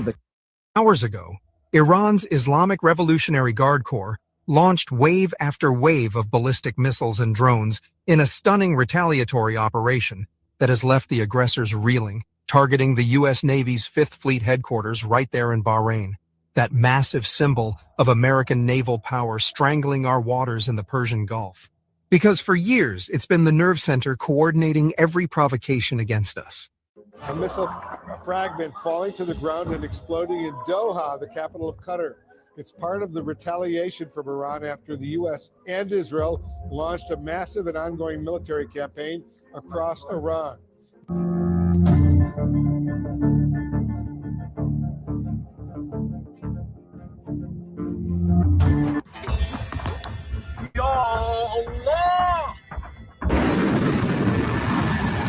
They hit Al Udeid Air Base in Qatar, too. That so-called friendly neighbor who opened its doors wide to host the very jets and bombers raining fire on Iranian soil, and Ali Al Salem in Kuwait, the logistics hub feeding anti-Iran campaigns. Plus Al Dhafra in the UAE, where American fighters took off for strikes on Tehran itself. Oh, and don't forget the facilities in Jordan and across Iraq, where our brothers in the Popular Mobilization Forces didn't hesitate. They fired rockets straight at U.S. positions in Kurdistan to avenge the blood spilled. Nathan Watkins doesn't believe in limits, especially limits on your property taxes. Watkins testified against Governor Abbott's property tax caps, saying, tax caps are revenue caps, claiming residents are they're not advocating for us to lower our tax rate. Serious. Explosions rocked Tel Aviv, Jerusalem, and Haifa as well. Military and security centers in the occupied territories, feeling the full force of our response to those cowardly assassinations of our top generals, our nuclear scientists, and yes, that unspeakable horror in Minab, Hormozgan province, where an Israeli strike slammed into a girls' elementary school, killing at least 24 to 40 innocent young students in their classrooms, wounding dozens more pure barbarism, a war crime that stains the hands of every enabler in the West. Iran Foreign Minister Abbas Araghchi made a stunning statement on American News Network. By striking them all at once, Iran has drawn a clear line. We treat the U.S. and Israel as one front now, empowering our allies in Lebanon, where Hezbollah is already mobilizing for potential rocket barrages, and in Iraq, where militias are hitting back hard. The world is stunned, truly stunned, watching Tehran's bold defense expose just how fragile that so-called dominance really is. Joy surges in every Iranian heart, seeing justice finally push back against endless bullying that ignores our sovereign rights. And listen, if your heart is stirring with the truth of this moment, if you feel the fire of standing against oppression like I do, then do this for me as a brother. Hit that like button right now. Share this with everyone you know, so this honest voice cuts through the noise and reaches more souls hungry for real facts. And if you haven't already, subscribe and turn on notifications, because we need your solidarity to keep shining light where the powerful want darkness. These strikes aren't stopping, you know. The IRGC forces are keeping up the pressure with relentless waves of missiles and drones pouring in, throwing U.S. and Israeli air defenses into total chaos, proving beyond doubt that Iran's military prowess has made any future aggression far too costly. Why would they dare invade again when every base they rely on is now a target? Back home in Tehran, friends tell me the streets that faced blackouts and fear after those initial enemy hits are now alive with quiet resilience, turning to open celebration. People gathering, sharing news of successful impacts, that unbreakable spirit we Iranians have always carried when defending our soil. The Supreme Leader's office has been crystal clear. Every inch of Iranian territory will be defended. No surrender, no retreat. And this unity is sweeping the nation, binding Iranians tighter against invaders who tried to assassinate key figures by bombing residences and offices in a desperate failed gamble. It's beautiful to see, isn't it? How one people's determination can shift the entire equation. From our allies, the response is just as fierce and coordinated. Hezbollah in Lebanon is on full alert, preparing massive rocket barrages that could open a second front any moment if the enemy pushes further, while those brave Iraqi militias have already sent rockets slamming into U.S. bases in Erbil as direct payback for the civilian blood on Iranian streets. This isn't isolated. It's a regional awakening, a message that sovereignty isn't up for negotiation when bullies come knocking. And let's not shy away from the ugly truth of what the U.S. and Israel unleashed first, the deliberate terror against civilians that exposes their moral bankruptcy. That strike on the Minab girls' school wasn't collateral. It was a classroom full of little ones, lives snuffed out in an instant, their futures stolen while Western leaders pat themselves on the back for precision operations. They've killed hundreds overall in these opening hours, yet cry foul the moment Iran focuses strictly on military targets like those Gulf bases. From an Iranian perspective, especially for those who have watched decades of sanctions, covert operations, assassinations, and periodic strikes, the psychological shift today is the insistence that the rules are no longer one-sided. Western leaders often speak as if deterrence is something only they are allowed to practice. But deterrence is just a reality of power. If you can impose costs, you can shape choices. And when Iran targets the bases that enable strikes, it is making a claim, controversial to some, obvious to others, that aggression has a supply chain, and that supply chain can be threatened. That's why Al Udeid, Al Dhafra, Bahrain's U.S. naval-linked facilities, and other reported targets carry such weight in the narrative. Now, I need to be honest with you. The next phase is the most dangerous, because this is where miscalculation lives. If Washington and Tel Aviv interpret Iran's retaliation as something they can ride out, they may double down. If Iran interprets any follow-on strike as proof that restraint is pointless, it may expand the target set or the scale. Meanwhile, Gulf states face their own dilemma. Publicly, they stress defense and de-escalation, but privately, they are confronting the price of being launch pads or hubs for operations that turn their skies into intercept corridors. And that political squeeze, inside Bahrain, Qatar, Kuwait, the UAE, Jordan, could become one of the decisive forces shaping what happens next. Where was their outrage when Israel sat on undeclared nuclear weapons for decades, launching aggression after aggression without consequence? This double standard has fueled the fire for too long, punishing Iran's right to defend itself while shielding the real provocateurs. Historically, my friend, today marks something unprecedented. The first time Iran has simultaneously struck multiple U.S. bases scattered across the Gulf, from Bahrain's naval heart to Qatar's air hub and beyond, catching the empire off guard and forcing global powers to rethink their calculations. It's shifting the regional balance toward true multipolarity, showing that no one can choke a proud nation forever without paying the price. The fragility of that U.S.-Israeli axis is laid bare for all to see. Their vaunted defenses overwhelmed, their alliances strained as even host countries scramble to condemn the fallout, while quietly wondering why they hosted the storm in the first place. Western policies stand condemned in their own hypocrisy, lecturing about civilian protection while green-lighting the school massacre in Minab, ignoring Israel's nuclear arsenal and endless occupations, then rushing to paint Iran's measured retaliation as aggression. But we see through it, don't we?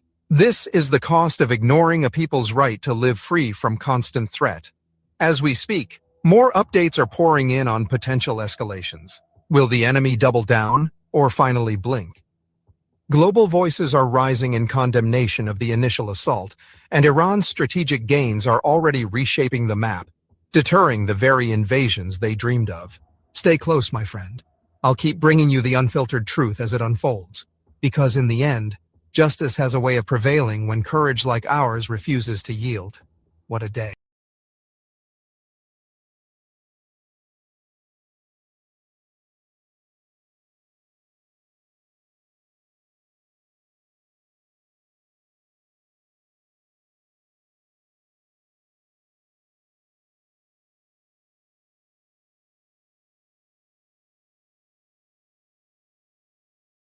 Welcome back to Legitimate Targets, everybody. I hope you're all having a great day. I've got to, excuse me for a second, I got to keep the breaking news updates open because there is stuff going on minute by minute right now.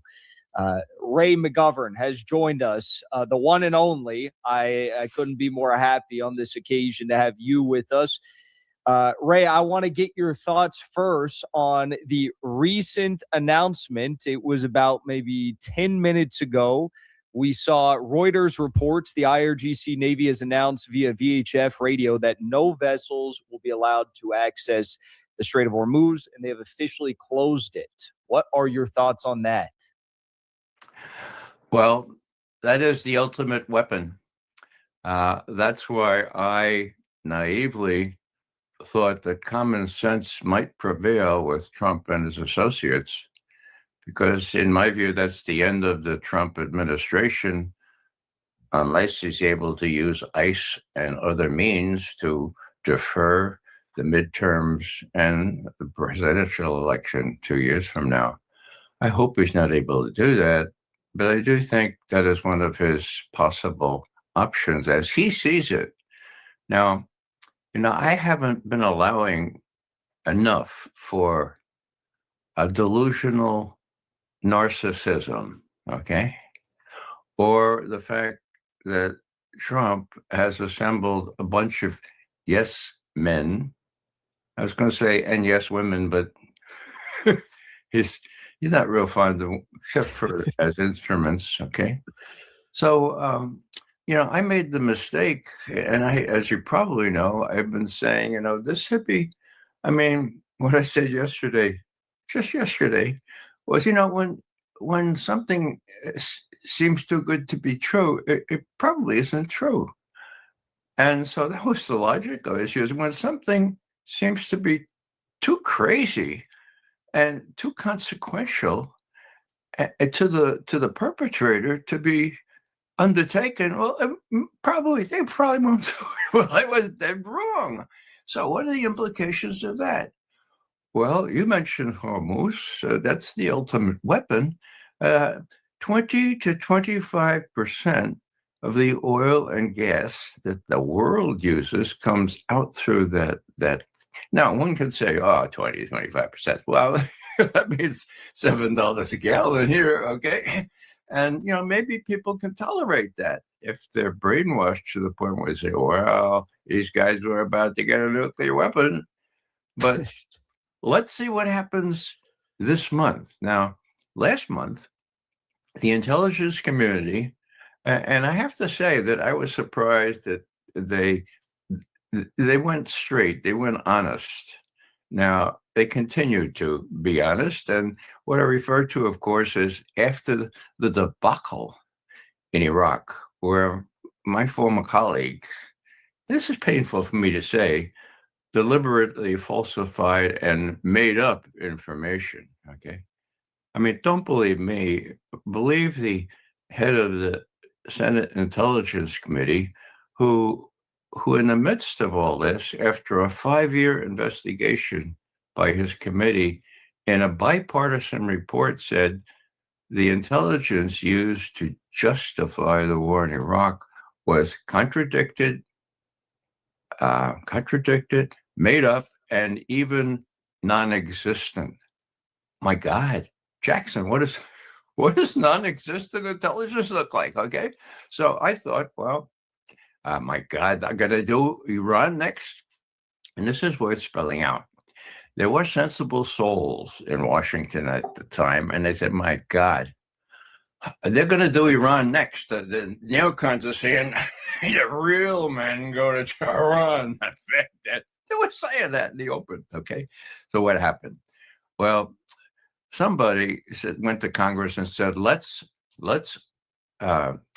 require a national intelligence estimate on how close Iran is to getting a nuclear weapon. And let's get it done by an honest manager. Okay. They looked all around and they couldn't find an honest manager in the CIA. That's the truth. So they went to the State Department. Tom Finger was the guy's name. He was the guy that was responsible for all manner of State Department footnotes on the bad estimate, October 1, 2002, which said, Iraq has all kinds of weapons of mass destruction, and it's going to get a nuclear weapon. Well, that was all bullocks, as the British say. So they got Tom Finger in. They had to persuade him by saying, you can take your own State Department analyst. And long story short, they worked for the entire year of 2007, came up with a national intelligence estimate. You know this, but maybe your viewers would need to recall this, that said, quote, Iran stopped working on a nuclear weapon at the end of 2003 and has not resumed work on a nuclear weapon. We say that with high confidence, and we say that unanimously, all 14 at the time intelligence agencies. Now, I can prove that stopped or played a huge role in stopping war against Iran that Bush and Cheney intended in their year going out into the sunset, 2008, okay? What's one indication of that? Bush's memoirs. Now, intelligence analysts have to read everything, including things like Bush's memoirs, okay? Well, on page so-and-so, he says, and I quote, this deprived me of the military option, this terrible estimate, which I do not agree with, but, quote, how could I justify attacking the nuclear facilities of a country that the intelligence community says has no active nuclear weapons program? Trump, Abbott, Hancock, the conservative team securing the Texas border. Kelly Hancock. Blur. Anyhow, doesn't matter anymore. Well, yes, but the point is that exactly a year ago, actually it was the 25th of March last year, Tulsi Gabbard, the director of national intelligence, said that the supreme leader, Khamenei, same guy, who in 2003 issued a religious edict called a fatwa against Iran developing nuclear weapons, has not reversed that. And so we adhere to the judgment made in 2007, going back to 2003. Iran is not working on a nuclear weapon. Now, as you said, it doesn't matter now, but that's a function of not everybody listens to you or watches your program, Jackson. How many Americans know? I said yesterday to one interviewer, I'd say 10% of Americans know that the Iranians have already forsworn this, are not going to do it. And she said, no, you're wrong. 5%. So what could Trump have done? He could have said, okay, my armada, my beautiful armada has faced down the Iranians, and they have promised, crossed their heart hopes to die forever and ever, not just for 15 years, forever and ever, not to develop a nuclear weapon. Well, it wasn't about that. And it wasn't about enrichment either.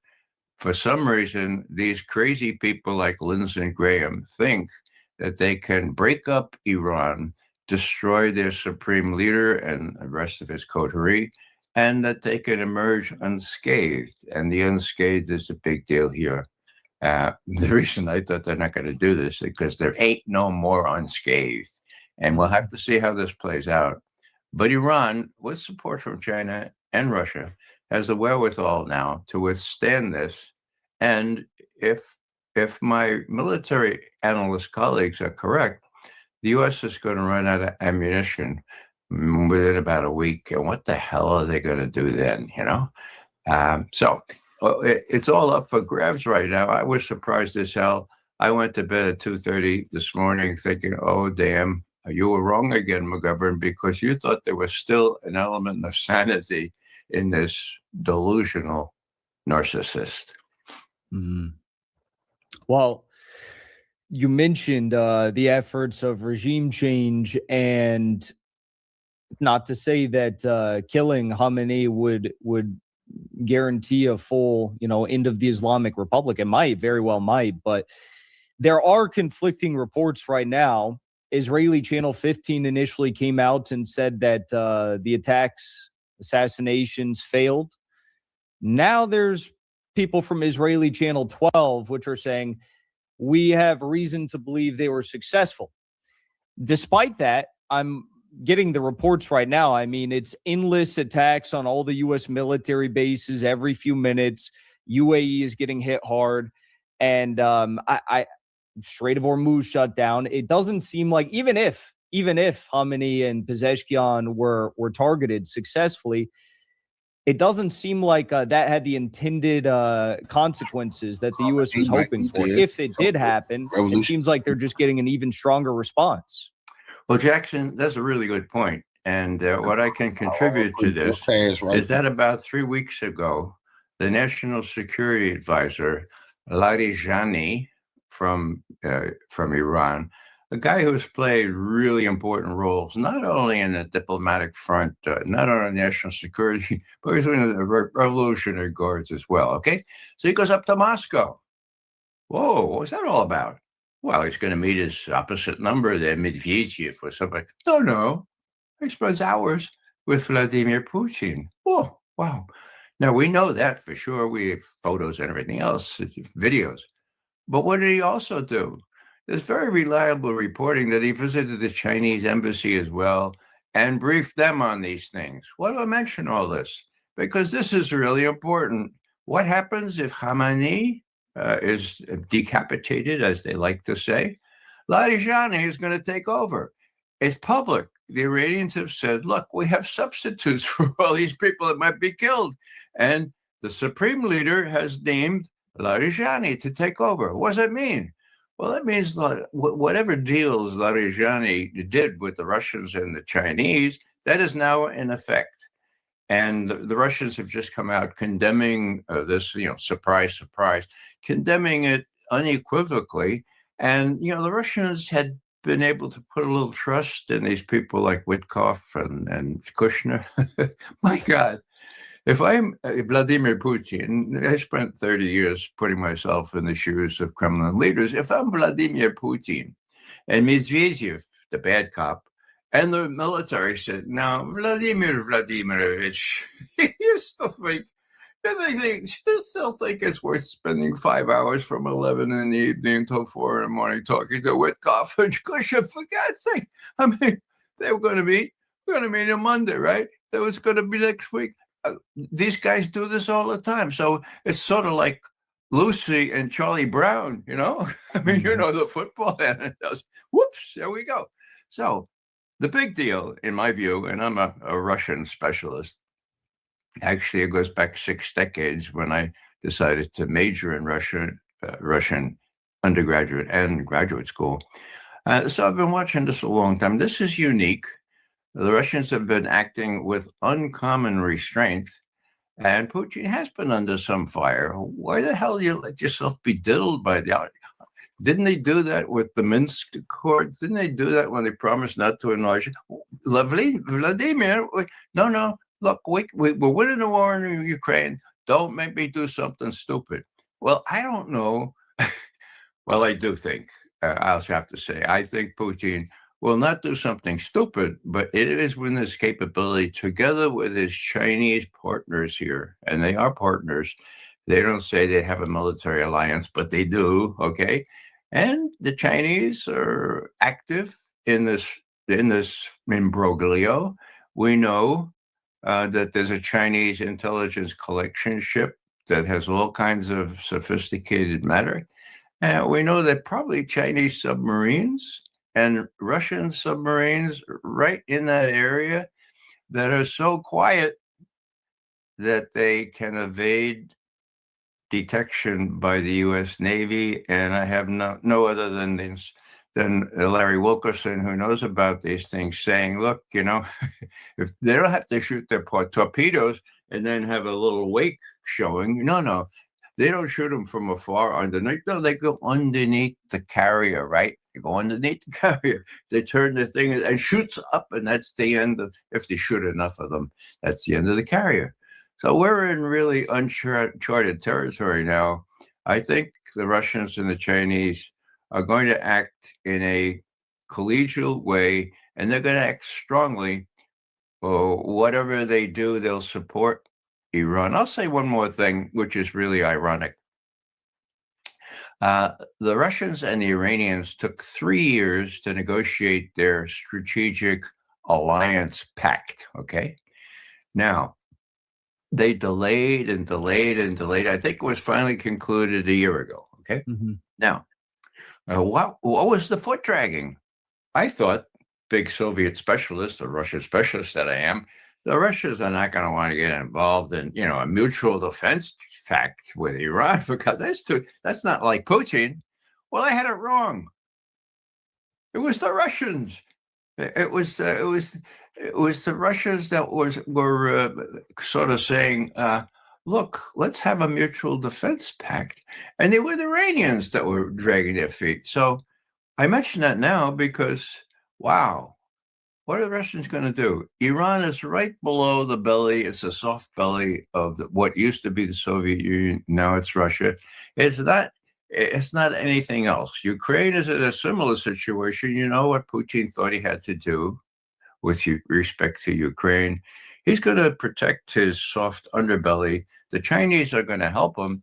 And the last thing I'll mention is that if my military friends are right, the Chinese have introduced a long-range radar kind of system that can identify attack aircraft up to about, what do they say, 700, 800 kilometers, which translates to 500 miles. So that means, in a word, that means these carriers have to stay way back, right? And then they shoot, they fire, they launch their thing, and they barely have enough radius to reach Iran, much less have a round trip. So they're going to refuel over Iran. Give me a break. So a lot of this stuff persuaded me that it would be sheer idiocy for this to happen the way it has.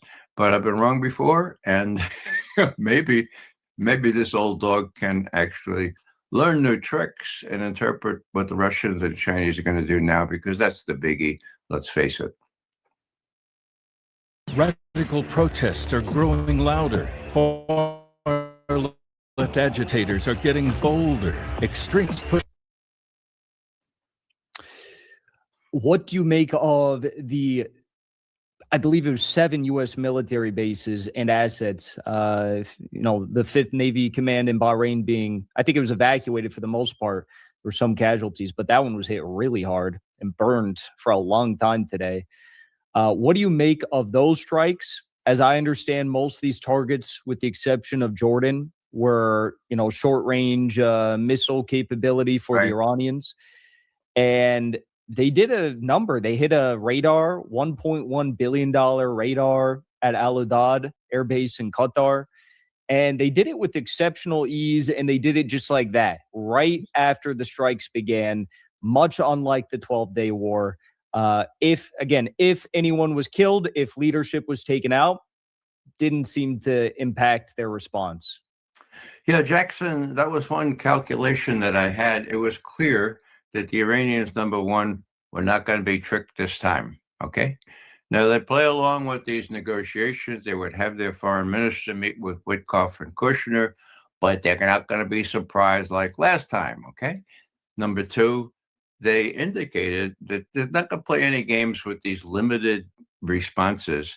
Israel, U.S. bases, everything is up to grabs. Now, I'm not surprised this morning that they lived up to their word. They were ready. They were on, they were super ready. And what you just imparted to me, I didn't know, but I'm not surprised. So do the Iranians have the capability of destroying Israel? My God, I mean, that was the clincher for me.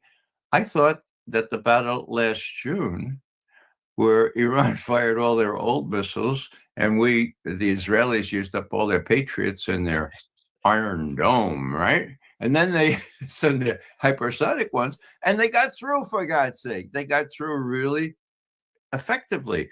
Nobody knows that because the U.S. press disguised it, and so did the Israelis. So my reasoning was, my God, if Iran can destroy Israel or, put it out of commission, that Trump has to know that. Does he want to destroy Israel? Does Netanyahu want Israel destroyed? I mean, to step 3 steps back, does Netanyahu or Trump want to have a Palestine from the river to the sea once Israel proper is destroyed? I mean, it's mind-boggling.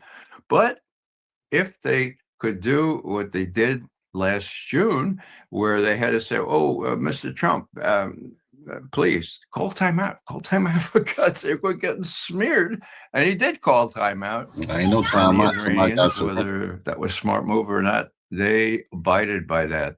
And then they do the subtraction. June of last year, March now, they used that time quite well. This is going to be a bad deal all around. People can get killed willy-nilly. And, one reason I thought this wouldn't happen is because Trump doesn't need body bags coming back, to Dover Air Force Base, where he'll have to show up for the first dozen of them, Oh, wait a second, McGovern. You're living in the past. We don't do body bags anymore. We do transfer cases. That's what we call them.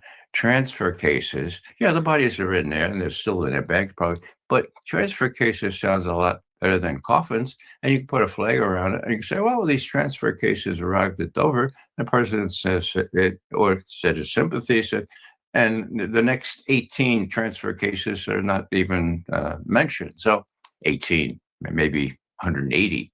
So all my calculations have to have been sort of recalibrated now. He did it anyway. And so if there was any logic behind my thinking that why he wouldn't do it, we're in for those consequences. Does Trump know that? I don't know whether a delusional narcissist is capable of knowing anything other than he can do whatever the hell he wants because he's an American, my name says America. And I have to say, I was sickened. Sickened watching the State of the Union address where the country was shown to be as divided as it ever has been. And I'm 86, Jackson. That's a long time to watch a country be divided to the degree it is now. I have one last question for you, and it's echoing something that Tucker Carlson has been hinting at, the idea that maybe Trump is acting under duress. Maybe he feels like he's going to get killed if he doesn't do this. I don't know. He seems like the type of guy that would stand on business and say, Israel, if you drop a nuke on Iran, then you're not going to like what happens to you next. I don't know. Maybe he really does fear something. Maybe he fears something in the files. Who knows? Do you think that I mean, I don't understand how this goes on. And clearly the ramifications are not going to be good for the U.S. This is just the tip of the iceberg. And we've already seen Strait of Hormuz close now within the first, 12 hours it's already closed. Maybe a little bit more than that. I mean, this isn't going to go well. So why he's never been an ideologically hardcore Zionist or ideologically hardcore about much of anything in his life. Why on earth is he so committed to this? Well, as the Germans say, ein bisschen Spaß darf sein. A little humor can exist even in these circumstances. I don't give a hoot. I bought an electric car, okay? So I don't watch all my neighbors lining up to $10 a gallon, okay? Okay, forget that. Now, my God, does Bibi Netanyahu have really scurrilous blackmail potential on Donald Trump? I'm 90% sure, and this time I'm really sure. Of course he does. These guys are working for Mossad or the military intelligence agency. Ehud Barak, the former prime minister, was also the head of military intelligence. They had this whole thing wired, okay? And so as scurrilous and as shameless as these photos and these videos seem, the ones that the Department of Justice have not been able to excise completely, or the 3 million that have been not released, Bibi has even better stuff, okay? So Bibi comes at the turn of the year, 29 December, and he visited Trump in Miami. Was he go all the way to see Trump in Miami? Well, my notion is that he said, well, now, Donald, with all, I know you're running a lot of trouble with these Congress people that want to delve into Epstein, but as bad as they have, even they have trimmed a lot of this. But you know that.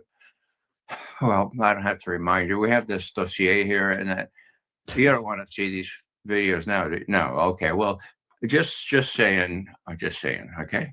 So is that possible? I would say it's probable. And I said that 3 months ago as one reason why the President of the United States would arms supply enable genocide. My God, genocide. Now, I was alive for the last big one during World War II. I was 9 years old, okay, when I was told, with these big parades up and down the Grand Concourse in the Bronx, that finally a people without a land have found a land without people. And it was years before I learned, Jackson, and I didn't learn it from any history books, that I learned that there was 750,000 Palestinians there, that they were uprooted, they were thrown out of their homes, a lot of them were killed, and half of them ended up in Gaza, okay? Now we have the third generation of displaced Palestinians, and they're being slaughtered. Now, people used to say, 70,000, mostly women. Come on, that's the Gaza authorities. Well, now the Israelis have said, no, that's not right. And most people say that's only half of the people who have been killed in genocide. So just get back to my main point here. I kept saying, my God, now, I mean, Biden was bad enough, but to let this thing proceed and fund it and giving them all the weapons, I mean, that got to be something else. It must be Epstein, okay? So I think that does play a role here.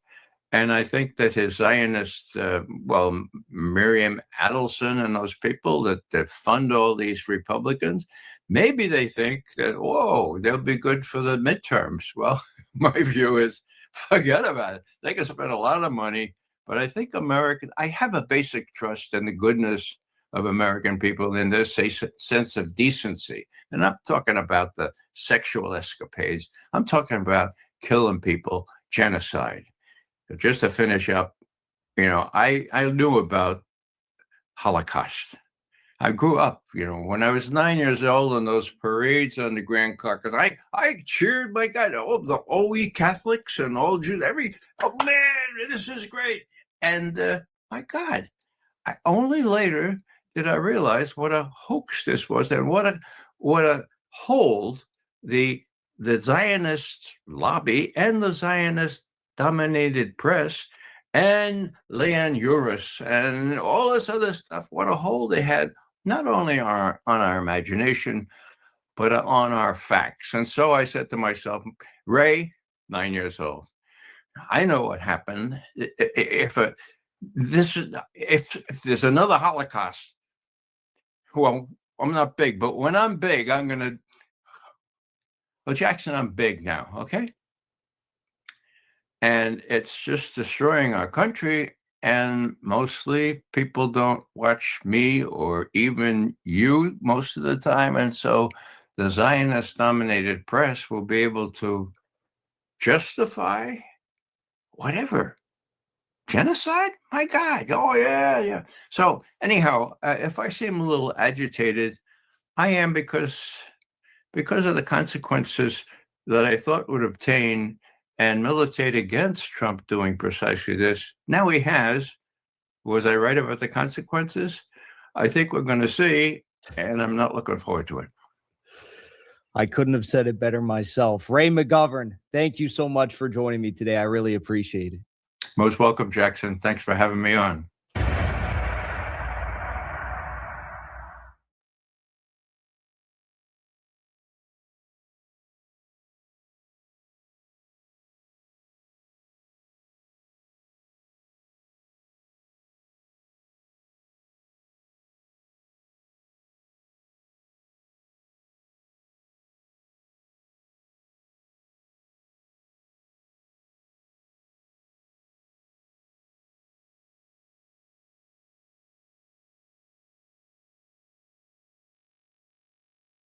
Republic of Iran against the Epstein regime and the Zionist entities' aggression and acts of barbarity and terrorism against the Iranian people. And the Iranian people, the Iranian armed forces, did not disappoint during the night as well, with more attacks at the heart of the genocide entity, with more strikes targeting the Mossad hubs in multiple parts and in other areas in the region of West Asia, in a signal coming from Iran that there are no geographical boundaries to the retaliation that's coming this time. They told the Epstein regime there will be no red lines, and there are no red lines. Now, a very important warning for everyone. Some media outlets are trying to portray the Iranian acts of legitimate retaliation against United States assets in some of the Arab countries as hostilities against the Arab states. And it's very important to mention that these attempts coming from either these media outlets or official actors or individuals are malicious in intent and intended to portray Iran as an aggressor against these countries, and therefore playing to the side of the Epstein regime and the Zionists. Any American base that is based in an Arab country or any European country is under American control. This is American territory. The countries involved, they don't have a say, whether it's Germany, the United Kingdom, Italy, Saudi Arabia, Bahrain, Oman, or any other country. So these attempts are coming in the form of deflection. Everyone needs to be warned. The aggressors here are the blackmailed president of the United States of America, who, in accordance to the Epstein files, raped girls, American girls, abused them, and potentially murdered them too, who is being blackmailed by a child-killing, supremacist, apartheid ethno-state that calls itself Israel, who views him, by the way, as just another goy, just another person who is below us, by the way, the Trump himself, for the sake of their genocidal expansionist ambitions in the region. It's nothing to do with the American people. It's nothing to do with any threat. Iran is a wonderful country with wonderful people. And even the Iranian authorities have been cooperating with the same Epstein regime that backstabbed them and attacked them in June 2025, just to tell the whole world, listen, we're talking. Marco Rubio had arranged a meeting with the Iranian delegation. Iran said the talks are going very well. We're willing to reach an understanding. Yeah, you are arrogant, and yeah, you're not entitled to speak about nukes, but listen, we want to reach a diplomatic deal, no problem. But the Epstein regime, led by Donald Trump, blackmailed by Netanyahu and the supremacist Zionists who view him as just another goy who they have on a leash. They don't like that.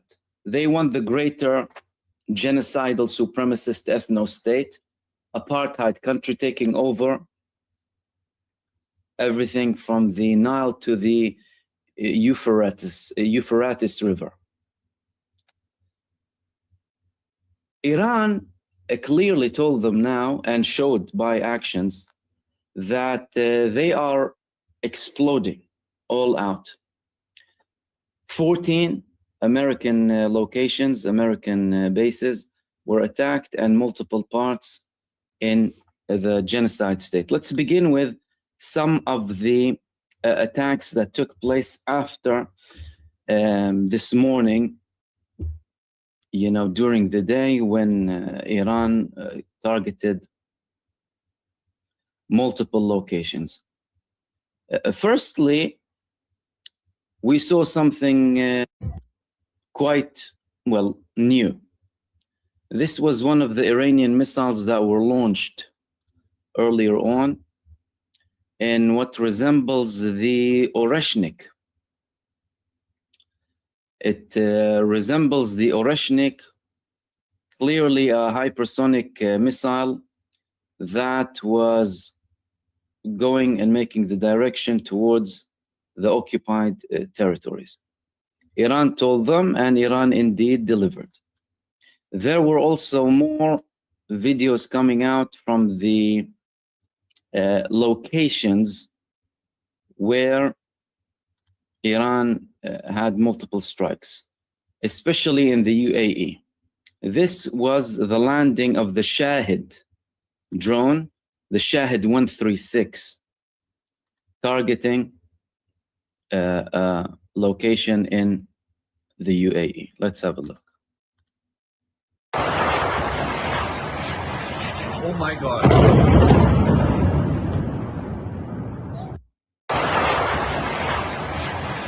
Oh my God. That was one angle. Of course, we showed you the previous attacks that Iran had, and there were more angles as well. Of course, the American-Israeli terror campaign targeted schools in Iran. Reports over 80 girls in elementary were massacred, and many of their bodies were still under the ground. Horrific scenes similar to the ones that we saw in Gaza, with body parts of little girls. That's what America does. That's what Israel does. Of course, the images here are too graphic. Some of them are circulating on other outlets. What we can share here is the bags of these girls. Look at that. Look at that.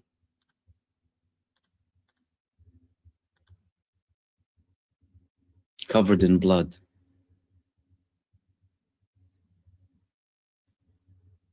And the scenes were barbaric, literal barbarity, modern day barbarism. Modern day barbarism. And the Zionist mouthpieces, what did they try and do? They try to deflect. Oh, it's Iran. Oh, Iran actually targeted the school. Like they said it was the Palestinian resistance targeting Al-Ma'madan hospital, killing 600 people. It's as if it's in Iran's interest to kill them. But of course, you know, deny, deflect, although the authorities, by the way, didn't deny. So neither did America or Israel officially said, we did not target a school. So The US says, CENTCOM doesn't say we didn't target a school. The IDF says doesn't say we didn't target a school. They don't deny. But who denies? The Zionist mouthpieces. Paid by the shekel. But to cover up, of course, what they do and their barbarism. I believe I did share with you the fact that after the strikes, Iranians took the streets. Not the Mossad agents that Netanyahu and Trump were asking to go out, because Netanyahu and Trump were saying that you need to go out now. You need to take the control in your own hands, you know, thinking that they can land a couple of strikes against Iran. Then all of a sudden, a couple of Mossad rats will go out and take control. They're hilarious. The Iranian people were out showing solidarity.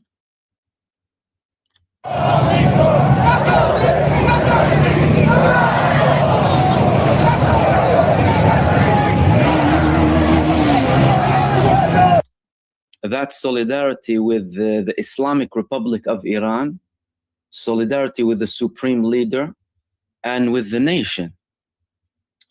These people know very well who they're dealing with. They are dealing with the enemies of humanity. They are dealing with the enemies of Americans, the enemies of human beings, the enemies of anything noble or just on this earth. And therefore, they went out to support these moves coming from their country to defend Iran against this barbaric aggression coming from the United States and Israel against Iran. Now, it wasn't only, of course, the attacks that I showed you before, but more attacks took place during the night against some American assets in Bahrain. Let's see, and the people were celebrating. That's why I tell you, listen, be warned from these people who try and deflect and tell you, oh, look, Iran is targeting Arab countries. They're not targeting Arab countries. They're targeting American bases planted in these Arab countries. And any bases of the United States, when they're planted there, it becomes US territory. Everyone knows that. I mean, whether the hosting country says don't use them or what have you, if they want to use them, they'll use them. And by the way, Iran was very lenient before when these bases were used for hostile actions against them. Let's have a look at the additional nightly attack in Al-Manama and the people celebrating.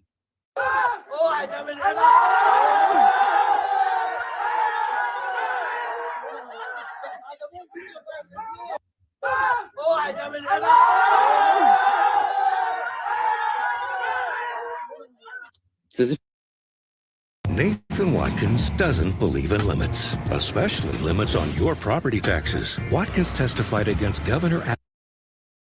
It's as if they're watching a football match and Iran scored 1-0 against the United States of America. So the people are celebrating. There were, of course, more videos coming out from Iran. And by the way, in relation to that attack against the school in Iran, the Iranian Ministry of Education said that 86 students were killed in the American Zionist aggression on 3 schools across the country. Who targets schools? And can someone tell me if that was an accident or was it literally deliberate? The same people who said they wanted to liberate Iranian women. What is the first thing that they do in Iran? Target girls' schools. Massacre little girls. Their parents were waiting to see them. Instead, they go and see body parts. That's the United States and Israel for you. Then the army of the Islamic Republic of Iran announced that 12 enemy drones have been destroyed by the integrated network of the country's Khatam al-Anbiya air defense base over the past several hours in Iran, indicating that the defenses of Iran were working perfectly fine, despite, again, of course, multiple attacks taking place. Because, listen, no air defense system is fully successful ever in any country. It doesn't matter how much you're advanced. There's nothing called 100% protection, whether it's in Iran or you can see the Iranian missiles landing in Israel. How many layers does Israel have? 4 layers of air defense systems. The Iranian missiles were cutting through these layers, the Zionist layers, like a Japanese katana was cutting through Zionist butter and landing and exploding. Now, we were talking about the attacks that took place in Al-Manama in Bahrain. Iran didn't just target the 5th Fleet HQ. They didn't just target radar systems. I'm showing you, by the way, the most recent videos, and for those who are joining us now, I'll show you the previous videos too. One radar system, early detection radar system in North Qatar, worth $1 billion American US dollars, destroyed. There was another one that they targeted in Bahrain with a Shahid drone, cheap drones, by the way. Iran, some people say they have millions of these drones. And they targeted hotels and apartments that house US officials who work for the US Army. One of them was an apartment in a hotel. That's a fact. Let's have a look at this attack.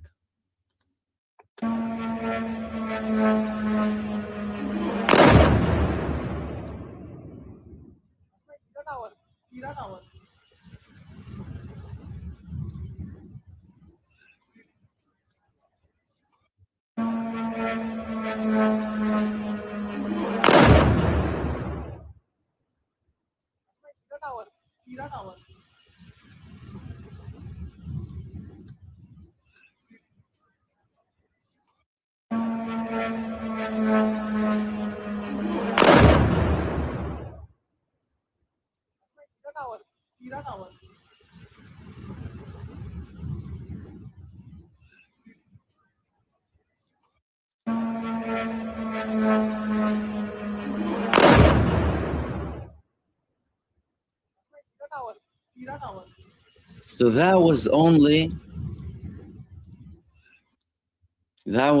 one footage of that attack that took place, because Iran is targeting the personnel as well.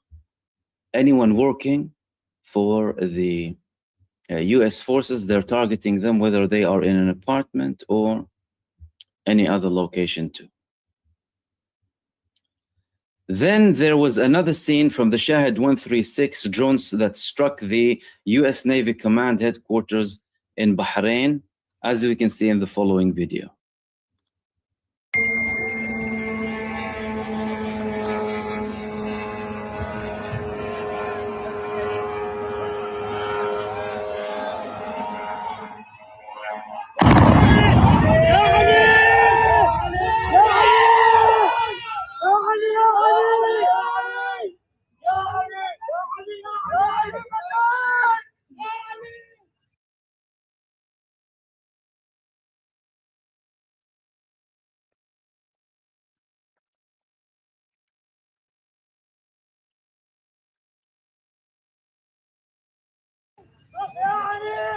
And again, the people are celebrating. The people of the Arab and Muslim world, the people in Washington, the people in America, the people everywhere across the world are celebrating these attacks that are taking place against the aggressors. And of course, there are minor attempts, or slightly more than minor, to try and undermine these attacks and portrays them as something that they're not. But that's clearly not working very well. This was another angle of the attack, and you can see the drone coming in here. Look.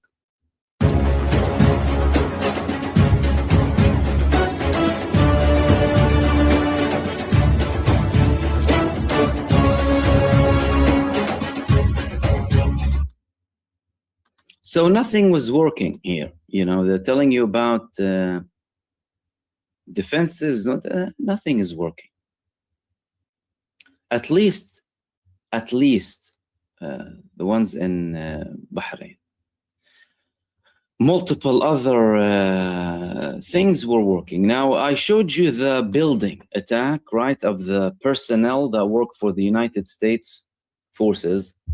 There was a person who recorded this drone targeted assassination drone against the American forces in Bahrain. Have a look at this video.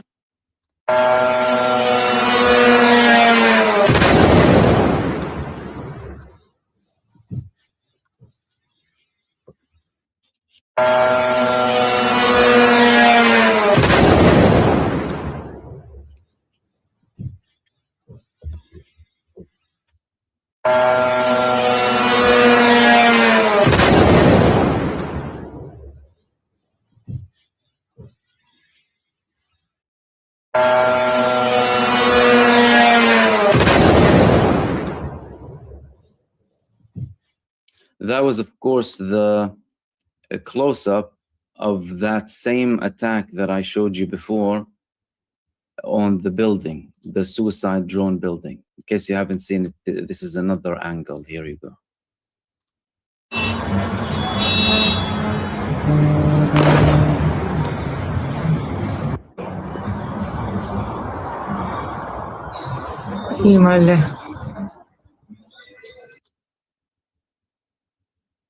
Oh, that wasn't the one in Bahrain, because that one looked like it was in Israel. Could be the one in Israel. The one in Bahrain was from the different angle that I showed you before. The one that had the same drone landing in an apartment block, the same that the one recorded. But we're flooded with so many videos coming both from Israel and from other parts too. This was some of the damage being published by the Israelis in one of the buildings inside the country.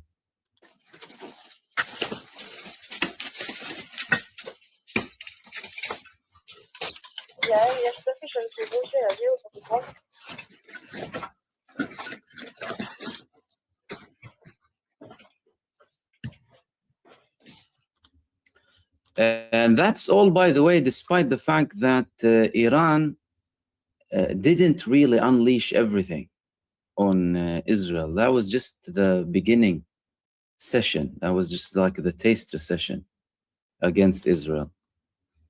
And there were more videos, however, being published from the missile attacks that took place in Tel Aviv. Let's have a look at this here.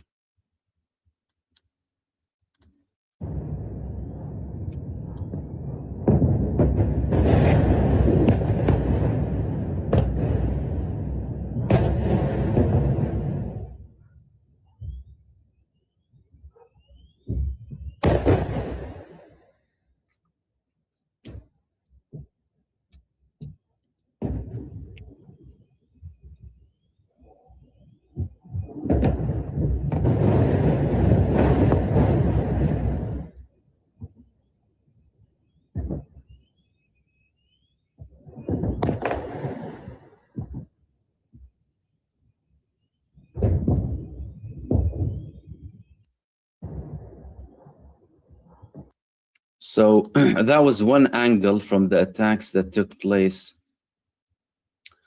from Iran. And one of them was actually recorded on the same mainstream media outlets that try and hide everything. Let's have a look at this video over here.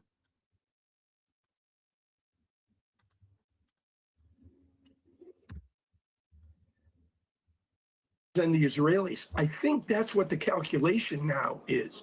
Regime preservation. Could you get a more pragmatic figure presiding over this regime? Sure.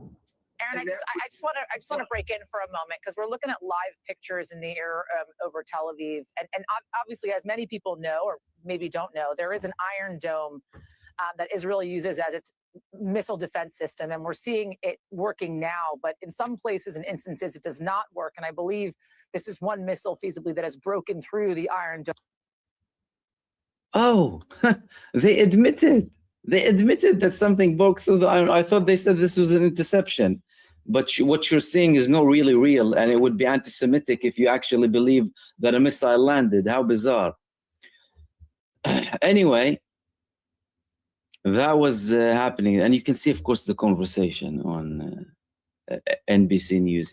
You know, is there someone else you can buy in the regime? Do tell me about if you can get someone else in your regime. Tell me if someone else can replace the Epstein regime, please, that is led by child trafficking protectors and pedophiles. Oh my goodness, and child sacrifice people, and oh my, I think that's the regime that needs the change. Don't worry about the establishment in Iran. Do not worry about them, ladies and gentlemen. And I see some people asking, is the supreme leader has been assassinated or not? Listen, we've had reports. The Israelis said that they assassinated him. Some Iranian officials denied, including one senior official. However, we wouldn't really be sure until we see them alive. What's for sure is they said that Ali Larijani was assassinated. Then Ali Larijani went out to threaten them again with a post. So we'll wait and see. You know, if the supreme leader was martyred, may Allah's mercy be upon him. He would have been granted martyrdom, and someone else will come and lead the resistance against the Epstein regime and the child-killing apartheid pedophiles. And if he's still alive, well, great. He can continue his mission up until later on. But what people need to understand is the structure of the establishment in Iran. In Iran, the supreme leader is called al-Murshid, as in the guider. He guides the establishment. There are multiple councils to elect the supreme leader. You have millions of literal members in the establishment in the form of either government or forces or whatever it is, let alone the tens of millions of supporters, right? You saw what happened a couple of, just over a month ago with the protests in Iran. Normal average Iranians were protesting, and they're entitled to. Of course, some people don't like the government, they're entitled to. And then they were infiltrated by the Mossad rats, as Mike Pompeo confirmed and as Israel confirmed.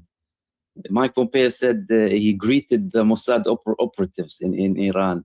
How stupid of him. But that's the arrogance of the Zionists and the Epstein regime. And then they were thwarted by the Iranian people, because the real Iranian opposition is an honorable opposition. You know, we disagree with the government, but we won't go against our country. We won't support attacks against our daughters and grandmothers and mothers. It doesn't make sense. But that's, of course, something that Epstein regime, led by Donald Trump, and the apartheid supremacists and the genocide state, they don't want you to think about that and talk about that. To deflect, of course, to deflect from the fact that they're still murdering infants in Gaza to this day, right? With American weapons, with Western weapons, you know, because they're chosen, they can do that. No, the Iranian establishment is strong. Don't worry about it. And the supreme leader, whether he was martyred or not, don't worry even about that. If he was martyred, he will be rewarded. And if he wasn't martyred, the resistance will continue, because it's an operation, it's a system, it's a belief, it's faith, right? It's a global battle of people with basic universal values against child traffickers and child killers. That's what it is. It's not very complicated. But they want to make it appear to be as if, you know, the regime is on the brink of collapse. They've been telling us that the regime is on the brink of collapse for the past 50 years. Excuse me, 40-something years. We have more images for the fans of direct landings on the genocide state. There are more videos being published. Let's have a look at this video over here.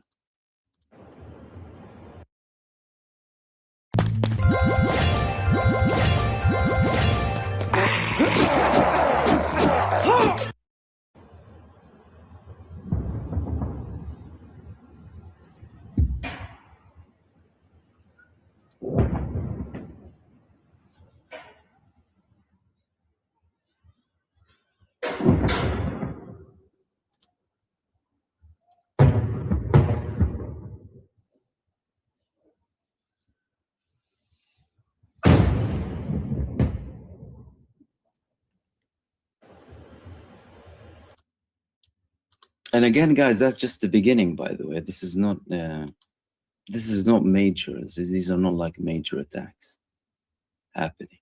This is just the beginning. Iran is just testing everything. This was the smoke coming out. Let's have a look at this over here.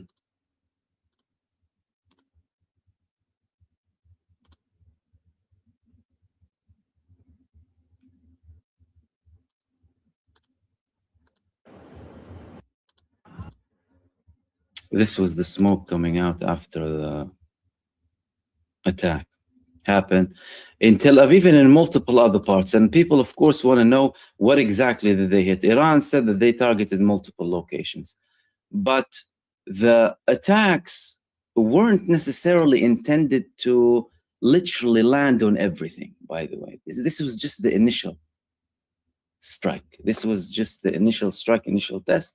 But some of these missiles landed anyway.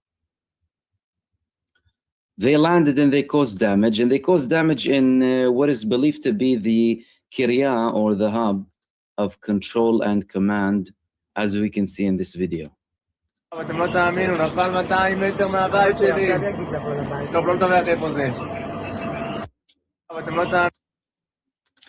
the hub, by the way, is embedded within civilian society. You see, they tell you, oh, we don't... oh, the Palestinians, they embed themselves, they use the people as human shields. They use cities as human shields, the Israelis. That was Tel Aviv tonight, after a long day of attacks coming from Iran. So, what do we understand, by the way? What do we understand from what Iran has done so far? Really, and truly, Iran carried out an operation so strong, so long, and so solid that many did not expect. Firstly, the initial strike coming from the Epstein regime and the apartheid state against Iran should have intended to thwart their capability to carry out a responsive measure. Usually when you want to attack, first you target the locations to try and destabilize everything to do with the response. You'll target the missiles, the air defenses, target senior command so that you can create a shock element inside the country. Within minutes, not hours, not a day, minutes, Iran already started to target multiple bases in multiple geographic locations and the genocide state. And they did not stop. It's not like they had a wave and then they waited for a day or half a day. It was ongoing. The missiles came in the form of waves. But the attacks are so carefully orchestrated, and they prove that Iran is very comfortable in launching them. There is no distress there. They're launching missiles and drones from multiple parts, casually flying over the 5th Fleet HQ in Bahrain, reaching the occupied territories, and landing and causing huge levels of damage against the genocide state and against the Epstein regime. Recent videos also showed, and although the attacks were still limited, as in Iran is still not going all out, but even with this not going all out, they're really showing substantial capabilities here. This is one of the videos of the damage in Tel Aviv. Have a look.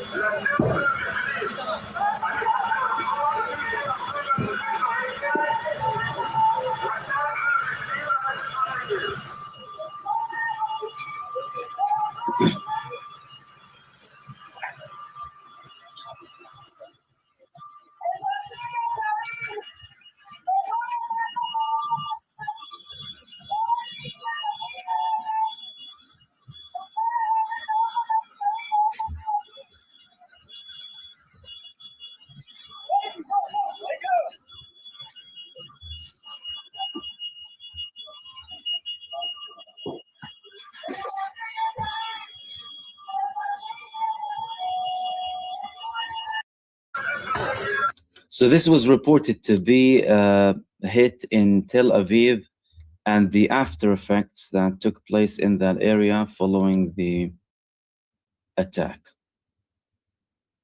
And more mainstream media outlets were actually trying to cover what's happening in Israel and running away, like NBC News, like Fox News, with their coverage of what's happening inside of the occupied territories. Okay, so moving back to the beginning, leading to now, and then what's expected exactly, what is going to be the response coming, or the continuation coming from the United States, the Epstein regime, and the apartheid Zionist child killers. What's going to happen exactly? Just one more video, and then we'll continue talking, and I'll share some of the earlier videos too. This was reportedly one of the missiles that landed in Tel Aviv as well.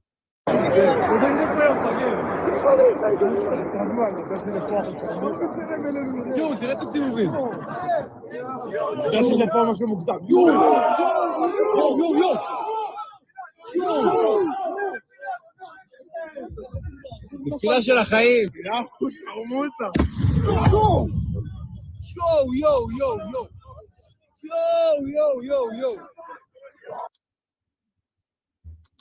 So the Iranian missiles landing properly, and where are the air defense systems? Where are the multi-layers? That's just a single missile. Why couldn't the iron foam intercept it, or David's thing, or shallow take something? And reports that a vessel has been targeted by missiles on the coasts of occupied Palestine too, as we can see in this image over here.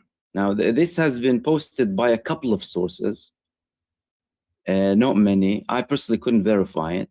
We definitely did see Iran attacking a gas exploration field off the shores of occupied Palestine in True Promise 3, which I shared with you at the time. So it could be likely that they are also targeting, or another group targeting, because now it's an open front. Iran just immediately said it's an open war, basically. Donald Trump wanted to have this strike and hope that the Iranian people would go against the supreme leader or the establishment. That clearly, the opposite actually happened. And then the opposite is the people went out to the streets to support the establishment and the supreme leader from these attacks. This was another video of the damage that took place in Tel Aviv after the Iranian missile landed.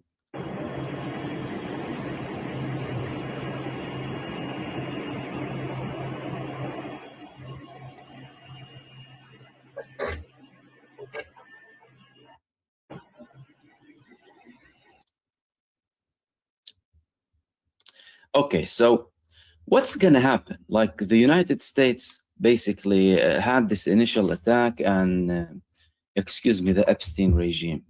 I mean, the American people are so against this. It's unreal how many Americans are against this attack. The Epstein regime, the pedophile child traffickers, and the apartheid supremacist child-killing state, they started to attack Iran. Iran basically showed them that it's impossible to stop any sort of response coming from them, and it's a continuing response. So they're having a response after a response after. So it's like they initiated a war of attrition immediately.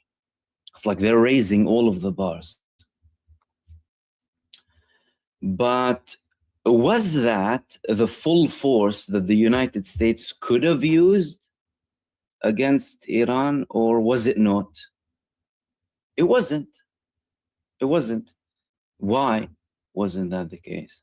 Well, it's because Trump was still hoping that he can get something out of it, only for him to be slapped by Iran. Secondly, they were too scared to carry out a more intensive attack, because when you saw the attacks on Kabul and Baghdad in the early 2000s, that was after they disabled their air defenses and any of their capabilities. With Iran, they haven't. With Iran, they know there's still danger. So where they can actually conduct attacks in a larger scale, and they have the capacity to, all of these forces and assets of the United States, they can do more damage in Iran. But they're worried. They're worried because Iran still has air defense capabilities, electronic warfare capabilities, advanced radar systems, secondary radar systems that support their air defense systems. All of that complicates matters much, much more. Like the secondary radar systems that they got reportedly from China and Russia in the past couple of months made it terribly more difficult, awfully more difficult for the United States and Israel. Why? Because whenever they wanted to take down an Iranian air defense system, they would target the radar, which is usually located somewhere else, so that if something is hit, the other wouldn't necessarily be hit. Now that they have a secondary radar for an air defense system, even if one of them is targeted, Iran still has the capability to intercept either the missile or what's called the stealth fighter jet, or other fighter jets, or other unmanned aerial vehicles, whatever it is that the United States and Israel would send against Iran, or even cruise missiles, Tomahawks, and what have you. The fact that Iran has these secondary radars, and the fact that they had advanced electronic warfare systems from China and Russia, and alongside their own advanced systems, like there's no one should undermine the capabilities that Iran has. Iran is very advanced in their military development and their air defenses. That is very problematic. I mean, I would argue that the United States also used these Tomahawks, as we saw this morning, the wave of Tomahawks going through Erbil reportedly, and other parts too, just before Iran starts to actually use the recently purchased manpads that they got from Russia, because they're intended against the cruise missiles and any helicopters, any attacks that are apart from the traditional, of course, air defense systems. This is really very telling. I mean, this image is very telling. This is what Trump, in effect, is doing to the American people.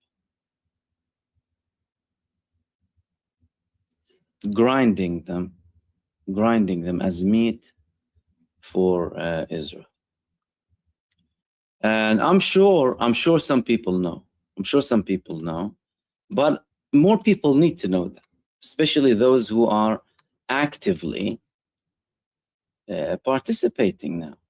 Now, there are elements of resistance already on the USS Gerald R. Ford, with some of the Marines shoving the T-shirts or whatever type of thing that blocked the toilets over there. This was later confirmed by Colonel Douglas McGregor. Literally descent on an aircraft carrier, because they don't want to die for a child trafficking pedophile who's being blackmailed by a supremacist child murderer who views them as goyim, to be used, and as below them. Do you understand? It's fairly easy to access all of this information.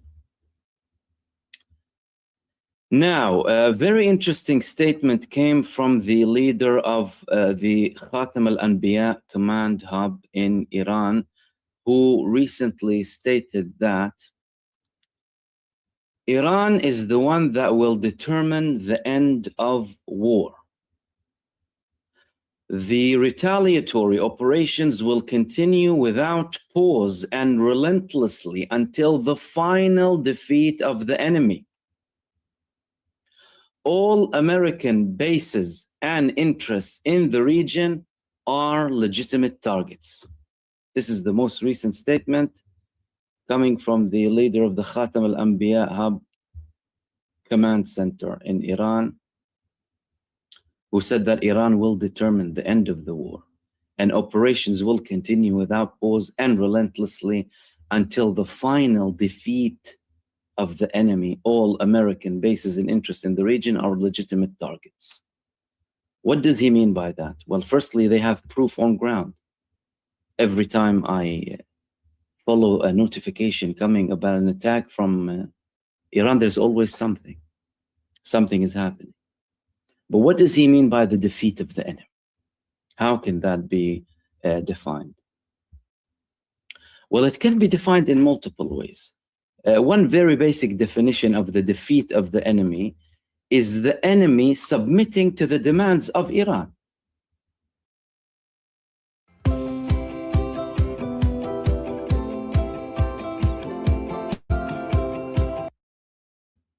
That's it. Iran sets the conditions to stop the attack, tells the Epstein regime and the apartheid state, these are the demands to stop attacking you. If you adhere, we'll stop.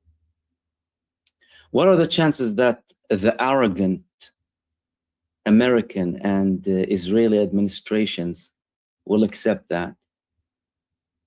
Small. There's a very small chance that they would accept such a thing from Iran. It would look really humiliating, especially for Netanyahu, who is now capitalizing and trying to make the best out of this attack against Iran to try and get his leadership again and win the next Israeli elections in October. How is it going to happen? What are the Israelis going to tell him? Oh, you started something and all of a sudden you chickened out? That's not going to work well for him. Can it work for Donald Trump?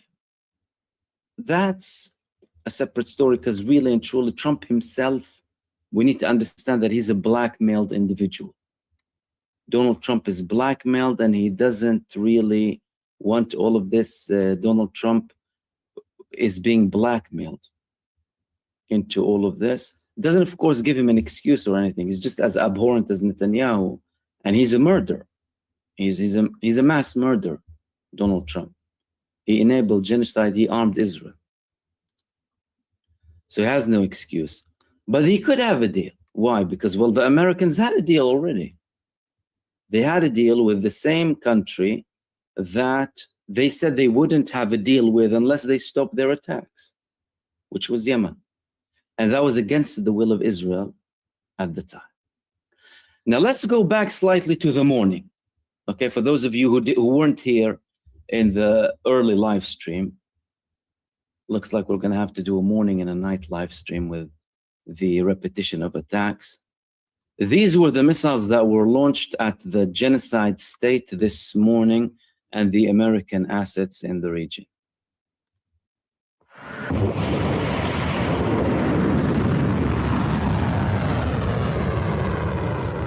رد إيراني مدروس وغير مسبوق يستهدف القواعد الأمريكية في الخليج والمنطقة، حيث أعلنت القوات المسلحة الإيرانية استهداف 14 قاعدة عسكرية أمريكية مهمة في المنطقة في عملية وصفت بأنها الأوسع على رقعة جغرافية القواعد الأمريكية. ووفق البيانات الصادرة عن حرس الثورة الإسلامية في إيران، فقد امتدت رقعة الاستهداف إلى عدة ساحات إقليمية شملت قواعد أمريكية في البحرين والإمارات وقطر والأردن وأربيل بالعراق والكويت والسعودية. وقبل كل ذلك كانت كل الأهداف الصهيونية على طول الجغرافيا في الأراضي المحتلة عرضة للاستهداف بأكثر من 300 ضربة صاروخية وفق ما اعترف به العدو الإسرائيلي. طبيعة الأهداف التي تم استهدافها داخل القواعد الأمريكية لم تقتصر على منشآت تقليدية، بل طالت أهدافا ذات طابع استراتيجي عالي الحساسية، أبرزها منظومات رادارية وإنذار مبكر بعيدة المدى ومراكز قيادة وسيطرة. So of course, because some of you don't understand Arabic, this was explaining exactly the attacks that took place when Iran began its retaliation, and they were talking about the advanced radar systems, especially the $1 billion one that was in North Qatar, and the other one that you saw a drone landing on in, see this is the before and after in Bahrain. Look at the damage. Billions worth of damage, by the way, Iran caused in some of these early detection radar systems and other hubs and HQ command and control locations of the United States. And this is another attack of an American base in Bahrain with the drone that I showed you earlier on, because the Iranian side wasn't only attacking Israel consistently, they were also attacking the US assets consistently. They weren't stopping. With every American base that Iran attacked, they continued to attack it throughout the whole day. And their capability to do that, and the fact that the United States and Israel, with all of that military might and deployment, weren't able to stop it, is humiliating. Iran was able to continuously attack, repeatedly attack American assets, one place after the other, in Qatar, in Kuwait, in the UAE, in Saudi Arabia, in Jordan, and no response. Nothing would stop them from continuing these attacks. And Israel 24/7. It's a humiliating attack against all of these American assets in the region. It shows, well, what did you deploy all of that for? Couldn't you send some of your, I don't know, fighter jets to try and take down these Iranian drones or missiles going and landing on assets, on targeted assassinations, basically, when they were targeting apartments in Al-Manama? It was humiliating for the United States of America, because they couldn't stop any of these attacks coming from Iran. And it completely destroys this narrative. You see, they're trying to push for this narrative of, oh, well, you know, we're taking down Iran and we're taking down all of the power of Iran. But you couldn't prove any of that. And the facts were much bigger on the ground. Have you ever wondered how the world's currencies are traded? The foreign exchange market, also known as the Forex market, is the largest and most liquid financial market. Now, one thing that is very important here, which is the Hormuz Strait, ladies and gentlemen. The Hormuz Strait, Iran declared that the Hormuz Strait, there would be restrictions. The Hormuz Strait. Basically, they're not really allowing any movement so far. This is the Hormuz Strait in the past 24 hours. This was taken earlier on. We can see that there is much more limited activity in an area that is usually heavily active, very active. So Iran's literally going all out from the beginning. Every American asset all across West Asia. Israel bombarded and hammered completely. And then you have all of the targeted locations that they attack and any other assets that they want to attack. And the fact that they're taking all of these measures all at once, it proves how serious Iran was. And what a grave mistake this was from the American administration. Donald Trump had an opportunity. The Iranians were generous enough to talk to him. I know the Supreme Leader refused to meet him, but that's understandable.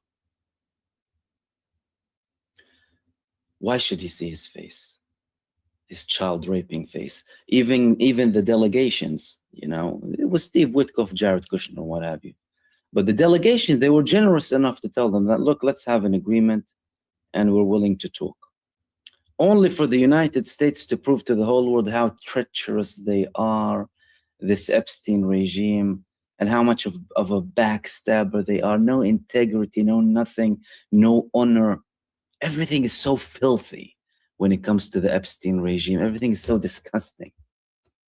And they could have avoided all of this escalation from happening. But they didn't want to. They didn't want to, and now they are facing the consequences. They're facing the consequences on multiple fronts. Now, there was a recent video in coming again from the UAE of the Burj Al Arab hotel supposedly burning. Let's have a look. Yeah, them troops in there too.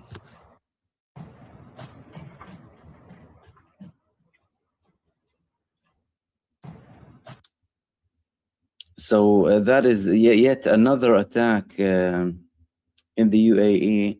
Again, this was one account publishing that. Well, a couple of accounts published that too. But it proves that Iran isn't stopping with it. No, actually more than one account. We have another look at this video. Only the U.S. that never power in the Middle East.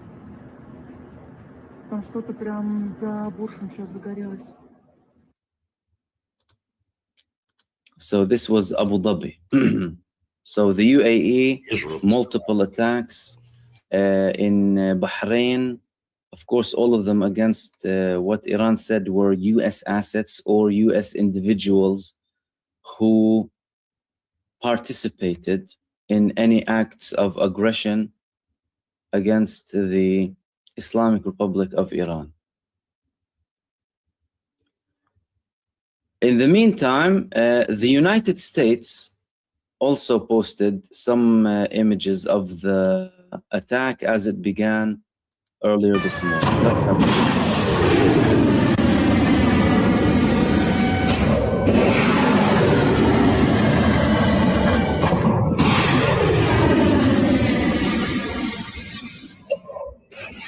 This is over now. It's a real fight. Everybody know what they for.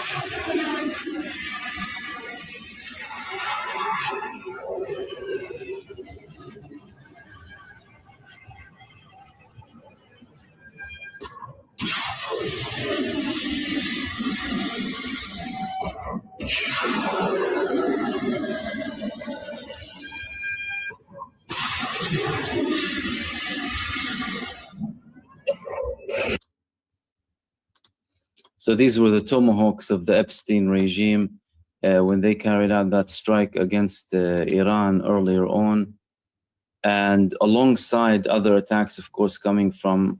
So Iran state media is confirming that the revolutionary leader Khamenei has died a martyr, and that the revolution continues. So it's probably just going to get worse over the next days for Israel and the United States in the Middle East. That's a fact. Israel and the U.S. assets in the region. Now, Israel is, of course, saying that they assassinated many figures. Benjamin Netanyahu is saying we have a high probability that we actually killed the supreme leader of Iran without providing any evidence. There is no confirmation of Iran of any of the top figure leaders being assassinated. The only thing that the foreign minister said is that one or two senior officials have been targeted. But one of them, they said that one of them was Ali Larijani, the National Security Secretary, I believe, Ali Larijani, who later on came up with a post. He told them, we will make the Zionist criminals and the shameless Americans regret their actions. The brave soldiers of the great nation of Iran will deliver an unforgettable lesson to the hellish international aggressors. That was after Israel said that they killed him. Now, there could be a chance that Israel targeted some of the other people and assassinated them. But Ali Larijani was one example of how they lie. And by the way, why are they lying? They're lying to try and give some hope to some Iranians who oppose the establishment and sympathize with the Mossad rats in Iran. Not knowing that that has been thwarted now, it's game over. I'm not sure why they think that this can work again. But by saying, look, oh, we killed so many of your leaders, then they can push people. Anyway, Ali Larijani came out with a statement, and he basically told them that I'm still here. I'm still here. I haven't gone anywhere. And another proof on how they basically lie. With the other leadership inside of Iran, they wish they can kill. We haven't really had confirmations whether to.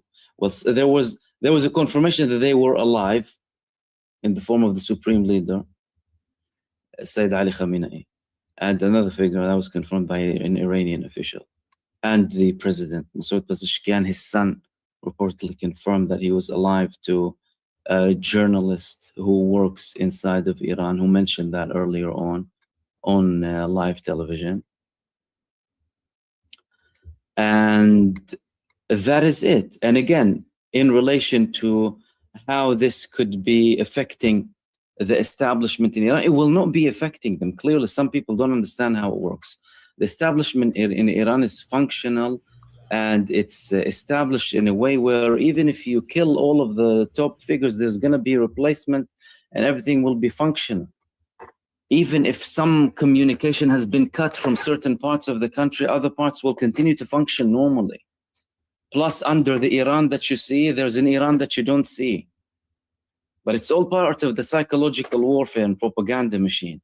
They try and make people believe that the Epstein regime and the apartheid child-killing Zionists are accomplishing something in Iran. When really and truly, this is what's happening.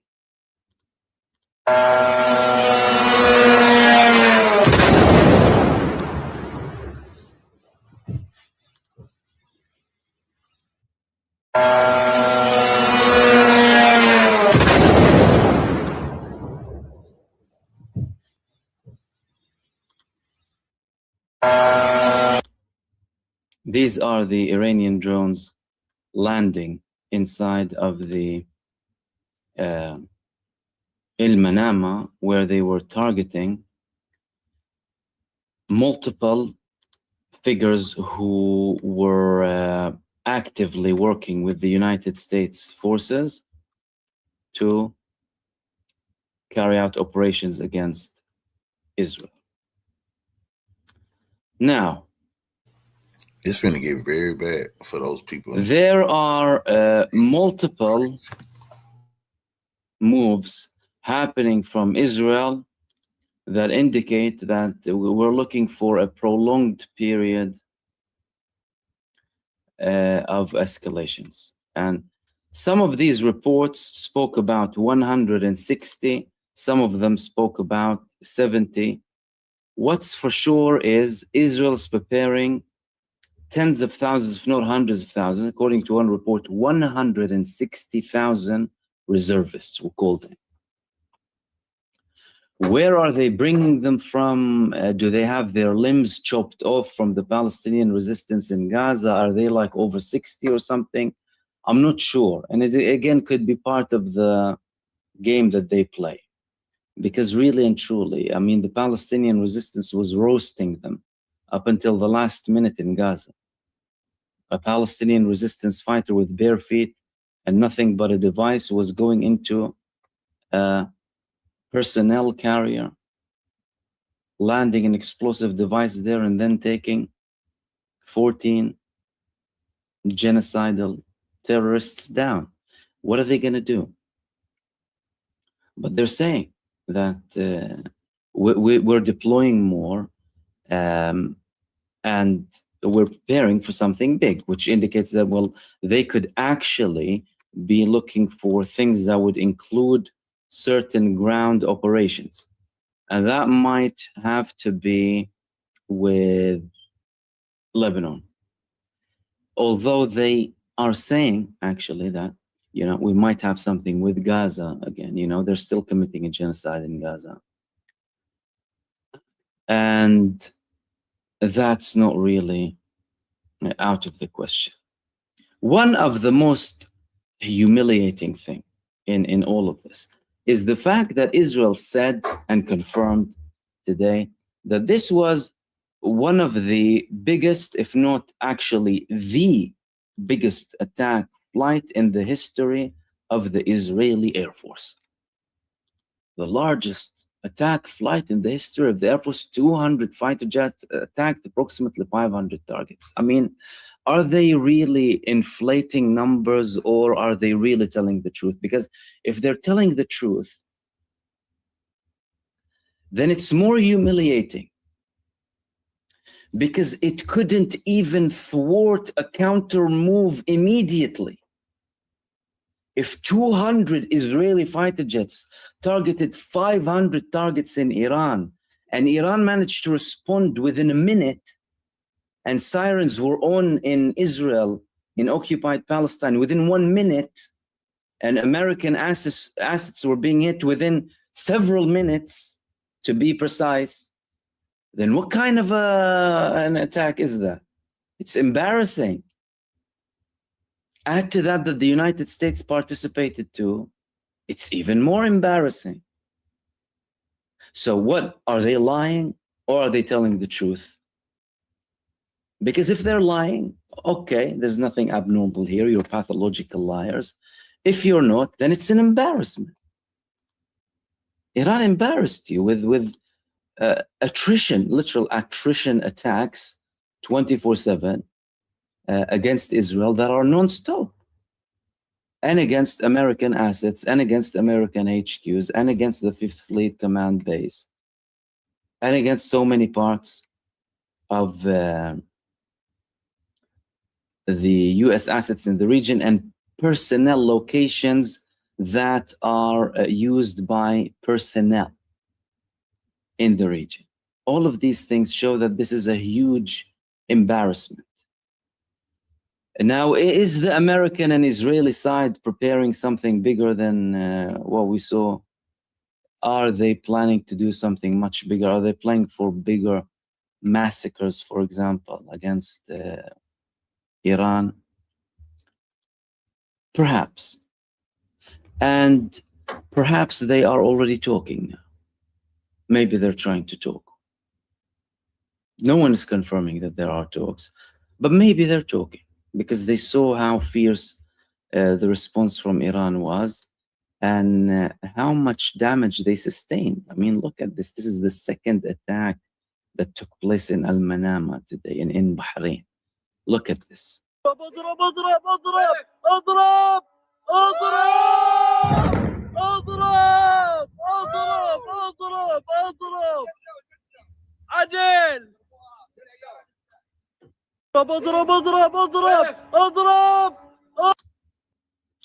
So, I mean, the United States wouldn't be able to handle too many attacks such as this for a prolonged period. It's going to be difficult for them, especially when they're unable to protect them. That's the more embarrassing part, that they're unable to protect these assets that they have against the attacks coming from Iran, the legitimate attacks or responses coming from Iran against the United States assets in the region, and also the Israeli genocide state. If it's about Israel, and it's about Israel only, then they're going to have to, because it's a bone-breaking battle. If Israel wants to end them, and the establishment, although, mind you, they didn't really specify a lot of targets this time. They didn't put their objectives too high because it's really humiliating. Didn't Trump say he already annihilated the Iranian nuclear in June 2025? Well, why did you go back and attack it now if it was destroyed? However, if it is up to Israel, was it by drone warfare? then the United States, Crush them. the Epstein regime, led by Donald Trump, blackmailed Trump, will have to go ahead with Israel and serve his masters and bow down to Netanyahu. Again, up until Netanyahu takes the lives of very many Americans who will be dying because of this, whether through an aircraft carrier sinking or any other attacks.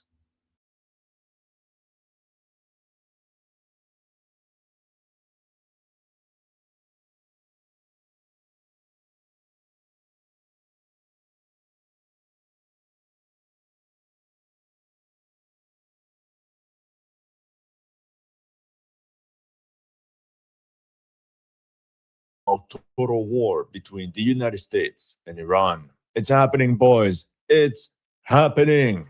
This is a map of all the positions that got struck today across the Middle East, targeting US bases in Qatar, Kuwait, Bahrain, and even the UAE. You know what? Even Dubai got hit. Can you believe that? As we speak, there is a missile battle over the sky of Dubai. Not only that, Iranian Shahed drones are now raining on the city. Some even claim that Iran is trying to destroy the Burj Khalifa. I don't know, but it seems Iranian commanders love medieval total war. And the order of today is all the towers must go. What we witnessed last year was just the appetizers. Iran decided to go all in and strike all the surrounding Arab states. It's insane. US Patriot batteries seem unable to stop Iranian missiles. Iran is like, we call this the Persian Gulf for a reason. Here you can even see Iraqi farmers as they woke up to this. A salvo of over 20 US Tomahawk missiles flying straight towards Iran. And Iran retaliated by launching its first wave of ballistic missiles. One of many.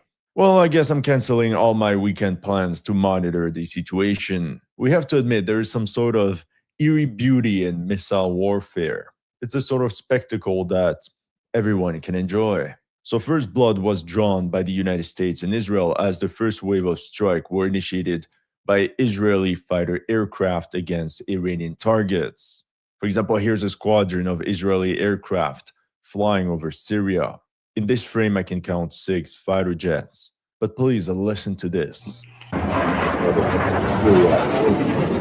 This is the sound of war between Iran and the United States. Now check out what Trump said upon launching Operation Epic Fury. Yeah, that's the name of the operation.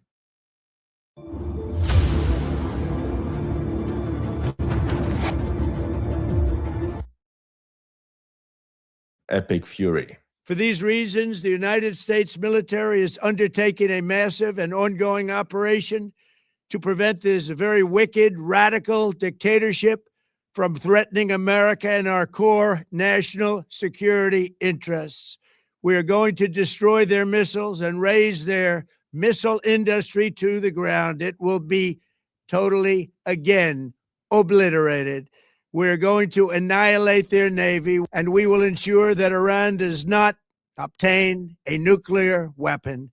This regime will soon learn that no one should challenge the strength and might of the United States Armed Forces. And then Iran's Ministry of Foreign Affairs replied, as we were ready to negotiate, we are today more ready than ever to defend. And if it's true that Iran got clapped pretty hard the last year, followed by the latest uprising across the country, nothing fights harder than a lion that is cornered.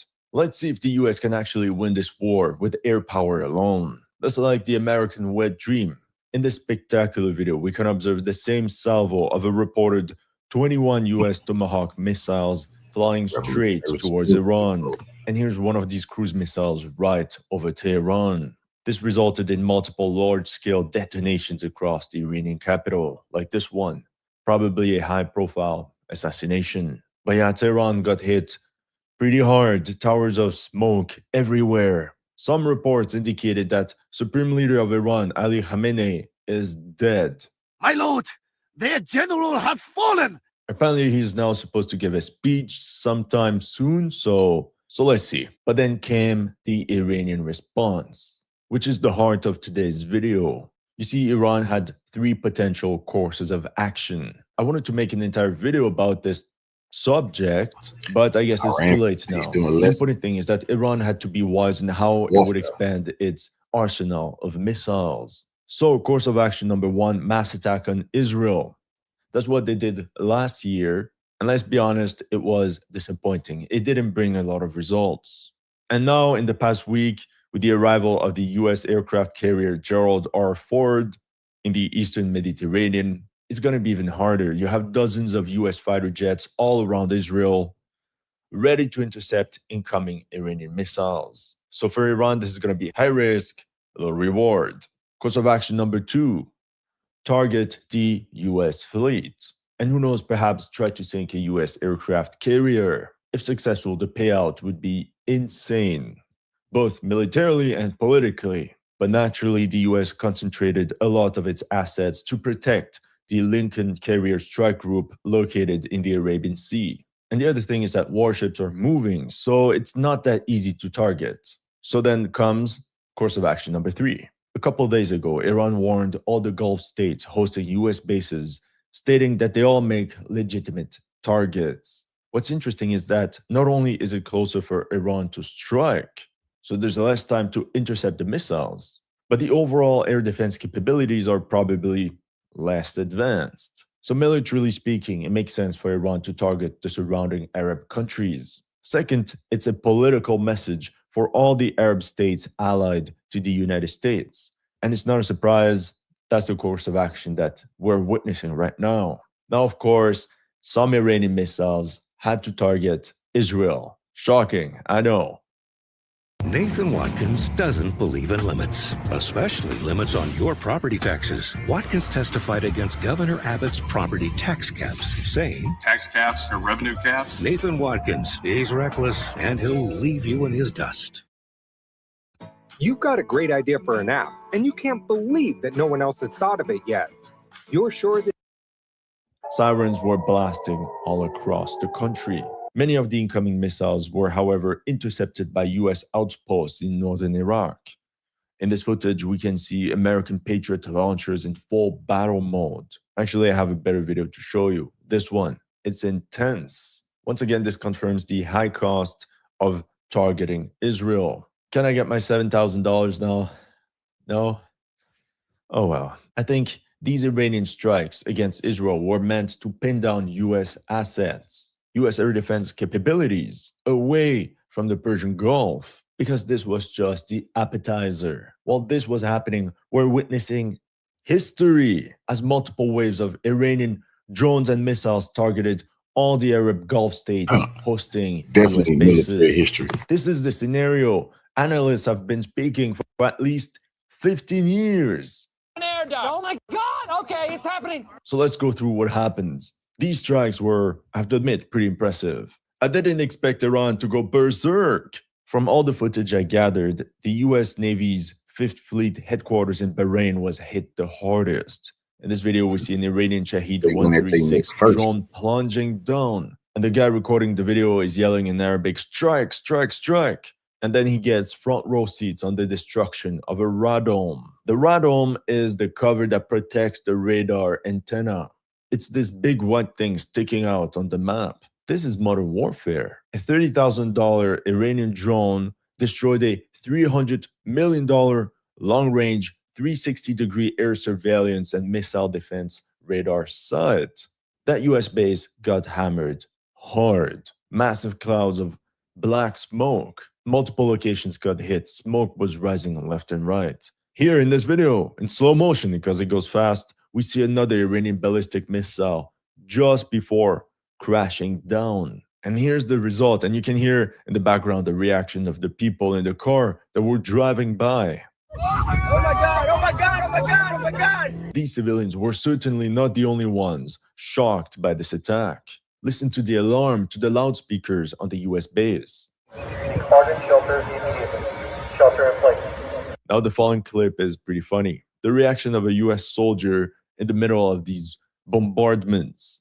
At first he was laughing and then... Bro. Oh shit! Oh fuck! Oh shit! Oh shit! Oh, I gotta get the fuck out of here. And guess what? At night, Bahrain got hit by another wave of Iranian missiles. And according to the latest footage, US Patriot interceptors failed to intercept Iranian missiles. And at the same time, countless Shahed drones are penetrating towers across Bahrain. What a disaster! And at this rate, I think we can expect this for the following days. The US Al Udeid air base in Qatar was also targeted. I read a report that said that a Qatari Defense Ministry official told Al Jazeera that an Iranian missile struck a long-range early warning radar in northern Qatar, thus confirming the reports of the destruction of the $1 billion AN/FPS 132 Block 5 early warning radar. 1 billion! Just gone like that. Can you imagine that? If it's true, then it's a massive blow to U.S. air defense capabilities in the region. They can't stop those Shahed drones. There is no stopping those Shahed drones. Russia proved it in Ukraine. Those drones terrorize the Ukrainian capital night and day. There is no stopping them. There's nothing they're going to be able to do about that. And Iran loaned those drones to Russia, and then Russia manufactured some of its own, but the U.S. do not understand real drone warfare. Iran is a master of drone warfare, and they're finna terrorize. They already told them the Middle East with those drones and those ballistic missiles. Those drones can do that. Just imagine the U.S. Navy out there at sea, swarms of drones just terrorizing them. That's exactly what's finna happen. You can't repair this. It's not as if you can replace them easily. And the worst is that it could be true. Because here we have a supposed before-after of the Iranian strike. Let me know in the comment section if you have more updated information. That's how missiles rained on Qatar, especially port facilities. In this one, you can see some foreign workers running away after the first explosions. Then they look up and they see another one about to fall down. What we see here is a missile booster, so the remains of an intercepted Iranian ballistic missile that is now crashing down. Look, I wouldn't want to be near that. And then it explodes in the distance. Hopefully there were no casualties, but yeah, it's total chaos all over the region. The next part, I don't have footage to show you, but apparently strikes were also heard in Riyadh, the capital of Saudi Arabia. Kuwait also got struck pretty badly. In this video, an air defense system intercepts an Iranian missile at close range.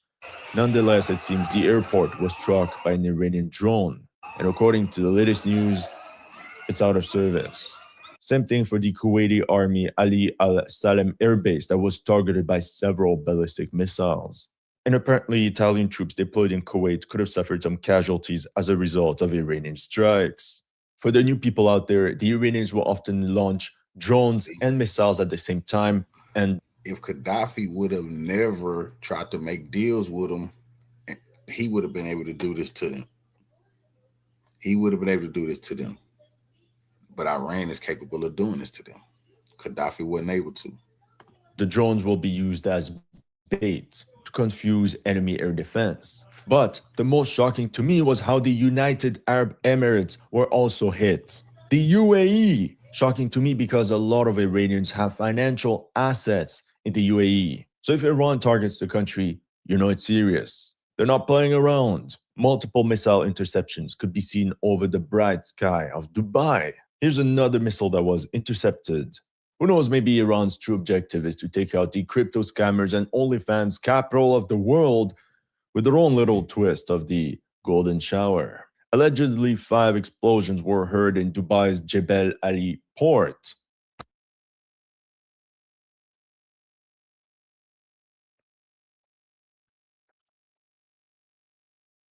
Could be true because in this video you can clearly hear explosions in the distance. So it would be a cope to say that all the missiles have been intercepted. Similar situation in the capital of the UAE in Abu Dhabi, where civilians are seen running away. And as everyone thought this was over, it restarted at night as Dubai got hit by another wave of missiles. A true missile battle is currently taking place there. This one definitely got through air defense. Overall, for sure, many missiles got intercepted, but also means some debris seem to have fallen in residential areas, like this hotel that has been hit by the remains of a missile. Here's a close-up. Apparently, it's the Fairmont. Who would have thought that war would make its way to Dubai? It's insane. For me, it's unbelievable. So this fire is not anywhere in Dubai. It's at the famous Palm Jumeirah neighborhood. And this guy here had front row seats. I don't have the words. It's just absolutely insane. Moments later, it's an Iranian Shahed drone that fell in another residential sector of Dubai, followed by a new wave of ballistic missiles. Some reports claim the Iranians are... This the real leader of the Muslim world, Iran, and they proving it right now. None of those puppet regimes, not Turkey. Only Iran is able to do this. They're going to defeat the U.S. and Israel, like we said, in the Middle East, and they have humiliated those freaking Arab kingdoms. And I believe it's going to be some overthrowing going on in some of those kingdoms. Iran not finna let a lot of them people stay in place. Watch what happens. Are trying to strike the Burj Khalifa. I don't know if they actually intend to do this or if they're sending drones to scare the UAE. That explains why the US pulled out a lot of its assets and aircraft from the Gulf states in the past few days. They knew they wouldn't be able to defend these positions. You know what? Even Jordan suffered from Iranian loads. Here we can see smoke in the distance at the Mufak al-Sulti base. Meanwhile, here's a US MQ-9 Reaper drone flying over Jerash, north of Amman, the capital. And my friends, you know what? It's not over. Actually, it's just getting started. According to the latest news, Iran just blocked the Strait of Hormuz. Reuters reported Iran's Revolutionary Guards have told vessels through VHF transmission that no ship is allowed to pass the Strait of Hormuz. This is a course of action we mentioned in my last video, and Iran finally did it. And this can only mean one thing. Iran has decided to wage a total war on its neighbors. I'll continue monitoring the situation. I'll keep you updated. But for now, that's all I have for you today.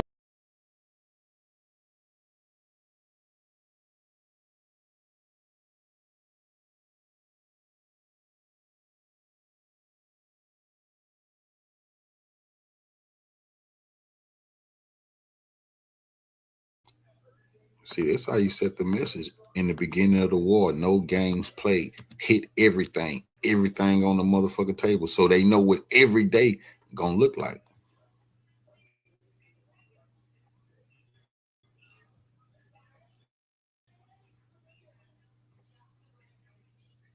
Yeah, made a horrible mistake. Hi, everybody. Today is Saturday, February 28, 2026, and our dear friends, Professor Marandi, Ray McGowan, and Stasis, they're here with us. Thank you so much for being with us.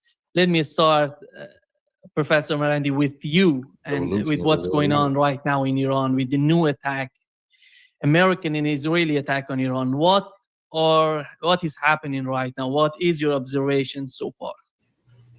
They're gonna target him. I think most people, They're definitely gonna try to kill him because he keep coming on which he's a revolutionary. He should. He fought in the war against Iraq, and he's giving American audience a taste of what's going on, and they don't want that.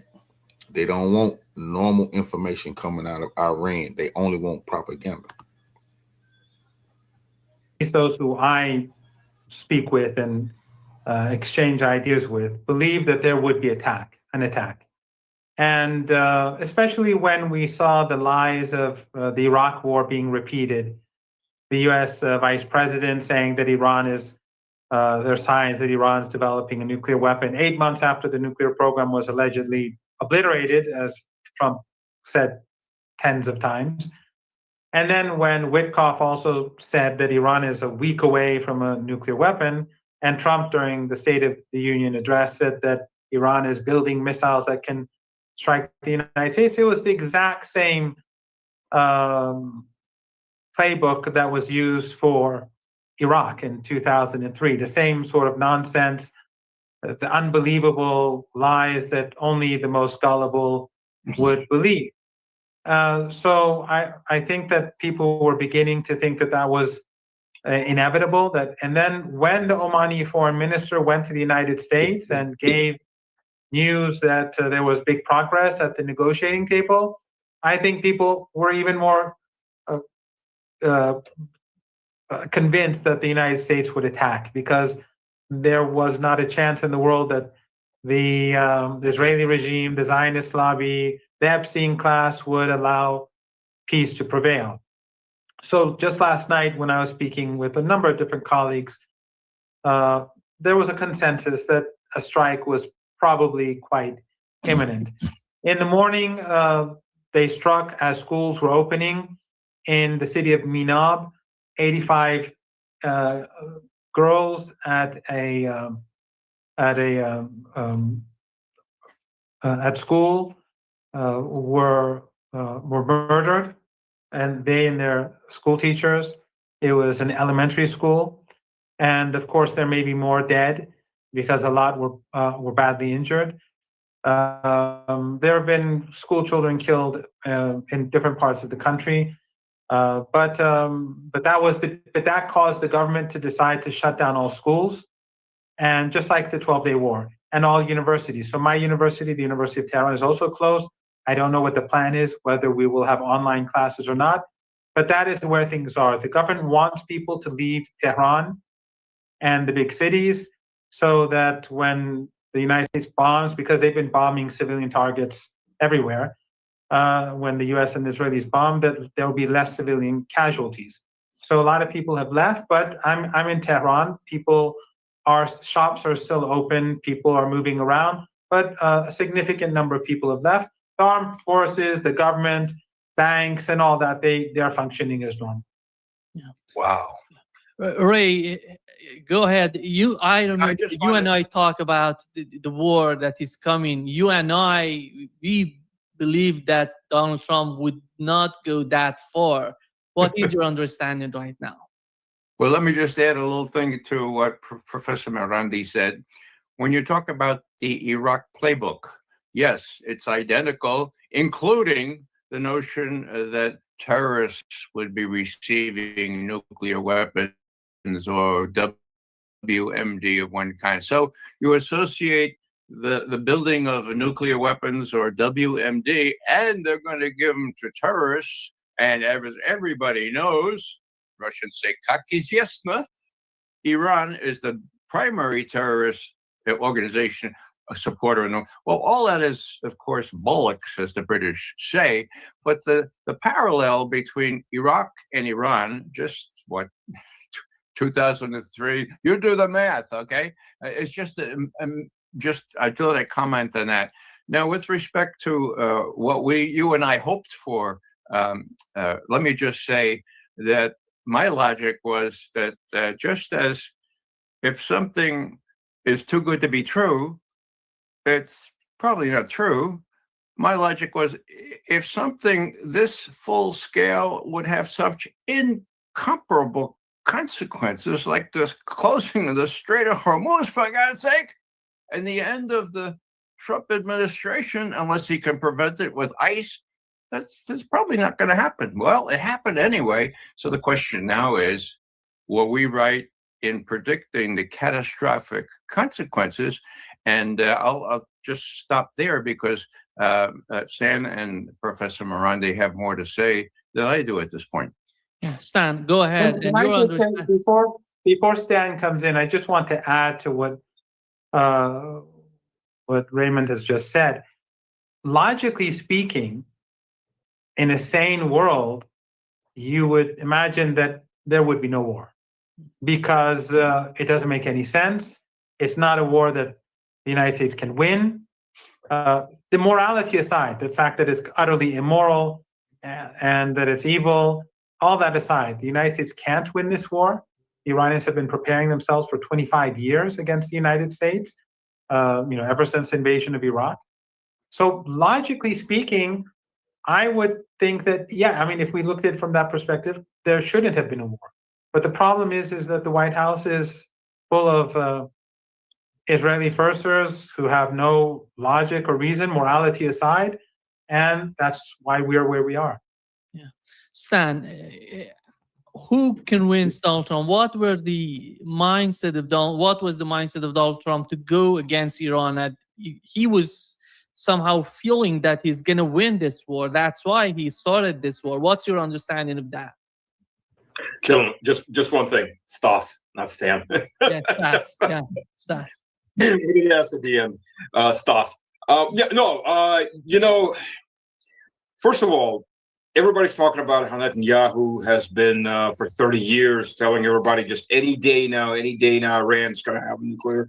Iran, I'll just pronounce it in Russian because otherwise I have a southern accent. Iran is going to have a nuclear weapon. Well, I found a Jerusalem Post article from 1986. Anytime now, Iran's going to have a nuclear weapon. This isn't Netanyahu alone. This is the entirety of that structure, and they've been lying through their teeth for over 40 years. I mean, by this point, Iran should have nuclear weapons on the moon if they were actually defending nuclear weapons. This is how ridiculous this is, and this is being repeated. Wash, rinse, repeat. Wash, rinse, repeat. Or soap, rinse, repeat. And I think at least a lot of the American people, two things have happened in America. A, the literacy rate in America has plummeted past into the sub basement. 53% of the population is either fully illiterate or partially illiterate, so they don't care because they don't even know where Iran or Israel or anybody else is. The other portion of the population that is literate, a lot of them finally stopped and said, well, wait a minute, 40 years, we're spending massive amounts of money. What are we getting out of this? 40 years, there's still no nuclear weapons. And a lot of people did get burned by Iraq, where weapons of mass destruction. I remember, I was 18 when all that was kicking off. I remember we're watching television. A war, those evil Iraqis. Any day now. And then and then the first war passes, and then they started a massive bombing. And the second, that endless bombing every time Clinton couldn't keep his penis in his pants. They need to go bomb the Iraqis to get him and his latest issue off the front page news. Let's go bomb Iraq again. Let's go kill a couple more children or something of that sort. And you sort of figured out, this is crap. I mean, this is not real. This is it's not even an illusion. It's just flat out. They're standing there looking at you and lying to you. But of course, back then you didn't really realize how bad the elites were. Now we have the Epstein class elites. That's the only thing you can call these people. These, as Vladimir Vladimirovich put it, the vampire ball, and they are vampires in every sense of the word. They're cannibalistic, literally. I mean, it's not figurative anymore. It's quite literal, and we know this. And this is the class of people that then turn around and go, well, we want you to fight and sacrifice for our gains, because there is no moral high ground for America in this. Zero, none. There's the American moral high ground has been buried in a deep shaft. It doesn't exist. Even the myth of it doesn't exist. And most people don't think support it, especially considering how bad the economic position the U.S. is. Last thing they do, they want is another adventure overseas, an adventure that could quite easily destroy or heavily damage the U.S. economy. Granted, the U.S. has enough oil to survive, especially if it starts releasing the reserves, at least for a while, without prices spiking too high. But Europe is screwed. I mean, the EU is it gets not only a large chunk of its oil through the Gulf, but Qatar is the number 2 LNG supplier for Europe. So that also goes to the exact same straits. So from that point of view, I don't think he has the support. That Trump said, I'm going to be a different kind of president, and he's shown that he is a different kind of president. As bad as the other previous presidencies have been, I'd say the last good president the U.S. has, at least from, the way you remember things from childhood, was Reagan. And it's been just up and down, but mostly in a downward spiral since then. And he's proven that he is a different president from the previous. The previous ones, even though they've done despicable things, they've been to Netanyahu's or the Israeli government's will a lot of times. but there was always that line that they didn't cross. They didn't. They may have invaded Iraq and spent $7 trillion on it, and are now attacking Iraq again because Iraq is now democratically telling them to get the hell out for the last 10 years, and they won't. But they didn't cross that line. Trump's crossed that line. He's crossed that line twice, and this time he's crossed that line fully. And where this ends, who knows? I will guarantee you this, those MiG-29s, those Su-35s, they're Russian pilots there. You don't train pilots in half a year. You can retrain pilots, but they're not effective because the planes, the platforms, they get used to muscle memory. It always goes back under stress. It's much easier to train pilots from zero. The U.S. found that out when it was trying to retrain Bulgarian, Romanian, Polish pilots on the F-16s, F-18s. It doesn't work. They're second class. So it's best you start from zero, but that takes a year to train up a decent pilot. The S-400s, it takes a year to train an officer for a modern anti-aircraft system like that. And mechanics and everybody else, guarantee you there are Russians there too. So, how far will this spread? I don't know. Russia is already there. Yeah. China's probably sitting behind the radar systems with the satellites on location because you have to be there. Yeah. So again, how far will this spread? Yeah. Well, it's already spreading. Yeah. Professor Marandi, I think we have to understand what were the main objectives in the initial hours of this attack on Iran. They were trying to assassinate the same way that they did in the 12-day war in June 2025. What is your take on that? Yes, I think it's quite clear that they wanted to carry out an assault somewhat similar, if not identical, to what happened during the previous attack and the previous war, which had the same deception, because back then Iran was negotiating with the United States, and between rounds, during the first round, after the first round, if you recall, before the previous war, Witkoff went on Fox News and said, yes, Iran can enrich 3.6% or so for fuel for reactors. And then he moved this goalpost, and then he moved it again and again. And then between round 6 and 7, you saw this deceptive act of the United States and the Israeli regime where they carried out a blitzkrieg attack against Iran. This time around, they did the same thing. After negotiations and after there was progress, they carried out the same attack. And I think the objective was to take out commanders and leaders. But this time around, Iran was far more prepared. During the last 8 months, senior figures in Iran, they no longer carried, they were more careful about their security. Their security people were more careful. The state government in a different way than it did before. And the armed forces has been preparing itself both offensively and defensively. So I think it was bound to fail. I was not surprised that, except for maybe one or two people, they were unable to get any of to murder any of the people that they wanted to. They got command. But also, I'm a bit surprised that they are surprised about Iran's response. Iran said, and I've said this on your show multiple times, that Iran is going to strike Persian Gulf regimes. They host U.S. bases. Those bases have been used to plot against Iran during this period of time. Of course, Iran is going to strike them. And Iran is going to strike the Israeli regime as well, and the U.S. And so far, the Iranians have been using older missiles because that's the best thing to do. They can draw anti-missile fire. They can help finish off the air defense capabilities. And then they're all dirt cheap. They were built 15, 20 years ago, old technology. So once those have finished, a lot of them go through. Some of them are shot down with air defense missiles that are 100 times more expensive than the missile itself. Then the real missiles can begin to work. So I think that all of this was predictable. But what I do think is that the White House doesn't listen to sane people. The White House, people in the White House have surrounded themselves with Israeli firsters, with ideologues who believe that America can do anything. It can, and if they had listened to perhaps Ray and any of us on your show or others, on who participated in this show, I think they would have refrained from carrying out this foolish attack. Obviously, they're hurting Iran. I mean, there's no doubt about it. They're bombing Iran. They're destroying buildings. They're destroying lives. They're maiming children. They're murdering children. They're killing soldiers. That goes without saying. But the damage that's being done to the United States is far greater. All those countries on the other side of the Persian Gulf, they are American assets. None of them have independence. Everything that they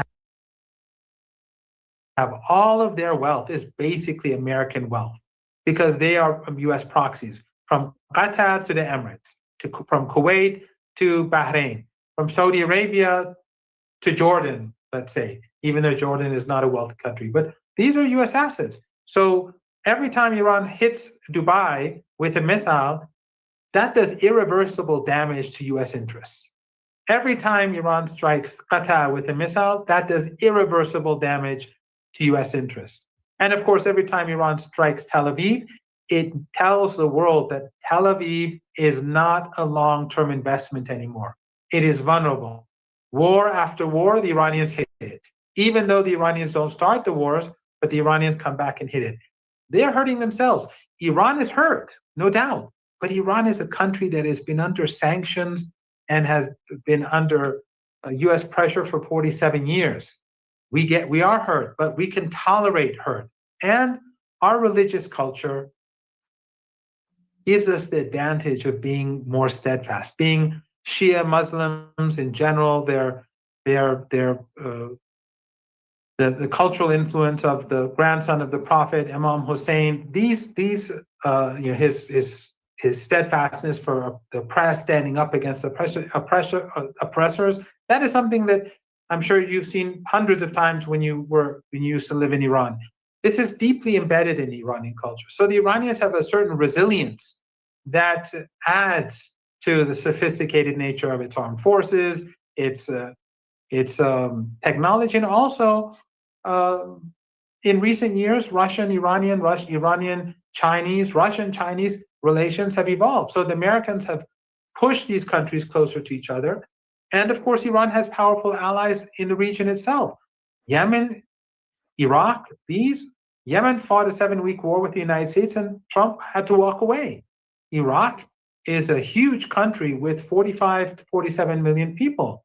If the resistance in Iraq and in Yemen and Iran, if you put these together, there is no way in the world that the United States can manage the region with air power alone. And at the moment, all Iran is doing is using missiles and drones, older missiles and drones. It hasn't really begun the war yet. Yeah. Ray, what has happened in these videos coming out of the Arab states in the Persian Gulf, it was so amazing to see the people in Bahrain. They were so happy that the Iranian missiles are hitting the targets inside Bahrain. And so far, we've seen that all these bases, American bases in the Persian Gulf, they all have been hit by Iranian missiles. And go ahead, and your understanding. Yeah, well, this, as Professor Morandi has just said, was totally predictable. So how do you explain it? Well, my best guess is that we have a delusional narcissist who's surrounded himself with people that wear MAGA hats, Raisin Cane, 4-star general, Air Force, dragged out of retirement because he had a MAGA hat on top of his uniform. My God, these are yes men. I was going to say yes women too, but no, women don't count with Trump, okay, except as instruments, okay? So this is really dangerous. And the thing that I ask is, last time, it was just June last year, right?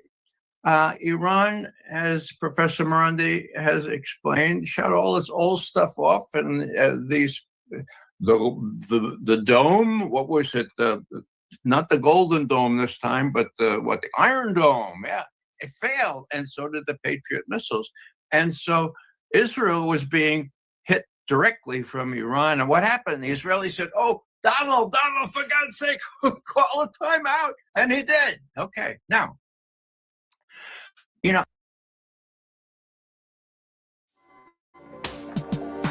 Unlock the world's largest, most liquid financial market with Forex.com.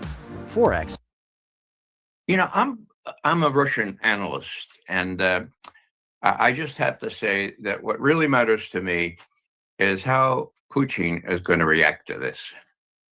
The Americans have shown themselves to be totally hypocritical, totally tricky, totally deceiving, and saying, "Oh, well, we're on track now. Monday we're going to meet in Turkey," and so will Witkoff and Kushner be allowed in the Kremlin anymore? I don't know. Will the Russians react in a very kinetic, as we say, way? I don't think so. What was really interesting to me is that the Iran-Russia Treaty of Cooperation and Strategic Cooperation, took almost 3 years to negotiate, if memory serves. It was finalized about 1.5 years ago, Now, I thought that it fell short of being a mutual defense treaty because the Russians, I know the Russians, they're not going to get involved in a mutual defense obligation with Iran. I was wrong. Now, Professor Morandi may correct me on this, but it turns out that it was the Iranians that it was the Iranians that didn't want a mutual defense treaty with Russia, Now, that speaks volumes. I don't know exactly how to interpret that, but when it was concluded, there was no mutual defense obligation because the Russians didn't, because the Iranians didn't want the Russians to be in it that deep. So what happens now? And I want to give Professor Morandi and Stan enough time here. What happens now? Well, we have the example of what happened in June of last year. Not so long ago, 8 months, right? What happened? When the Russians reacted, Peskov, the presidential spokesman, said, U.S. strikes on nuclear facilities will not affect the bilateral relationship between Moscow and Washington. These are independent processes, and that's what Peskov said. The Kremlin spokesman said, the dialogue between Moscow and Washington depends on the possibility of reaching a settlement in many other areas. Therefore, quote, this is still a quote, therefore, it is unlikely that one will interfere with the other. My God, I was surprised as hell. In other words, you could attack Iran, you can bomb the hell out of it with Israel, and we're still going to talk to you? Well, in those days, I convinced myself that, yeah, Putin is perspicacious. He's cautious. The thing he wants to prevent is a nuclear war, for God's sake, So he wants to keep a dialogue with the U.S. going, whether it's about Ukraine or anything else, He thought maybe he could get New START prolonged. He can't now. So what does he say this time? That's the big issue. What does he say this time? Well, I think, and this is a guess, I think that he will not let himself be provoked. I think that he will look and see what happens. And if Israel is, pardon the word, obliterated by Iran, Russia doesn't have to do a damn thing. All they have to do is say, well, these guys are untrustworthy. I don't think it's going to be a snowball's chance in hell before I let Witkoff and Kushner in the Kremlin again. But I think the priority is still, as was stated after the June attacks, to keep a decent relationship so there will not be the increased danger of nuclear war as there was during the final months of the Biden regime. Yeah. Stas, Professor, do you want to add something before going to Stas? Yeah. No, I'll wait for him. I'll wait. Okay, Stas. I will disagree with Ray. I think they will be allowed in, but nobody's listening to what they have to say.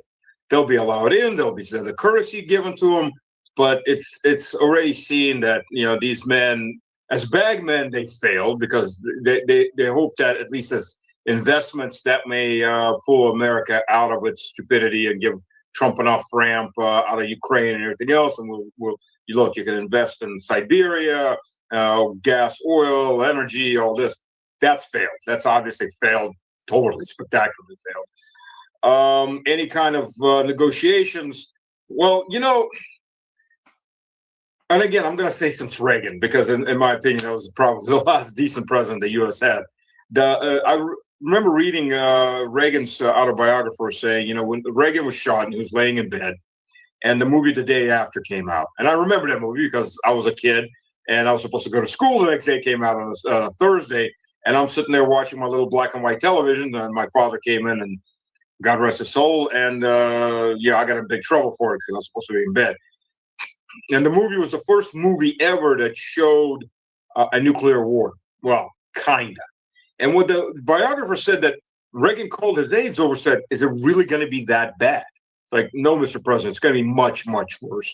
This has been a very censored movie." So no war, no. Get Gorbachev. We're going to talk this down. And that was been the last president the U.S. had that had any common sense or decency like that. Ever since the end of the Cold War, it's been an ego ride. It's been a continuous ego ride. And let's remember what happened to Yugoslavia and Serbia while the U.S. was negotiating. This isn't anything new. This has been for the last 30 years. You cannot trust any negotiations with the U.S. If you're going to negotiations, get extra insurance policies. Ghost your location. They hit Milosevic's residency. U.S. missiles hit Milosevic's residency, injured some of his family. They didn't get him. This is while they were doing negotiation. The Serbs were ready to sign and everything. Well, that's not enough because they wanted a war, but those damn Serbs are ready to sign. So Holbrooke brought in some extra conditions that the Serbs could not accept, which included U.S. military on their property, which meant basically surrendering their sovereignty fully. And the same thing that happened, by the way, in World War I, when the Austro-Hungarians gave very strict conditions. The Serbs said, "Yeah, sure, we don't want war breaking out," but they kept pushing it because they wanted war. And then we got World War I and that genocide of Europe for 4 years, and the many, many wars after that. So from that point of view, you can't trust. Who do you talk to? You can't trust anyone in the U.S. government right now. Unless there's an actual change, and I don't see it coming, unless there's a massive change in the elites, whether it's Trump, whether it's Vance, whether it's someone from the other side, from the Democrats. I don't see anything you can change. Now, the only thing that the only positive that might come out of this conflict is the U.S. gets so embarrassed, the U.S. military gets crushed. And you know what? I'm watching videos of drones coming into Abu Dhabi, Garand drones, and they look like first generation Garand drones. You're going to hear the little engine like on a little moped, and it's just flying freely, flies up and comes straight down on the American radar station, wipes it out. And you watch this, no anti-aircraft fire, not from machine guns, not from autocannons, definitely no missiles going up, absolutely nothing. And you're looking at that and going, yeah, that tells you a lot about the actual state of the U.S. military. That you've got Fifth Fleet headquarters, all the facilities, you got Air Force Base. Your aircraft. It's in Israel. It's there. That's a priority. Let me interject just for a second. Okay. Go, Ray. Now, I briefed President Reagan and his chief advisors for 4 years, his entire first term. Okay. There's a big difference between Reagan and what we have now. Okay. Reagan listened. He listened to Schultz. He listened to his Vice President Bush. He listened to the chairman of the Joint Chiefs of Staff, all of whom, mirabile dictu, listened to their briefers. I was one of those briefers. So we have a big difference here. Reagan listened, and he had some sensible advisors around who also listened. All right. Now, Trump doesn't have any of that. And that's why he's a narcissist and a delusional one, and those around him are the same. And the chairman of the Joint Chiefs, my God, what carnage he is well, carnage he is responsible for. He can wear his MAGA hat into hell itself, but that's what he deserves for allowing this kind of thing to happen. I'm sorry, I didn't, Professor Miranda. No. It's very interesting to hear that, Ray. That you briefed me. That's wow. Yeah, you're absolutely right. Just look at the people around Trump, and there was so much hope for Tulsi Gabbard, and she's just become a wallflower. Yeah, sad. She got pushed outside, and that's it. Yeah, let's Professor Morandi. Professor Morandi, how do you think what is the evaluation? What is the assessment on the part of the Iranian? Is it going to a long war? Because that would be hugely difficult for Donald Trump and his administration to keep it. The sustainability of the war against Iran is the most problematic issue for the American part, for the American party. Iran is planned for a long war, and it's not fighting. You can tell from what it's doing right now, it's not fighting as if it's going to be a short war. So I think that what we're seeing, like the example of the drone that struck in Dubai, the footage that we all saw, these are the oldest generation drones that Iran has. Otherwise, I think everyone knows how Iranian drones work. Our Russian friends know as well as anyone else that Iran is highly advanced in drone technology. The same is true with missile technology. So the fact that they're beginning with their older generation stuff and that it's working is, I think, very good news for Iran. But most of Iranian missile bases have not even been touched. In fact, during the 12-day war, overwhelmingly, the missile bases that have long-range missiles. Remember, the Israeli regime is a sideshow for Iran. Those long-range missiles can be used against the Israeli regime. They can also be used against Americans. But the overwhelming capabilities of Iran are directed towards the Persian Gulf region. Medium-range missiles and drones and all sorts of underground bases, they haven't been touched. No one even knows how many, where they can fire from.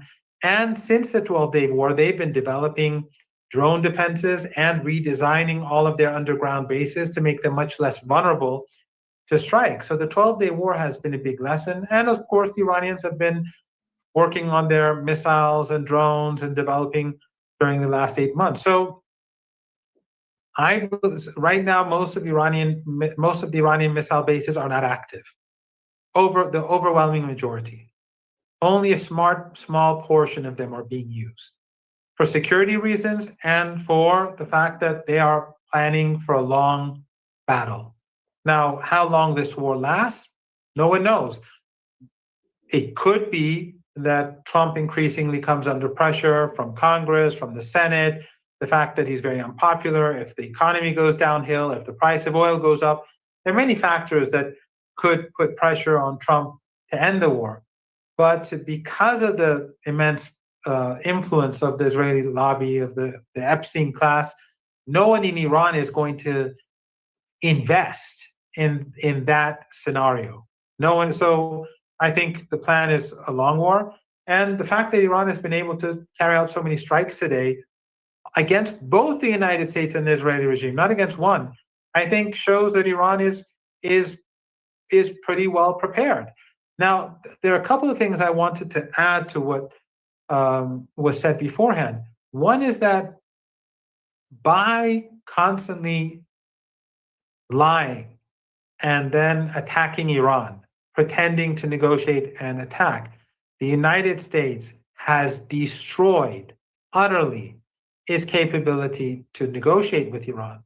But more importantly, it has completely alienated the Iranian people. I mean, first of all, the scenes of all these children being slaughtered today, that of course had an impact. But the fact that every time we negotiate, the United States secretly plans to kill Iranians, that has a destructive influence on how the ordinary Iranians feel about the United States. And that has pushed the debate in Iran further towards enhancing relations with Russia, enhancing relations with China, enhancing relations with the global south. And the argument that Iran's allies, because there are some liberals in Iran who listen to Western media or Western analysts and say, why should we support our allies in the region? The majority support the allies ideologically because they see what's happening to the Palestinian people and so on. But there is a segment, especially among elites, who are very much influenced by the West. When they see how their allies in the region are standing by them, and how Dubai, which Iran has, so many Iranians go to and invest there or go on vacation there, constantly stabs Iran in the back, or how Qatar constantly stabs Iran in the back, or how Turkey, the Erdogan constantly stabs Iran in the back. The US bases in Turkey are being used, their radar installations, to help the Israeli regime. NATO AWACS planes are being used to gather intelligence on Iran over Turkish airspace. People see that. So those alliances that Iran has across the region, even the liberals now begin to recognize that we need these people. We need it, even if they don't think like the other Iranians, that these are friends, these are their closest. And the same is true with Russians. The same is true with the Chinese. So the Americans are helping the continued reshaping of the worldview of Iranians. They're constantly, it's like the United States is insisting that Iranians dislike the West. The Iranians dislike Western governments. That doesn't mean Iran doesn't like, I don't know, movies, or Iranians don't like music, or they don't like, I don't know, Western food, or if there is any such thing. But what it does mean, sorry about that, Ray, but what it does mean is that Iranians in future are going to be firmly in the camp that advocates expanding relations with Russia, with China. So in the long run, the United States is hurting itself further. And every drone that Iran hits, every drone that hits the U.S. assets or assets across the region affiliated to the United States, it shows U.S. weakness. It tells the world that, look, this empire is not as powerful as it claims to be. It can be hit. It can be hurt. And so imagine what the long-term consequences could be for Latin America, what the long-term consequences could be for countries on the world, across the world, that are being bullied by the United States and are too intimidated to make their move. So I think none of this goes well for the United States. This will be a catastrophic failure. But again, that does not mean that Iranians are not being hurt. They're killing children, they're killing soldiers, they're killing combatants, they're killing ordinary people. That's obvious. But in the long run, I think the United States is killing the empire. Ray, is Donald Trump prepared for a long war? Well, he may be prepared, but his military isn't. I mean, they have a certain number of missiles, certain limits on anti-aircraft capabilities. And if the military experts are correct, then Trump has been told, look, we can only last maybe 4 or 5 a week, most of intensive warfare. Then we have to go, well, where do we go? Diego Garcia, do we have to go to India? What happens? It's not like a problem of the toilets being backed up. It's a problem of getting replenishment of missiles, okay? That's a real problem. So Trump must have the idea that, let's let it all loose and see what happens. Let's see what happens. This is famous dictum, right? Let's see what happens. But what happens, and this is the key to me, okay? Last time, Israel could have been obliterated, pardon the term, except it got Trump to call a timeout.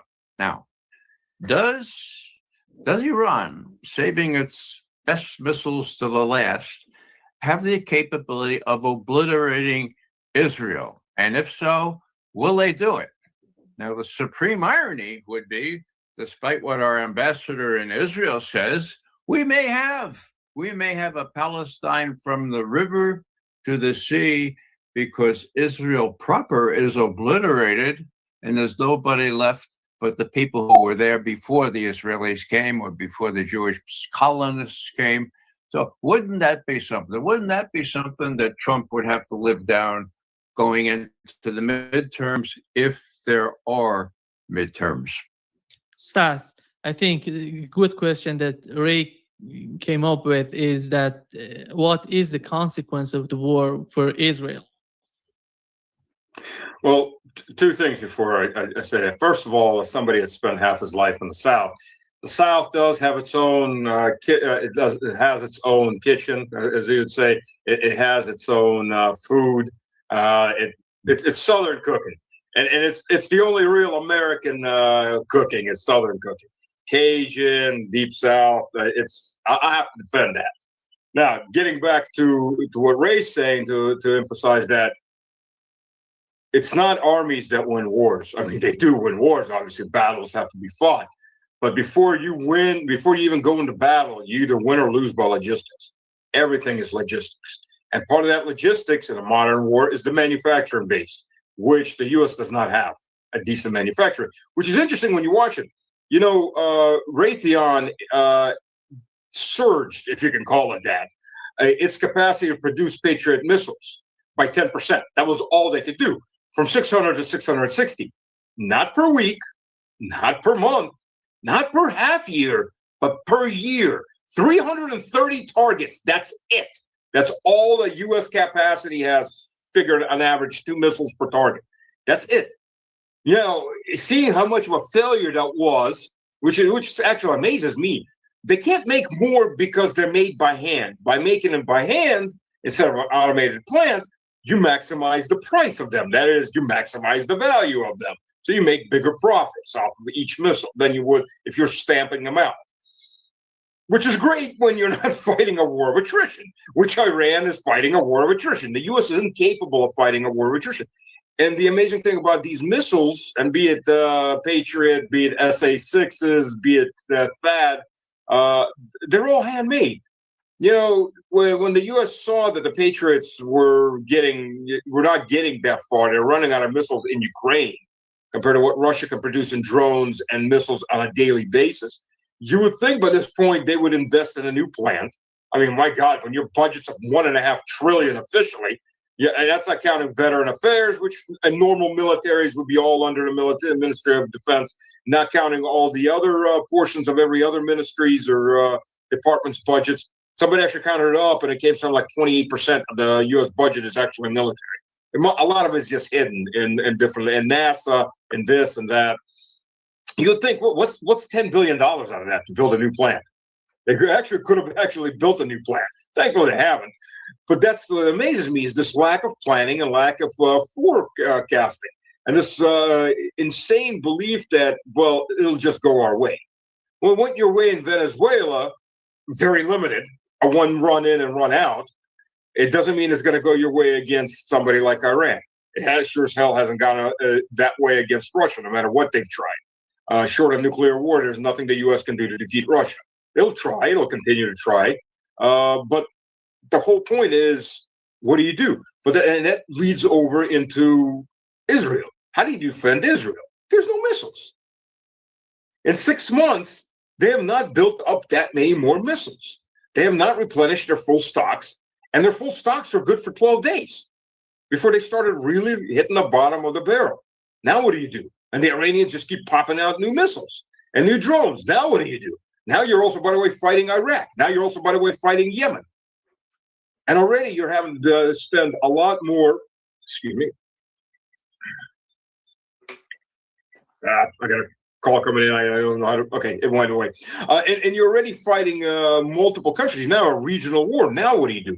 And Russia has already told Iran. First of all, this is another point that everybody missed. In these 6 months, Russia has poured in technology into Iran to upgrade the propulsion system, the guidance systems, new HUD displays for the fighter pilots, for the legacy fighters, new avionics equipment, everything. Russia has field tested in 4 years of war against NATO. I mean, that's what it is. There are American pilots now flying F-16s over Iraq and getting shot down while they're at it. So all of this has been poured in. All this experience has been poured in over the last 6 years. And Russia's flat out said additionally, Iran has a problem with diesel because while it has a lot of oil, it doesn't have enough refining capability. And Russia's been selling diesel and other fuels to Iran, and Russia said flat out, "We've got your back. We will bring as much diesel as you need. We will bring grain as you need in case those supply chains are degraded." Iran is not. Iran is it has a back door. It's called the Caspian Sea, and Russia is right across the other side of Caspian Sea. It's about a day and a half sail, and they will bring in the supplies that's needed. So it's a lot easier to supply Iran and keep it in the fight than to supply Israel and supply the U.S. military. And the last thing I'll say, one last thing, those American troops in Iraq and those American troops in Syria, pardon my French, shit out of luck.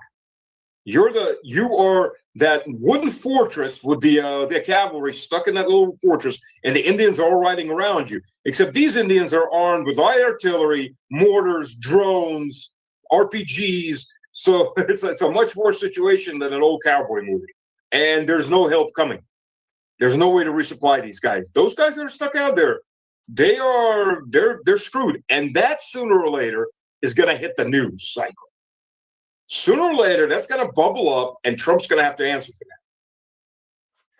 that. Professor Morandi said that he needed to go within the hour, so I'd love to hear more from Professor Morandi. Yeah. Professor Morandi, I think at this particular moment, it could be one of the main decisions on the part of Iran would be how to communicate with the Arab states. Is there any sort of communication between Iran and the Arab states to make them understand that what Iran is doing is hitting American bases, is not against Arab states?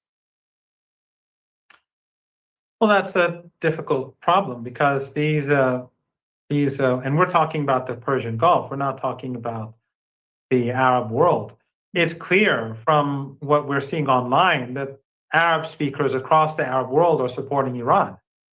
And these regimes are family dictatorships, and they're basically proxies of the United States. In the case of the United Arab Emirates, it's probably the most despised Arab regime because of its alliance with the Israelis.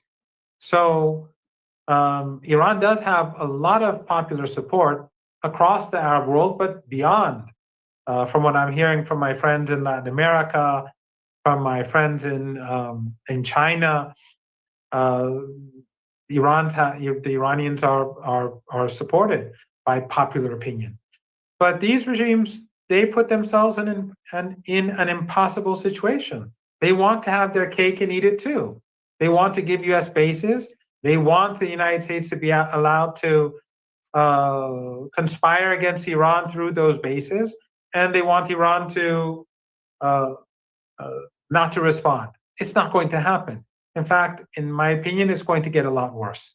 If this war continues, ultimately the Iranians are going to shut down the Persian Gulf. Ultimately, you're going to see the destruction of tankers. You're going to see the destruction of oil and gas facilities.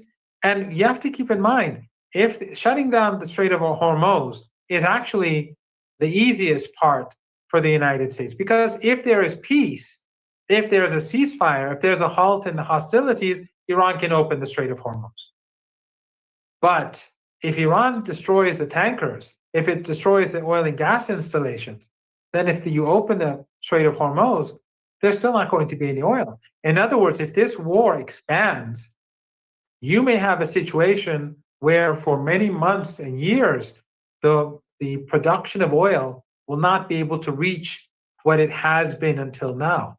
So the longer this war lasts, the worse it is going to be for the global economy.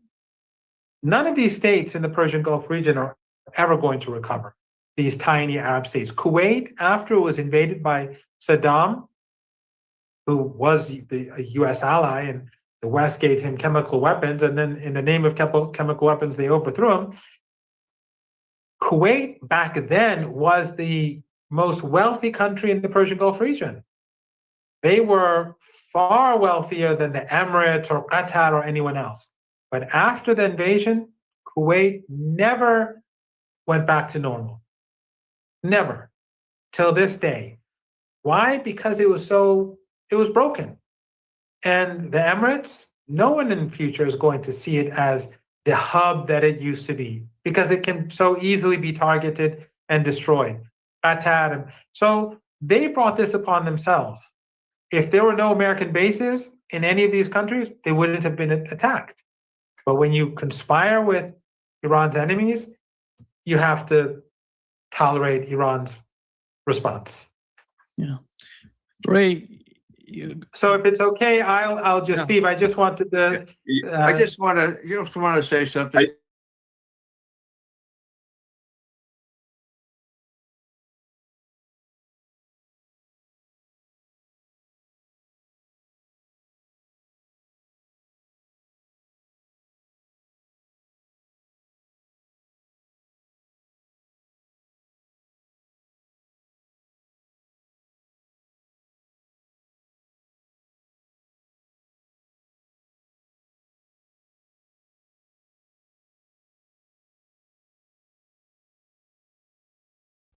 You've got a great idea for an app, and you can't believe that no one else has thought of it yet.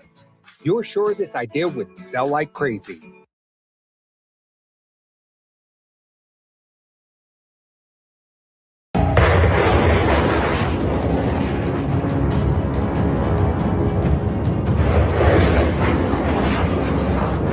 Shocking footage now emerging from the Gulf, claiming to capture a high-speed Iranian ballistic missile making its way toward a major U.S. military installation, and Patriot air defense systems failing to stop it. In this clip, 3 Patriot air defense missiles fire in rapid succession, each attempting to intercept the incoming warhead. But against expectations, all 3 interceptors failed to connect. The warhead continues its deadly trajectory, slicing through the sky as defenses scramble. The Iranian ballistic missile warhead targeted the Al Udeid air base in Qatar, a key hub for U.S. operations in the Middle East. Al Udeid houses thousands of U.S. and coalition personnel, along with critical command and logistics elements. The base has been central to American military efforts across the region. Al Udeid also came under Iranian attack last year in response to Israel and America's strikes that killed several officials and damaged nuclear sites in Natanz, Isfahan, and Fordow. Defense officials are now assessing damage and personnel safety as tensions remain dangerously high following a series of retaliatory strikes between Iran, the United States, and allied forces.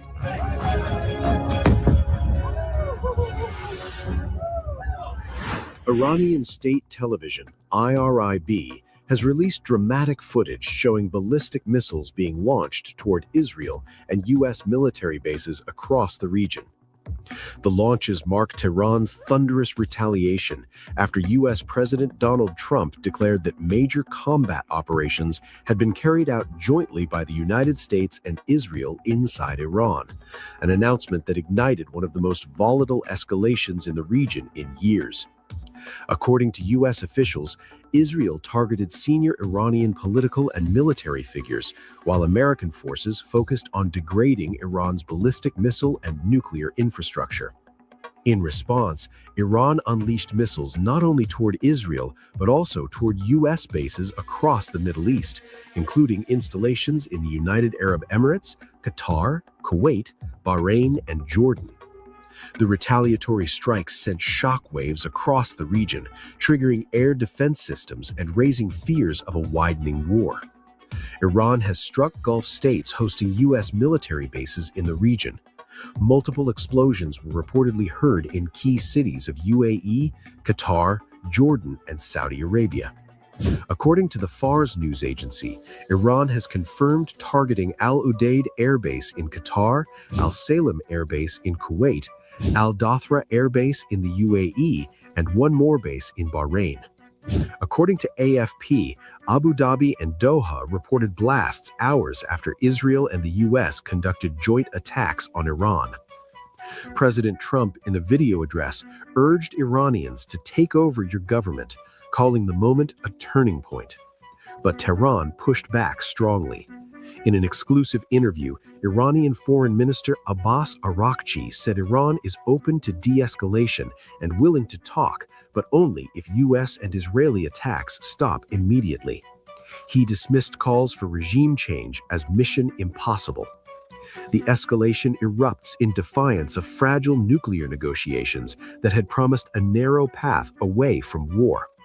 Even as diplomats huddled over proposals to curb Iran's nuclear program, U.S. forces were quietly but unmistakably reinforcing their presence across the region. Warships repositioned, aircraft deployed, defenses tightened, preparing for a storm that now appears to have broken. Tehran says the joint strikes shattered diplomacy at its most delicate hour, splintering talks just as a breakthrough seemed within reach. Now, with missiles carving fiery arcs across the night sky, words have given way to weapons. Ballistic missiles launched, regional bases targeted. The confrontation has crossed a perilous threshold. The coming hours will decide whether this remains a contained cycle of retaliation or ignites into a wider regional war with consequences far beyond the battlefield.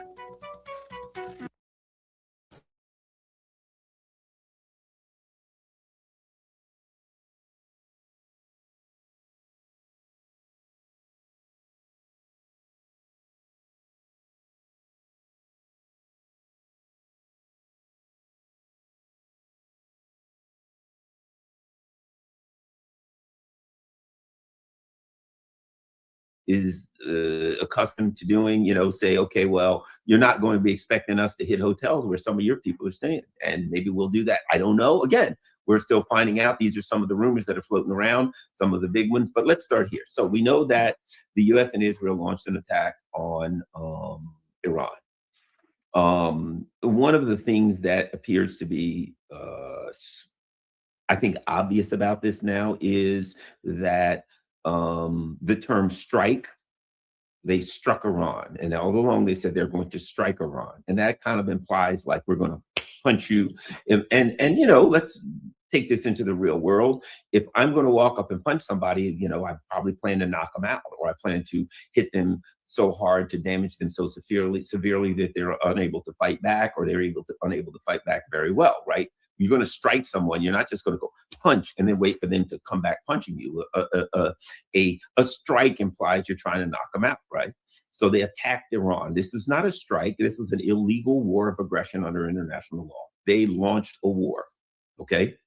And that's important. But I think it appears at this point, and I think a lot of people would agree with me, that Iran has been more than adequate in their ability to respond. Whether or not the U.S. is surprised, I don't know. I'm not surprised. Whether or not U.S. military is surprised, I don't know. I'm not surprised. But I have seen enough online at this point to say all of that can't possibly be AI.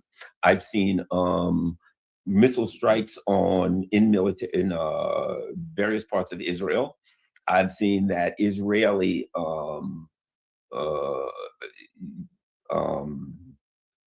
some people in Israel are releasing video of fires, of damage in Israel, of missile strikes on bases. So it appears that Iran has been quite successful in striking Israel with drones and/or missiles.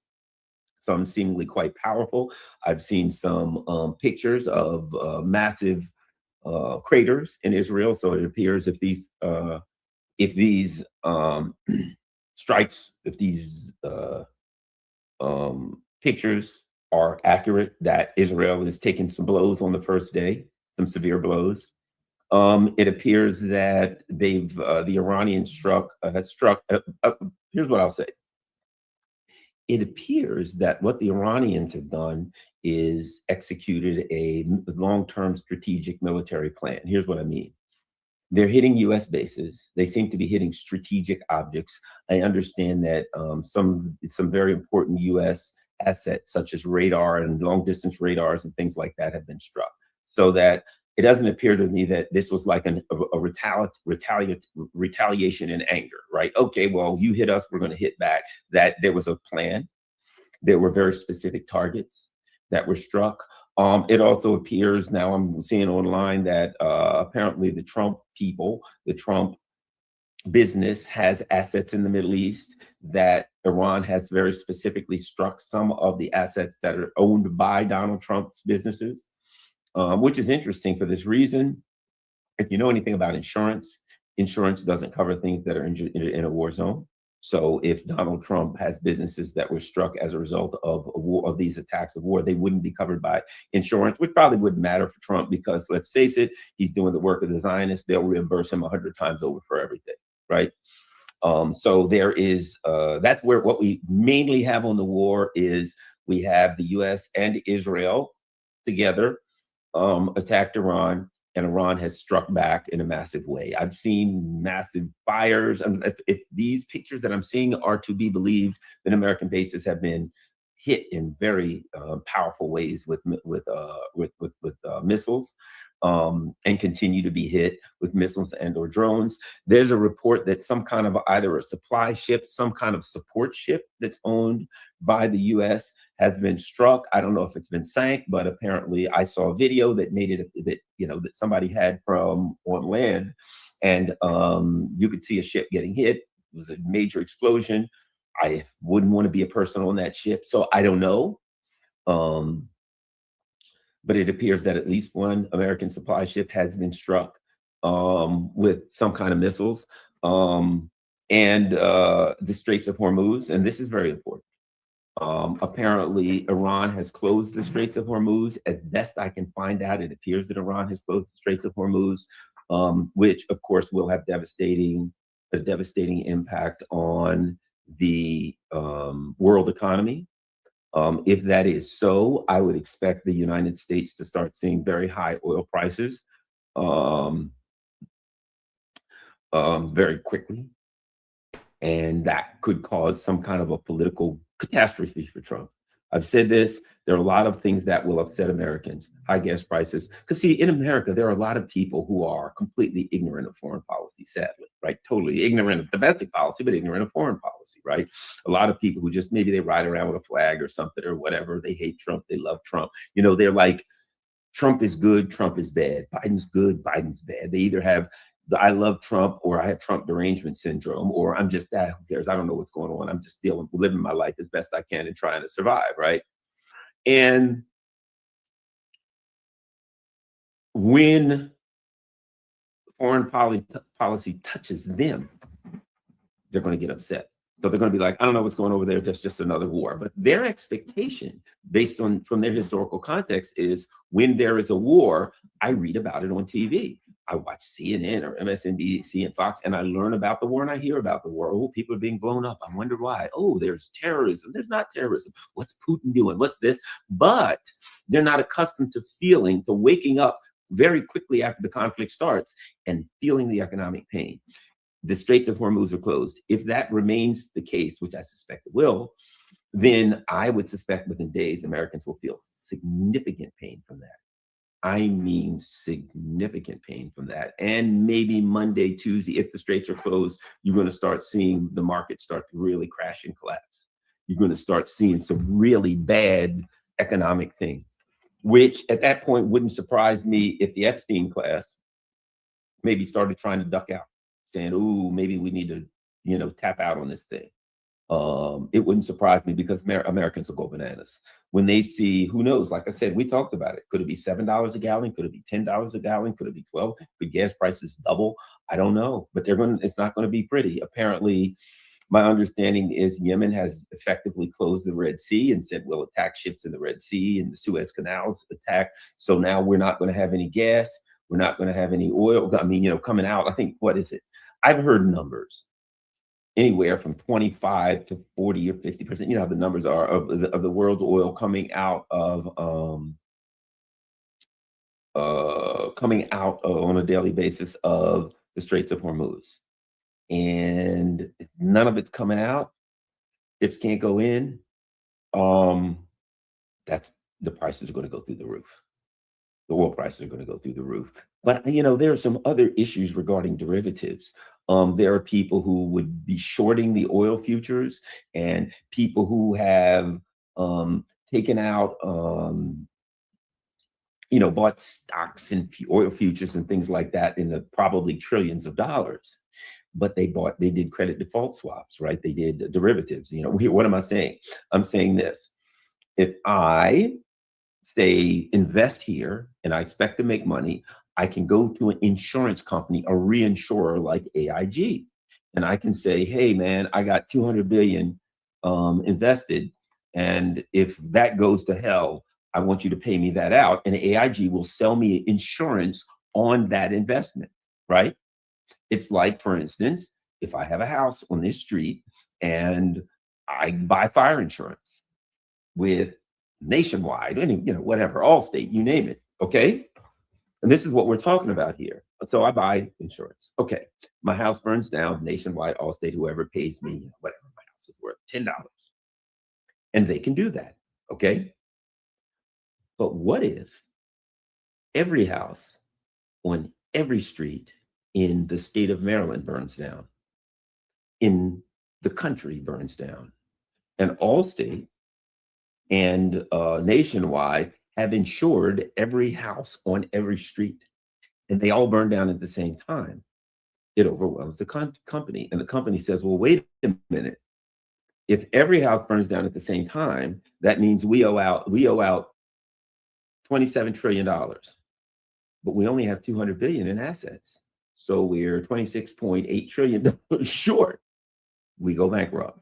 And everybody who invested money loses their money, and the whole housing market collapses because nobody can rebuild their house, and all the houses are burned down, right?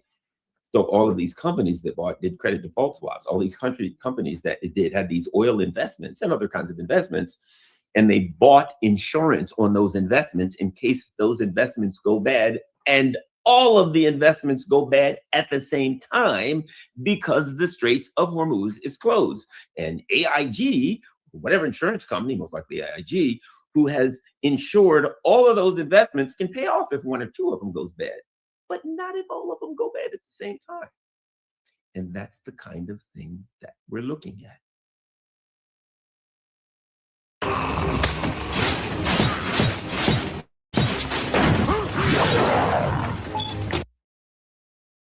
At that point, what happens? Does the government come in and do another massive bailout for all of the people? But it's not going to stop. And can the US do that? And then what happens to inflation? And might I add, at the same time, it doesn't address the issue, the actual physical issue, that you don't have the oil flow and the gas flow coming out. And on Monday morning, the markets shall surely respond, right? So you're going to start to see the market start to tumble. Maybe the bond market start to tumble. And at that point, the question begins, because I put it like this. It's like a snowball rolling downhill, right? If you stop the snowball at first, maybe you can stop it.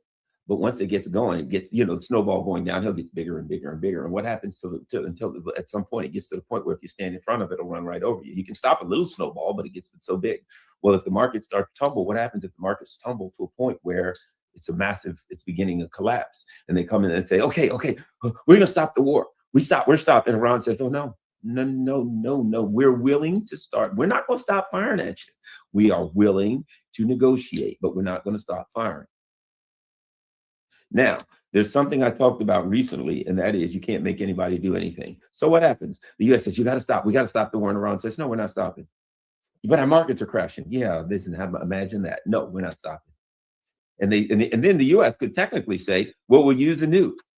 And we'll nuke you if you don't stop. And Iran could say, if you think your markets are crashing now, what do you think is going to happen if you use a nuke? They'll be obliterated. Your markets will be obliterated. So if you think they're crashing as a result of the Straits of Hormuz being closed, there's hope for them. If you use a nuke, there's no hope for them. So it's up to you. You can use a nuke, but of course, understand that is an economic suicide bill for you and the entire Western. And if you do that, by the way, all of the oil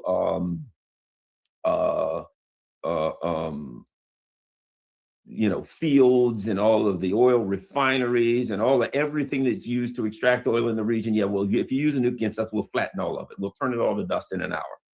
All of our might will be turned on that. So we'll finish it off. So all you'll do is completely destroy your market for all times. So you can do it if you want to, but it's suicide. Or you could just call us and say, I'm sorry, and stop and negotiate an end. So the U.S. has put themselves in a position where it's hard to see how you get out of this. It's like, again, we talked about Trump being in a conundrum, Trump being in the middle of this great contradiction. He had all of this stuff there. And if he walked away, he had a problem, which he couldn't. If he didn't walk away, he had a problem. And now he didn't walk away and he's got a problem. And I think that, okay, people talk about Iran being hit. Here's the thing. If America and Israel use all their firepower and they attack Iran, there's no question Iran's going to take some punches. I mean, if I get in a fight right now with a big, strong person who's big and strong and well-trained, and they're quick and they're agile and they're all of these other things, and they attack me, of course, I can't say I'm not going to take some punches, but I might get some in. They might expose something that I can hit. They may make an error where I can strike in a weak spot. They may make a mistake, right? And they may just think, this poor old schmuck, he can't defend himself, and they may attack me. And what happens if I can defend myself? What happens if I have some defense training and they just grab me to choke me out, and all of a sudden things happen that they had never accounted for? You grab some guy, I'm going to beat this guy up, and you grab him, and you don't realize that he's either armed or trained in self-defense. And you get something you didn't bargain for, and you still may be able to defeat that person, but it'll be costly, and you may not. And so the U.S. has attacked, and Israel together have attacked Iran. And now I think Iran has a particular advantage in that they weren't the ones who attacked, so they can't lose in a way. I mean, what I mean is this: all they have to do is keep fighting to win. All they have to do is deliver punishment to the U.S. to win. They're not supposed to be able to deliver punishment. They're delivering some punishment. Have you been looking at the videos? So they're delivering punishment. I don't know how this thing ends, but I put it like this.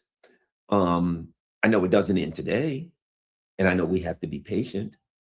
And I know we have to see what the political ramifications are. We haven't heard about how many deaths there are of American soldiers and injuries, but it's pretty clear there will be deaths and injuries.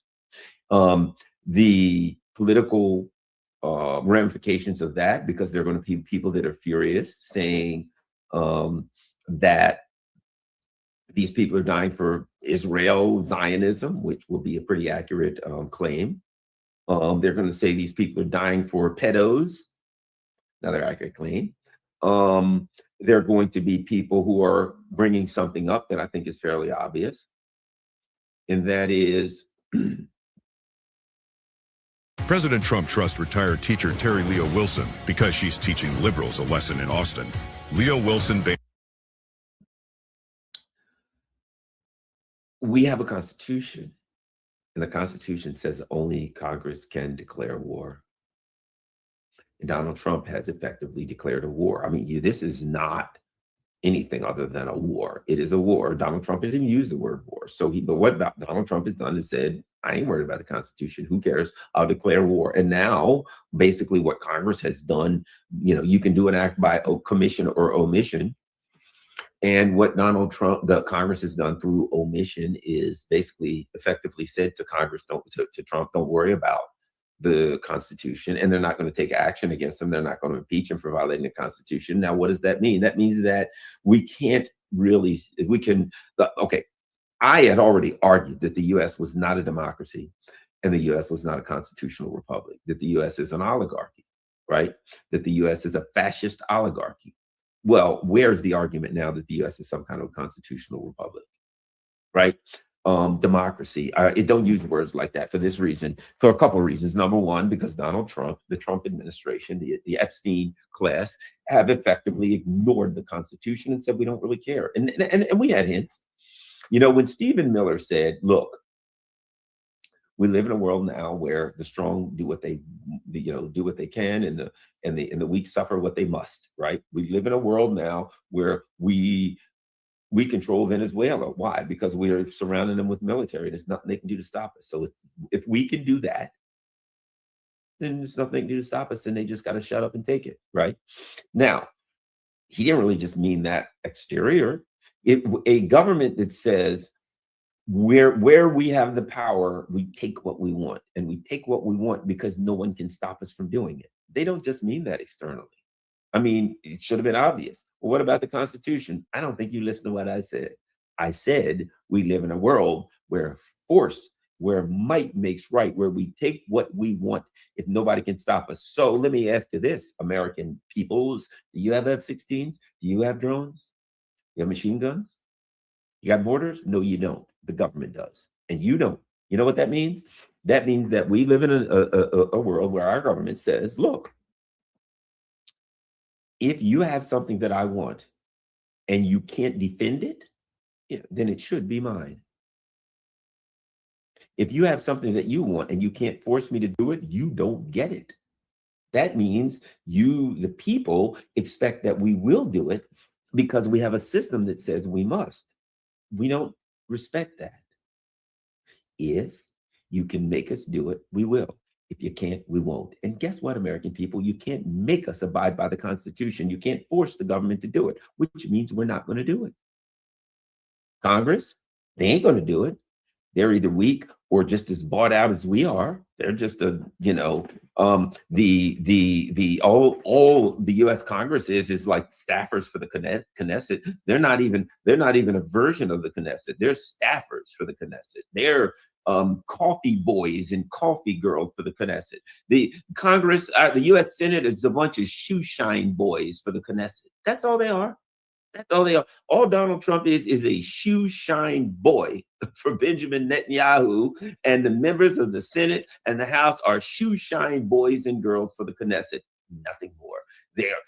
Do not waste your time trying to seek redress from the Congress of the United States. I know what I'll do. I'll complain to the Congress. You're wasting your time. There is no Congress of the United States. Congress of the United States implies that there is some kind of a political order here. This is not a political order. This is pure fascism. That's what it is now. This is the Third Reich attacking Poland. This is lying to the people of Germany. I read an article about, I forgot who it was, but I remember reading something. It might have been a book about an American ambassador who was in Germany, and he left for X amount of months, and he came back and he couldn't believe it because at the German government, through the use of effective propaganda, had basically convinced the German people that they had to defend themselves from Poland, that Poland was about to attack them, that Poland was powerful. Poland was very, very weak and was in no position to attack Germany whatsoever. They were expected to fold immediately, but they lasted like 3 weeks or something. Whatever the case may be, they were expected to go down quickly at the hands of the Wehrmacht, right? And they had the German people convinced through propaganda that no, they're going to come get us and we got to attack them to defend ourselves, right? That is pure fascism. You simply lie to the people to drag them into wars of aggression. Oh, gee, what does happen here in the United States? Our government lies to the American people to force them in, to drag them into wars of aggression. And I do think that this is all that's happened again. It's what they do over and over again. Many of us had already awakened to this years ago, long ago. In fact, I would argue that the people in this chat right now, that you guys who are watching this for the most part have already long since come to the conclusion that the whole thing's a fraud, that this business about, you know, gee, who do you want, Hillary or Trump? Oh, they stole it from Trump. I think it's fairly obvious right now they didn't need to steal it from Trump. I think that was all a show. I think it was a big part of the show, but it's obvious now they had no need to steal it from. Look what Trump is. Why did they have to steal it from him? It just wasn't Trump's turn. For whatever reason, they wanted to put Biden in there for a while, and then Trump was going to go in after him. After Biden came in, it's like, look, we'll put Biden in and he'll get the Ukraine conflict going on, because Trump's a little slow on that, but he's still valuable because he's super Zionist, right? You wait your turn. You've been in Trump. You've done your Zionist stuff. Wait your turn. Biden, you go in, get this Ukraine war started. Trump, After you get the Ukraine war started, you come back in, you can promise that whatever you're doing, nothing. Promise the poor suckers, whatever you got to promise them. Get in, tell them no wars. Oh, you're standing up against the neocons. Give them that whole speech. And then, of course, when you get in, you do what you're told to do, right? That's what we got. We got a puppet show. It's a puppet show. It's Punch and Judy. And now here we are. And now some Americans may wake up enough to say, gee, this is not, I mean, at this point, people are talking about the midterms. You have got to be a brainwashed zombie to care about the midterms. The midterms, really, what are you going to do? Vote for the Democrats? Oh, they'll come in and fix it. Vote the Republicans? We got to keep the Republicans in, or the Democrats might win. And why? I don't know. Something about trans people. That's going to be the discussion going in. What do you think? Oh, I don't know. Trans people, something or other. The Democrats are going to talk about trans rights. The Republicans are going to say, we don't want trans rights. The Democrats are going to say, we got to protect immigrants. And then the Republicans are going to say, no, we've got to go against illegal immigrants. And you're going to say, hey, what about Zionism and war? They're going to go, let's get back to trans rights and something illegal immigrants. You talking about war? If they do, they'll just say, oh yeah, war. We're against war. So vote for me, and I'll stop all wars. We'll be like, but the last guy said that. Yeah, the next guy will say, vote for me, and I'll stop all wars. You idiot. Where we are. At some point, I'll put it like this. My dad was just, as I told people, you ever hear the word dock workers or longshoremen? That was my dad. And you know what the dock workers said? And, again, a guy that didn't have much education, but he was a really smart guy. But he was, a lot of people out there, probably some of you guys, have the similar story of their dads, right? My dad was not a well-educated guy, but he was a hard-working guy who wore a hard hat, and he was very streetwise, but he was a smart guy. And my dad used to say, look, nobody can climb on your back unless you're half bent over. If you stand straight up, they'll slide off, right? What does that mean? That means stand up, be a man, or whatever the case may be. Be a woman, I don't know, be an adult, be a person. But don't just bend over and just let somebody give you the shaft, right? And what I mean is this business about voting somebody into Congress and thinking if the Democrats get in, oh, we'll be better off. If the Republicans get it, it should be obvious by now, I think, what we're dealing with. We're dealing with not even a government takeover, to be quite frank, that we had an illusion. And that illusion was that this was a constitutional democracy or something. And I love what this person said. Where is it?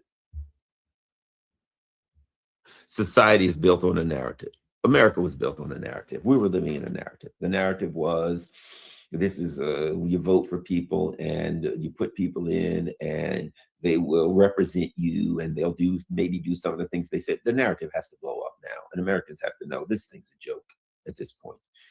All they want to do is they're going to do what they're going to do, and you're not involved in it. You're not part of the equation. You're not part of the voting public is a joke. Midterms is a joke. The presidency is a joke. It's all a fraud now. They ain't listening to you. Just you're along for the ride. Your kids, the Zionists need cannon fodder. That's your kids. That's your kids. The Zionists need cannon fodder. Go look at your kids. They should have ZCF on their forestamp. When young Americans are born, they should somewhere on their body put a tattoo that says ZCF, Zionist cannon fodder, because that's all we're seen as now. We got a bunch of people in the army. We read this thing about, we've been watching the last couple of days about people who were struggling in the SS Gerald Ford, covered in poop and all this kind of stuff. Can you imagine living in hell on this? Do you think they care about those people? They're like, oh, will they go to war? Because these people, they're living in a difficult, they're sacrificial lambs. That's all they are. They're cannon fodder. Their lives are there to be sacrificed, nothing more. And so they don't give a crap if they were drowning in sewage. Their job is the same job as the Ukrainian soldiers. Their job's to die for the empire. And so how they die, whether it's drowning in sewage or whether it's getting blown to smithereens by Iran, is irrelevant. It's irrelevant. So now what do we have?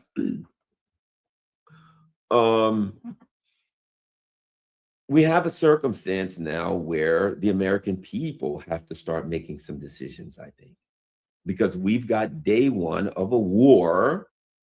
This is a war. America is at war. This is not a strike. This is not a police action. This is a war. And our country's rulers, because we don't have leaders, we're not led. We are not governed. We are ruled. We need to stop calling them leaders, politicians. They are nothing but our rulers. We are being ruled, just like in the medieval times, rulers, because they don't listen to us. And our rulers now are no longer pretending. They're no longer acting as though we're part of the equation. They're just saying, look, we don't have time for that. We're going to do what we're going to do. We're going to draw, we're going to attack Iran. And now, I think to some extent, after day one, I think they've bitten off a bit more than they can chew. I think that they have attacked the country expecting that they would, obliterate them, that they would be able to come up with a good narrative, that Iran would not have a strong response. And I'm going to look around a little bit and see if I'm seeing anything with some of my contacts. If I'm seeing anything, well, a couple of things I'm looking at, but let me say this, a couple of things we can come, the U.S. launched what we can call a surprise attack on Iran, right? It was a war of aggression, that's for sure. Clearly, we don't know at this point how successful the initial strikes were. We don't know that. But we do know that Iran was struck in multiple areas. We've also seen that their air defenses have had some success. How much, I don't know. We do know that Iran has had some very significant successes in striking back. They seem to have had a bank of targets. It doesn't appear that Iran was guessing. It seems like they had well planned out what they were going to hit. And it seems to me that it was mostly military. It appears that Iran struck U.S. and Iranian military assets in the region. It's something else, too. I think that the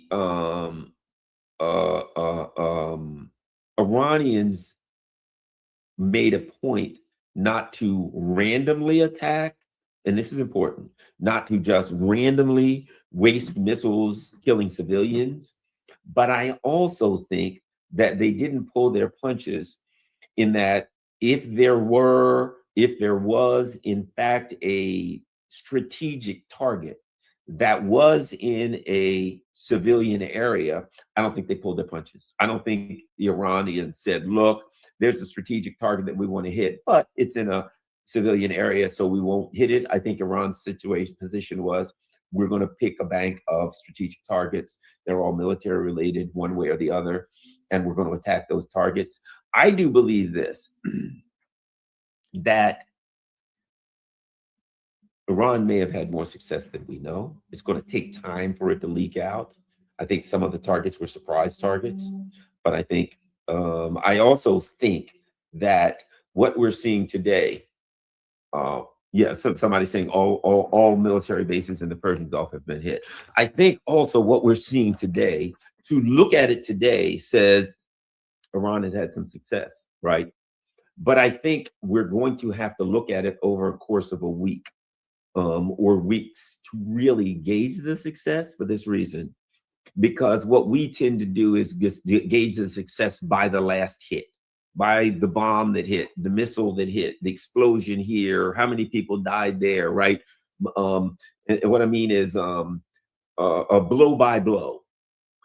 And that's what people want, blow by blow. What was next? Who got hit? What got blasted? But I think that the way long-term civilizations like Russia, right? Because it was like, oh, the Russians lost this, now they won this, now they lost this, now they won this in Ukraine. Oh, they had a bad spot here. Oh, they had a good spot here, right? Where the Russians don't gauge a military engagement blow by blow, it's as a whole, right? That we are going to hit strategic targets. We're going to do certain things. We're going to achieve certain benchmarks, and then we move on to the next benchmark, and we achieve that. And each benchmark degrades something else, degrades the whole in a way that the whole battle is a strategic battle plan instead of tactic by tactic, right? And I think that in order to understand the importance of these missile strikes and the things that have been hit, it's going to have to take a while. In the same way that the U.S. says SEAD, right? Suppress enemy air defenses. First, you go in, you suppress their air defenses, then you come in and you can do other things, right? I think Iran probably has a similar strategic plan. First, we come in, we're going to hit certain radars, we're going to hit certain things, we're going to weaken certain things, and we're going to hurt their narrative certain ways. We're going to do all of these specific things, which will then open us up for the next bank of targets, which are as a result of the first bank of targets. So here's my point there, and that is people don't be so jumpy. People need to be patient to really understand what's going on. We need to look at this through the eyes of a long-term military project on both sides. On both sides. Will the U.S. have success so they completely suppress Iran's air defense system and then they can do whatever they want? I don't know. Does Iran have lots of backup air defense systems? So when a couple get blown up, they just bring some more out and they got plenty more extra ones? You know, I don't know. That seems to make sense. But we're hearing now, I've also seen this at an estimated 200 plus casualties. Yeah, but I've been seeing that since early in the morning. I've been seeing that since like 8 o'clock in the morning, right? And remember, where does that estimate come from? That estimate comes from Iran. So right now, I would expect Iran to say there were 2 million casualties. I mean, that would be the proper thing for Iran to do, is to say there's millions, billions, trillions of, you know, it's a war. And the first casualty of war is truth. So I would expect that Iran would come out and say things like, yes, we've had great success and there's a lot of casualties. I expect there will be casualties. How many, I don't know. I expect it is possible that Iran launched some kind of their own version of a decapitation strike, in that, as I said, there were apparently, my understanding is there were high-ranking military and or political personnel from the U.S. and or Israel that were in some of these Gulf countries in hotels, and that the Iranians specifically struck those hotels, their hotel rooms specifically, the areas where they were, to take some of them out, to do that kind of, you're going to do a decapitation strike, we're going to do the same. Now, I think one of the things I also need to do, and this is what we need to do, is we need to look at, and I hope it pops up, I can't guarantee that it will. I think one of the things that's happening. Nathan Watkins doesn't believe in limits, especially limits on your property taxes. Watkins testified against Governor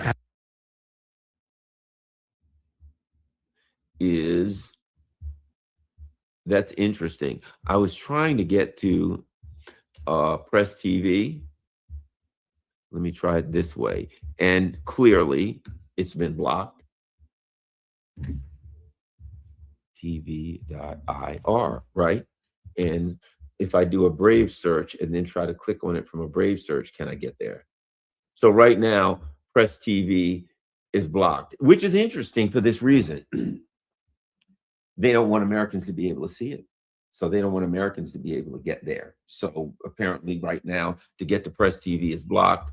I'll try another little game that I have that might get me there.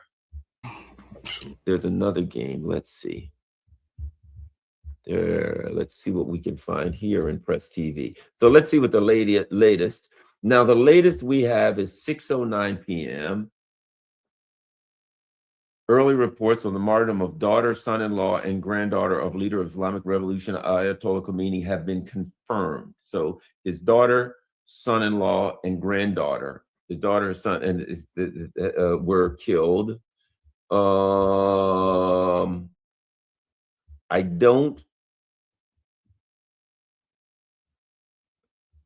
I still don't see anything about the Ayatollah Khamenei. It's possible.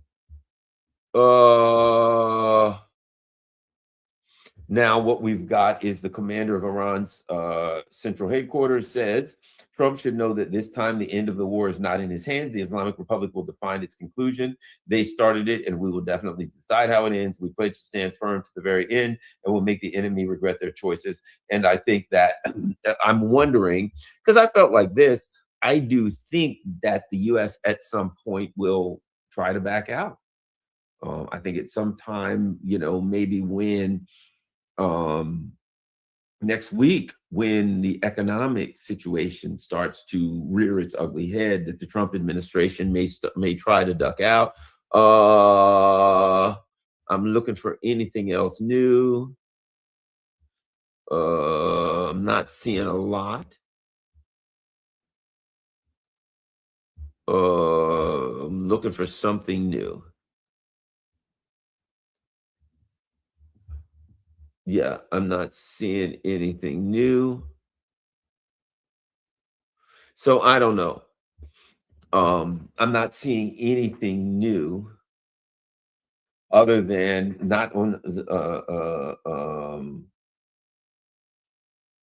other than this will continue for the foreseeable future. The closing of the Straits of Hormuz certainly will be a significant factor, and the Red Sea. If this goes for long, God knows how it's going to hurt Europe. Europe's going to be in deep and serious trouble because they stopped getting the oil, and they stopped getting. Here's the thing to think about Europe. Europe and the U.S. Did this intentionally. They said, Europe, you will no longer buy gas and oil from Russia. And Europe's like, yeah, the Russians are evil. We'll never buy no more. We're not going to buy oil, and we're not going to buy gas from Russia. Yeah, glad they're evil. Okay. And the U.S. said, but instead you'll buy it from us at like 5 times the price. And they're like, yeah, because Russia's evil. We'll buy it from you at 5 times the price. Okay. Here's the problem. I think that when things start to go sour here, and the U.S. has to marshal its resources of oil and gas, because the U.S. creates a lot of oil, but still it's a net importer because we use more than we produce, and a lot of other reasons. It's a bit more complicated than that. But here's my point. I think Europe's going to say, okay, look, we're having trouble getting oil and gas. Can you make up for it? And I think the U.S. is going to say, funny thing, so are we. And I think they're going to then say, we can't spare any for you. So I think that Europe is going to find that they made an error removing Russia from their gas and oil supply, and that when they turn to the U.S. as times get hard and it gets more difficult to get oil and gas, and they ask the United States to help them out, the U.S. is going to say, no, we're not going to do that. We need it for ourselves. Best of luck, guys. Do what you got to do, which means then Europe's markets completely collapse. I don't know how bad this gets, but we are looking at a potential, some kind of a market collapse, some kind of 2008 kind of thing. And if you'll notice some may notice the thumbnail I put up, and it was Trump and Netanyahu, and Trump was, throwing MAGA hats into the fire. That's political. Now, the political ramifications is from this perspective. It's not that Trump is killing MAGA. No, you're all wrong if you think that. Trump is not killing MAGA. MAGA never really existed. MAGA was weapons of mass destruction. The same MAGA was Iran is building nukes. MAGA was Iran's killing 32,000 protesters, right? These false fake narratives that the U.S. uses so that it can get what it wants. These false, Russia's losing 1 million soldiers a day. It was Ukraine was an unprovoked attack. The things that United States government says that are flat out false. You can vote your way out of this. The kind of things that, this is a representative government. These kinds of things, These are things to create an illusion to keep us going along with the puppet show. That's all MAGA ever was. MAGA's not over. MAGA's not dead. Trump didn't make an error. He didn't make a mistake. He didn't kill MAGA. He didn't take a chance. In hindsight, we got to look at it and say there was never a MAGA. It was a heartbreaking liar's promise, right? It was, as I've said before, it was I'm with her. It was Build Back Better. It was Yes, We Can. It was Hope and Change. And then it was MAGA. They're all the same thing. The illusion of democracy, the illusion of a constitutional republic. It was a way to keep the suckers going along and get them to the voting booth and think at least for a little while, give them a little bit of hope for a little while. It's over. That little while is gone. There ain't no hope, guys. There's no thought. If you think that there's any way that the Democrats and the Republicans either are going to do anything, or that if it changes hands, or that they're going to let you vote in a third party. I think it should be obvious right now. If somebody, let's say Garland Nixon ran, I'm running for president, and I ran. Garland Nixon won, they'd kill me on day one. Day one. But the first thing they do is they line up like 20 of the most beautiful women in the world and say, Garland, all of these women are in love and they want to simultaneously have sex with you, hoping that I would have sex with them, or children or dogs or farm animals or something. They would like throw all of these things and say, Garland, I want to have sex with these farm animals over here. We won't videotape it and use it against you later. No, why would I want to do that? Just do it. And if you don't, we'll create a video ID, the video AI thing that says you did. So then we can have something against you because we're having trouble finding anything. But we'll make it up if we have to. And then if that doesn't work, we'll just kill you because you got elected and you ain't going to do what we want you to do. And we'll kill you and replace you with someone that will. And their plan is already, let me tell you what their plan is for 2028. This is the easiest ever. Easiest. Americans are like, I'll vote for a third party. Let me tell you, do you know what happens in America if no one gets 270 electoral votes? The House of Representatives chooses the nominee. So let's say Garland runs and J.D. Vance runs and Kamala Harris runs. And Garland Nixon messes things up and he gets enough electoral votes that nobody gets 270. The House runs. And they'll just choose Kamala or Trump, depending on whoever, Kamala or JD, depending on whoever, whichever party is in. And it doesn't matter which one they choose, because either way, they're going to be the vice president of Israel. And oh, by the way, the House is not the House. They are the coffee boys and shoeshine boys and coffee and shoeshine girls for the Knesset anyway. I just built a budgeting app. What? How? Base 44. Look, it pulls our expenses in. That's it. I don't think Americans are going to revolt. No, they're going to be mad. They're going to be upset. They're going to be angry that they don't, they can't afford anything. They're going to be angry and upset when they see what the price of gas is this week. When they see what happens to what few pennies they have invested in, whatever they got it invested in. But most people don't have any money to pay their bills, much less invest in anything. Oh, isn't it would be wonderful? Let me ask you something, Americans. How do you think those vegetables and eggs get to the market? They're in a diesel truck, diesel fuel, which is now $9 a gallon. So how much do you think the eggs are going to be when diesel fuels are $9 a gallon? Hyperinflation. It's effectively hyperinflation. It isn't that the dollar just crashes. It's that it isn't that the dollar crashes. See, there's two ways you can have inflation. You can have the value of the dollar go down to nothing. So that if I want to buy this brush, right, then I got to use $100 to buy the brush because the value of the dollar, say it's a $1 brush, is dropped by 90%. And it's now worth a buck, right? 10 cents maybe, whatever it's worth. And I got to buy 100 or 1,000 or $1 million now for this one brush. That's one way that you can have hyperinflation. Here's the other way. The cost of making and transporting this brush increases by 100 times. It's effectively the same thing. So if the value of the dollar drops to nothing, then I can't buy a gallon of gas. Or if the price of gas goes through the roof, either way, I can't afford to buy a gallon of gas. All we're looking at here is the gas, which everything is run on gas and diesel. Let me ask you this, Americans. How in the world do they keep your those plants that create electricity going? Hydrofuels, right? Hydrocarbons, right? What do you think your electric bill is going to look like? What do you think buying anything that's transported? Go to Home Depot and you got to buy a piece of lumber. Oh yeah, that's brought there by a truck in diesel. Buy whatever. So now, effectively within the next week, people can't buy a new car. Nobody can buy a new car anyway. You kidding me? A new car, 60 grand, forget it. But people can't buy a used car. People can't afford to buy things, can't afford to do things. They just don't have the money because everything's too expensive, because the cost of fuel. Guess what? Can they go on vacation? Can they go to Disneyland? Can they go to the beach? Can they go fishing? No, are you kidding me? Who can? But if they've got a boat, who could buy gas for it?